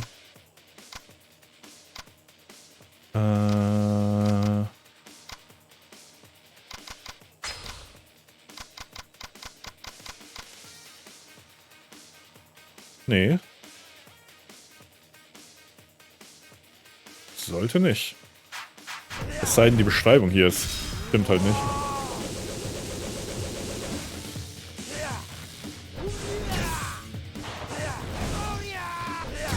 Ah, man hat... Oh, okay. Ah, ich hatte noch die Waffe draußen. Das war das Problem. Gotcha. Oh, ich hoffe, der Tiger Drop wird's killen. Alter.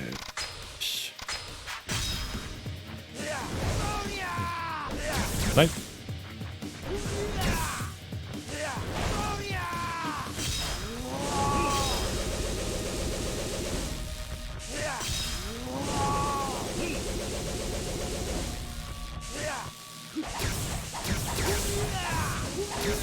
Ja, cool. Schön, dass der Tiger Drop funktioniert, ne?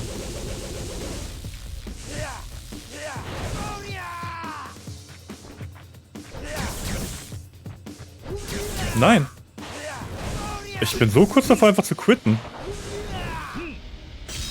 Weil das... Ich will das nicht mal finishen, weil das so scheiße ist.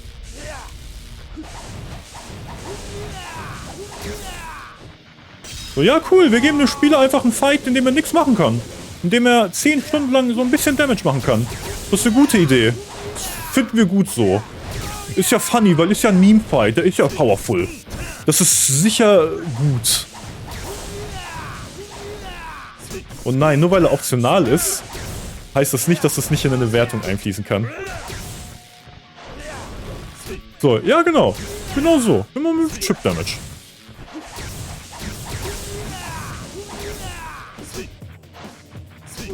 Das ist gutes Gameplay. Das lieben wir.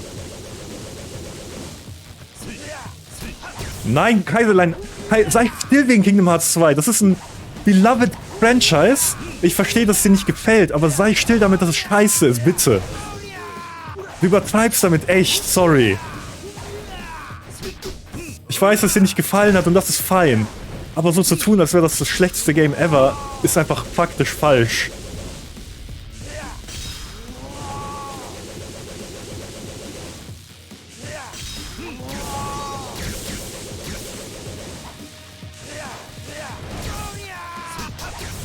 Ist es ja nicht, hat 1,5 Sterne. Ja. Nein, also ganz ehrlich. Du tust halt so, als wäre es so ein grottiges Game. Es ist okay zu sagen, dass es dir nicht gefallen hat. Aber es jedes Mal aufzubringen, gerade wenn ich es spiele mit deinem... Sorry, es musste irgendwann raus, ist einfach zu viel. Weil... Nee.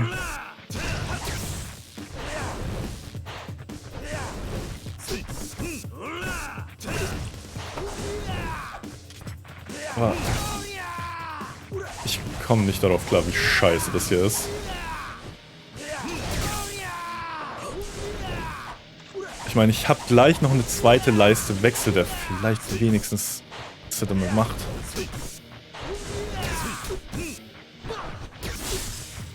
Alter, Mashallah, endlich hat er diese scheiß Blades weggeworfen.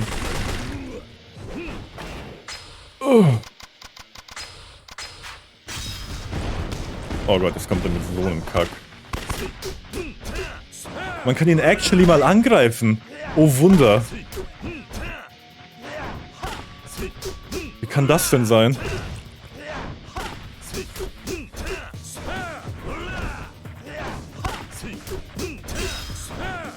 Ich fand's lustig, wie er gestolpert ist, aber... Heilige Scheiße, diese erste Phase war ja... absolut krank kacke. Wie kam das durch Playtesting?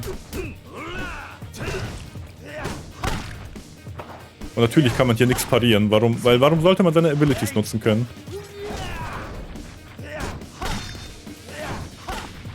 Der hat meine Waffe einfach zerstört. Ja. Mach halt einfach die Sachen vom Spieler kaputt. Die das Spiel in irgendeiner Form angenehmer machen können.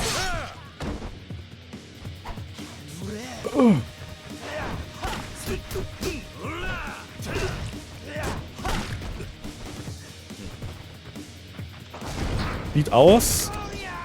Was ist das? Das ist die... Alter. Ja, genau. Genau.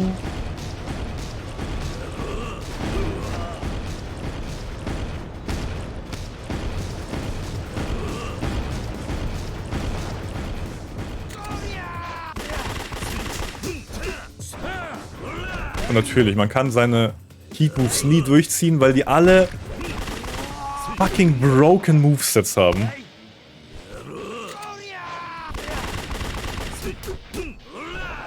Weil, warum sollte ich meine Kombos auch durchziehen können, ha?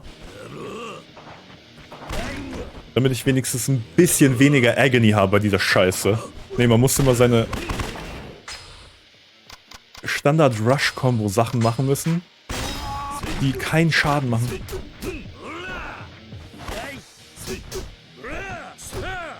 Es ist halt maximaler Assault gerade, weil das so kacke ist.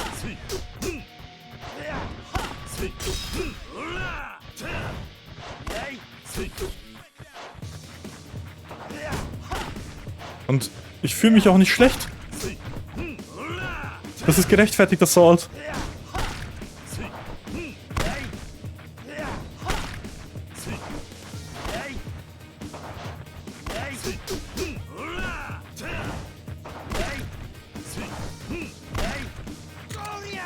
Okay, natürlich dreht er sich. Natürlich dreht er sich.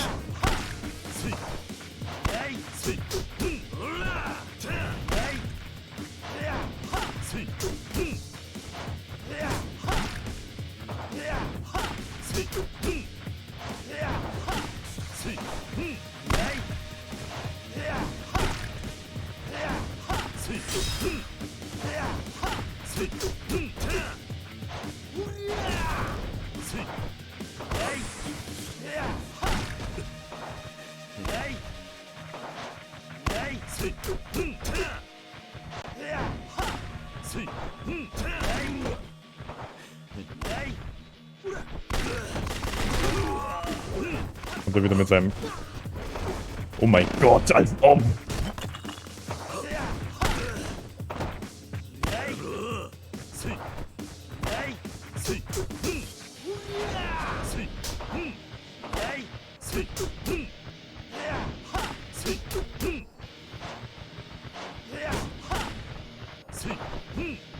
Einfach Neo, halt for real.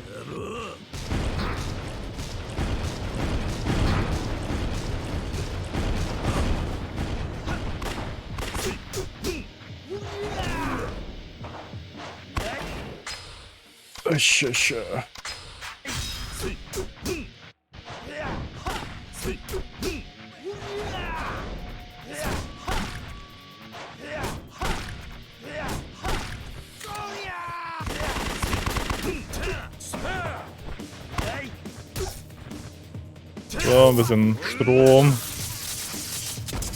Oh Gott, oh Gott, oh Gott.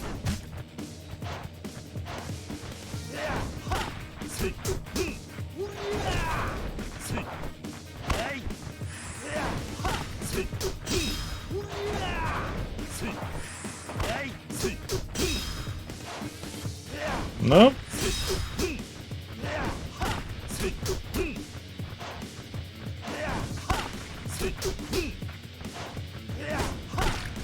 Und wir wahrscheinlich wieder nach 2 Lebensleisten.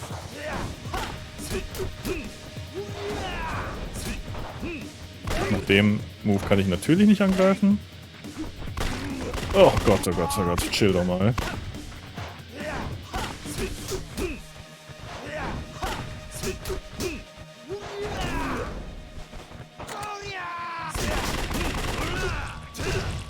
Mashallah, mal eine Combo durchgebracht.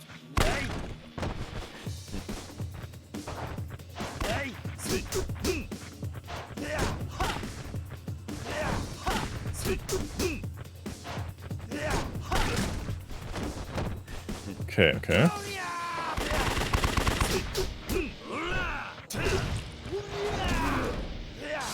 Oh Gott, ich glaube, das hat er noch 3. Das ist. Nee, das ist, glaube ich, die letzte. Eieiei, chill doch mal. Oh, das ist jetzt ein neues. Ist das ein neues Moveset?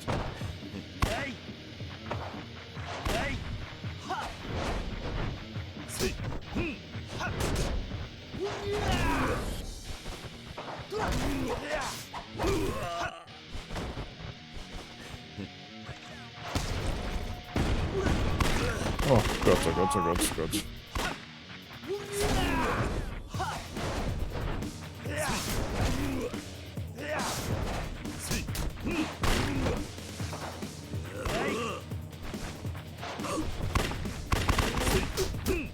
Nee, das kann ich natürlich nicht komboen.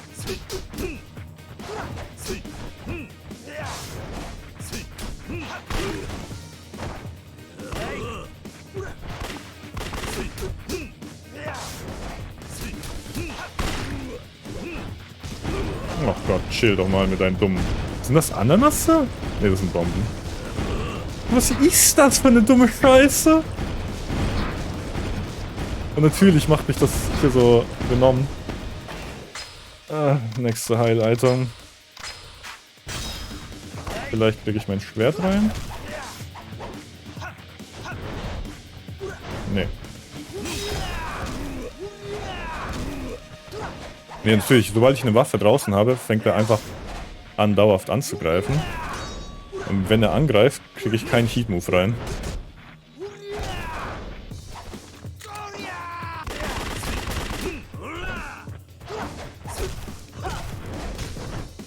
Den Drohnenhagel. Der war in Zero, glaube ich. Und da ging es voll klar. Hallo, Gadrin. Willkommen zum schlimmsten Bossfight ever. Also du hast die schlimmste Phase verpasst. Da war sehr viel Rage dabei. Ja, also das Stream overall war spaßig. Bis jetzt auf das Ende hier. Das zeigt Yakuza 3 nochmal, warum es richtig scheiße ist. Ich konnte hier gar nichts verpassen. Understandable.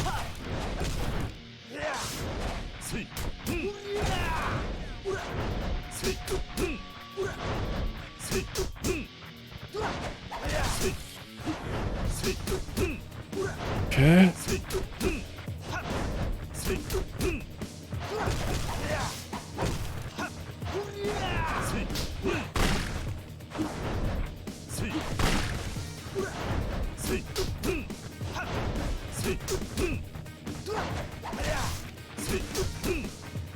Das ist der letzte Fight. Danach ist vorbei.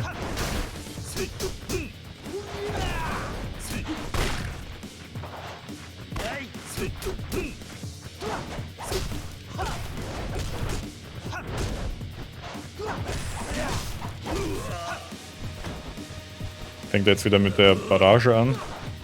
Ja, Alter. Ich finde es aber funny, wenn er stolpert. Immerhin hat das Saving Grace.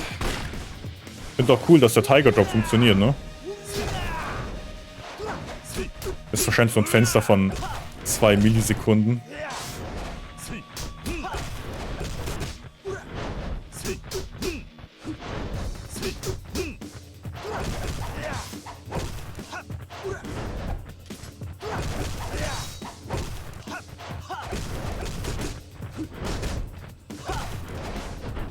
Der fängt echt an, pausenlos anzugreifen, sobald ich eine Waffe ziehe. Einfach wegen der AI-Logik. Die AI weiß, wenn die angreift, kann ich keinen Heat-Move machen. Und deswegen fängt die einfach an, pausenlos anzugreifen. Das ist so dumm!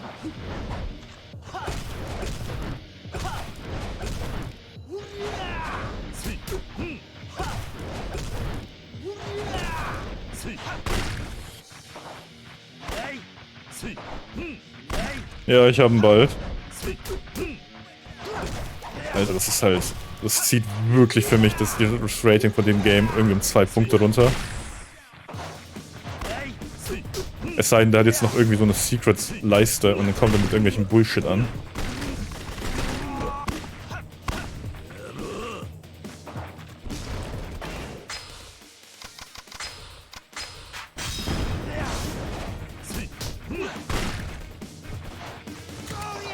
Okay.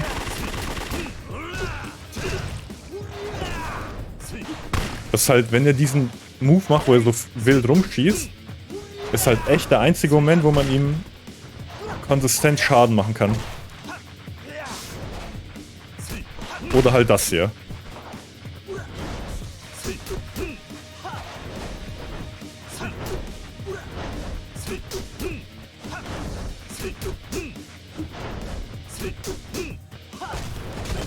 Das ist halt so dumm, dass man den einfach so cheesen muss. So Chip-Damage.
Wie er nicht mal so ein Finishing-Ding hat.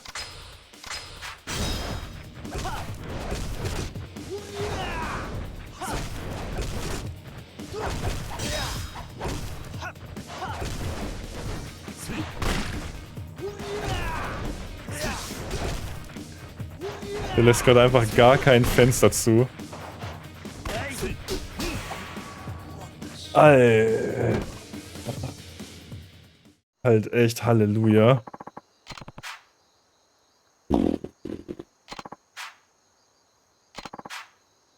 Murder. Bitte, Kirio, töte ihn einfach. Er hat es verdient. Why not?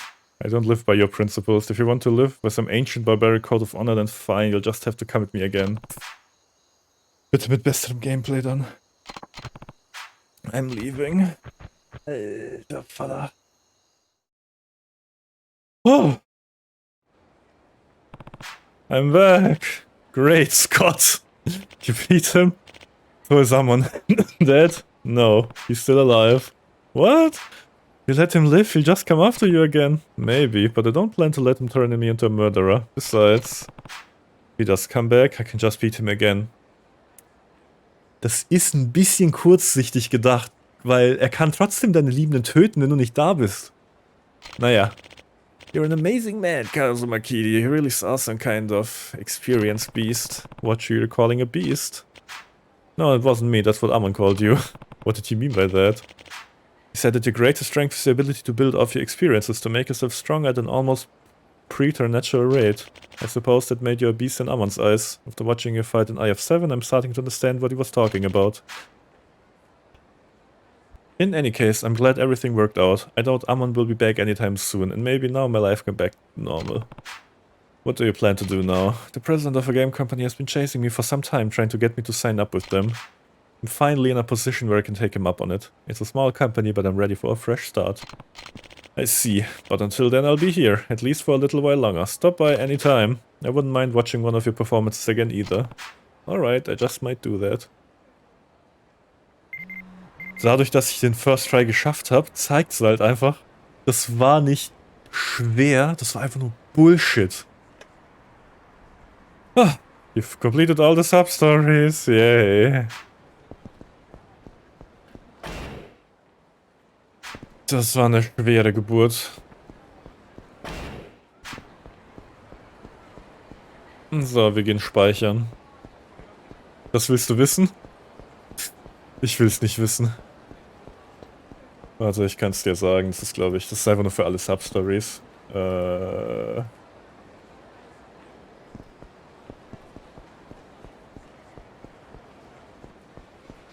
kriegt die Golden Pistol. Die ist wahrscheinlich genauso scheiße wie alle anderen Schusswaffen in dem Spiel. Uiuiui. Ja.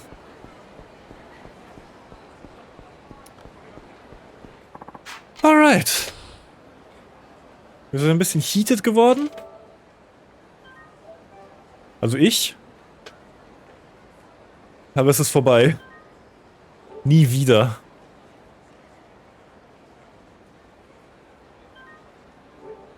Aber jetzt kannst du nur noch bergauf gehen.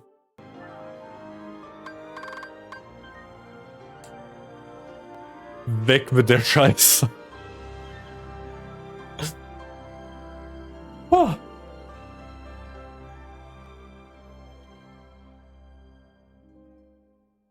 So, Leute. Achso, ja, stimmt. Auf der PS4 muss man halten. Ganz vergessen.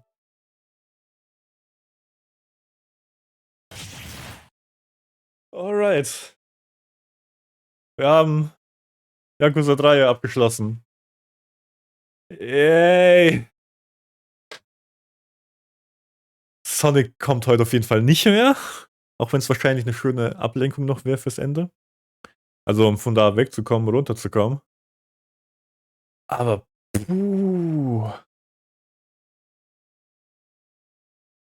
ich meine, das ist doch nicht fun, da den so heftig angreifen zu lassen.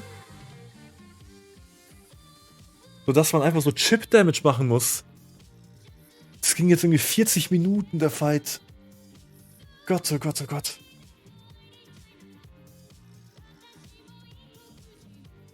Uff. Wir haben uns jetzt einen schönen Feierabend verdient. Chip und Chap. Na gut. Ich entlasse euch mit ein bisschen Musik einfach heute. Danke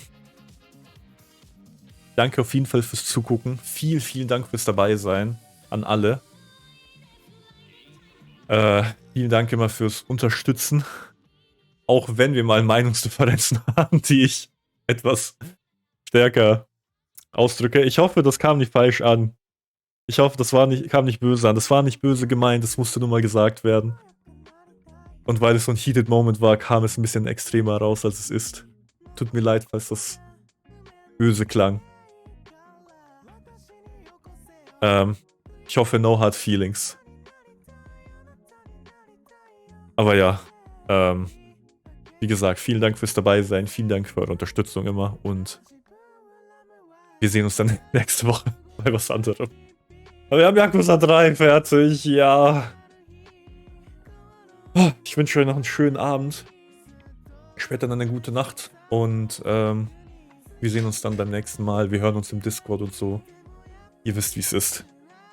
Haut rein, macht's gut und ciao, ciao.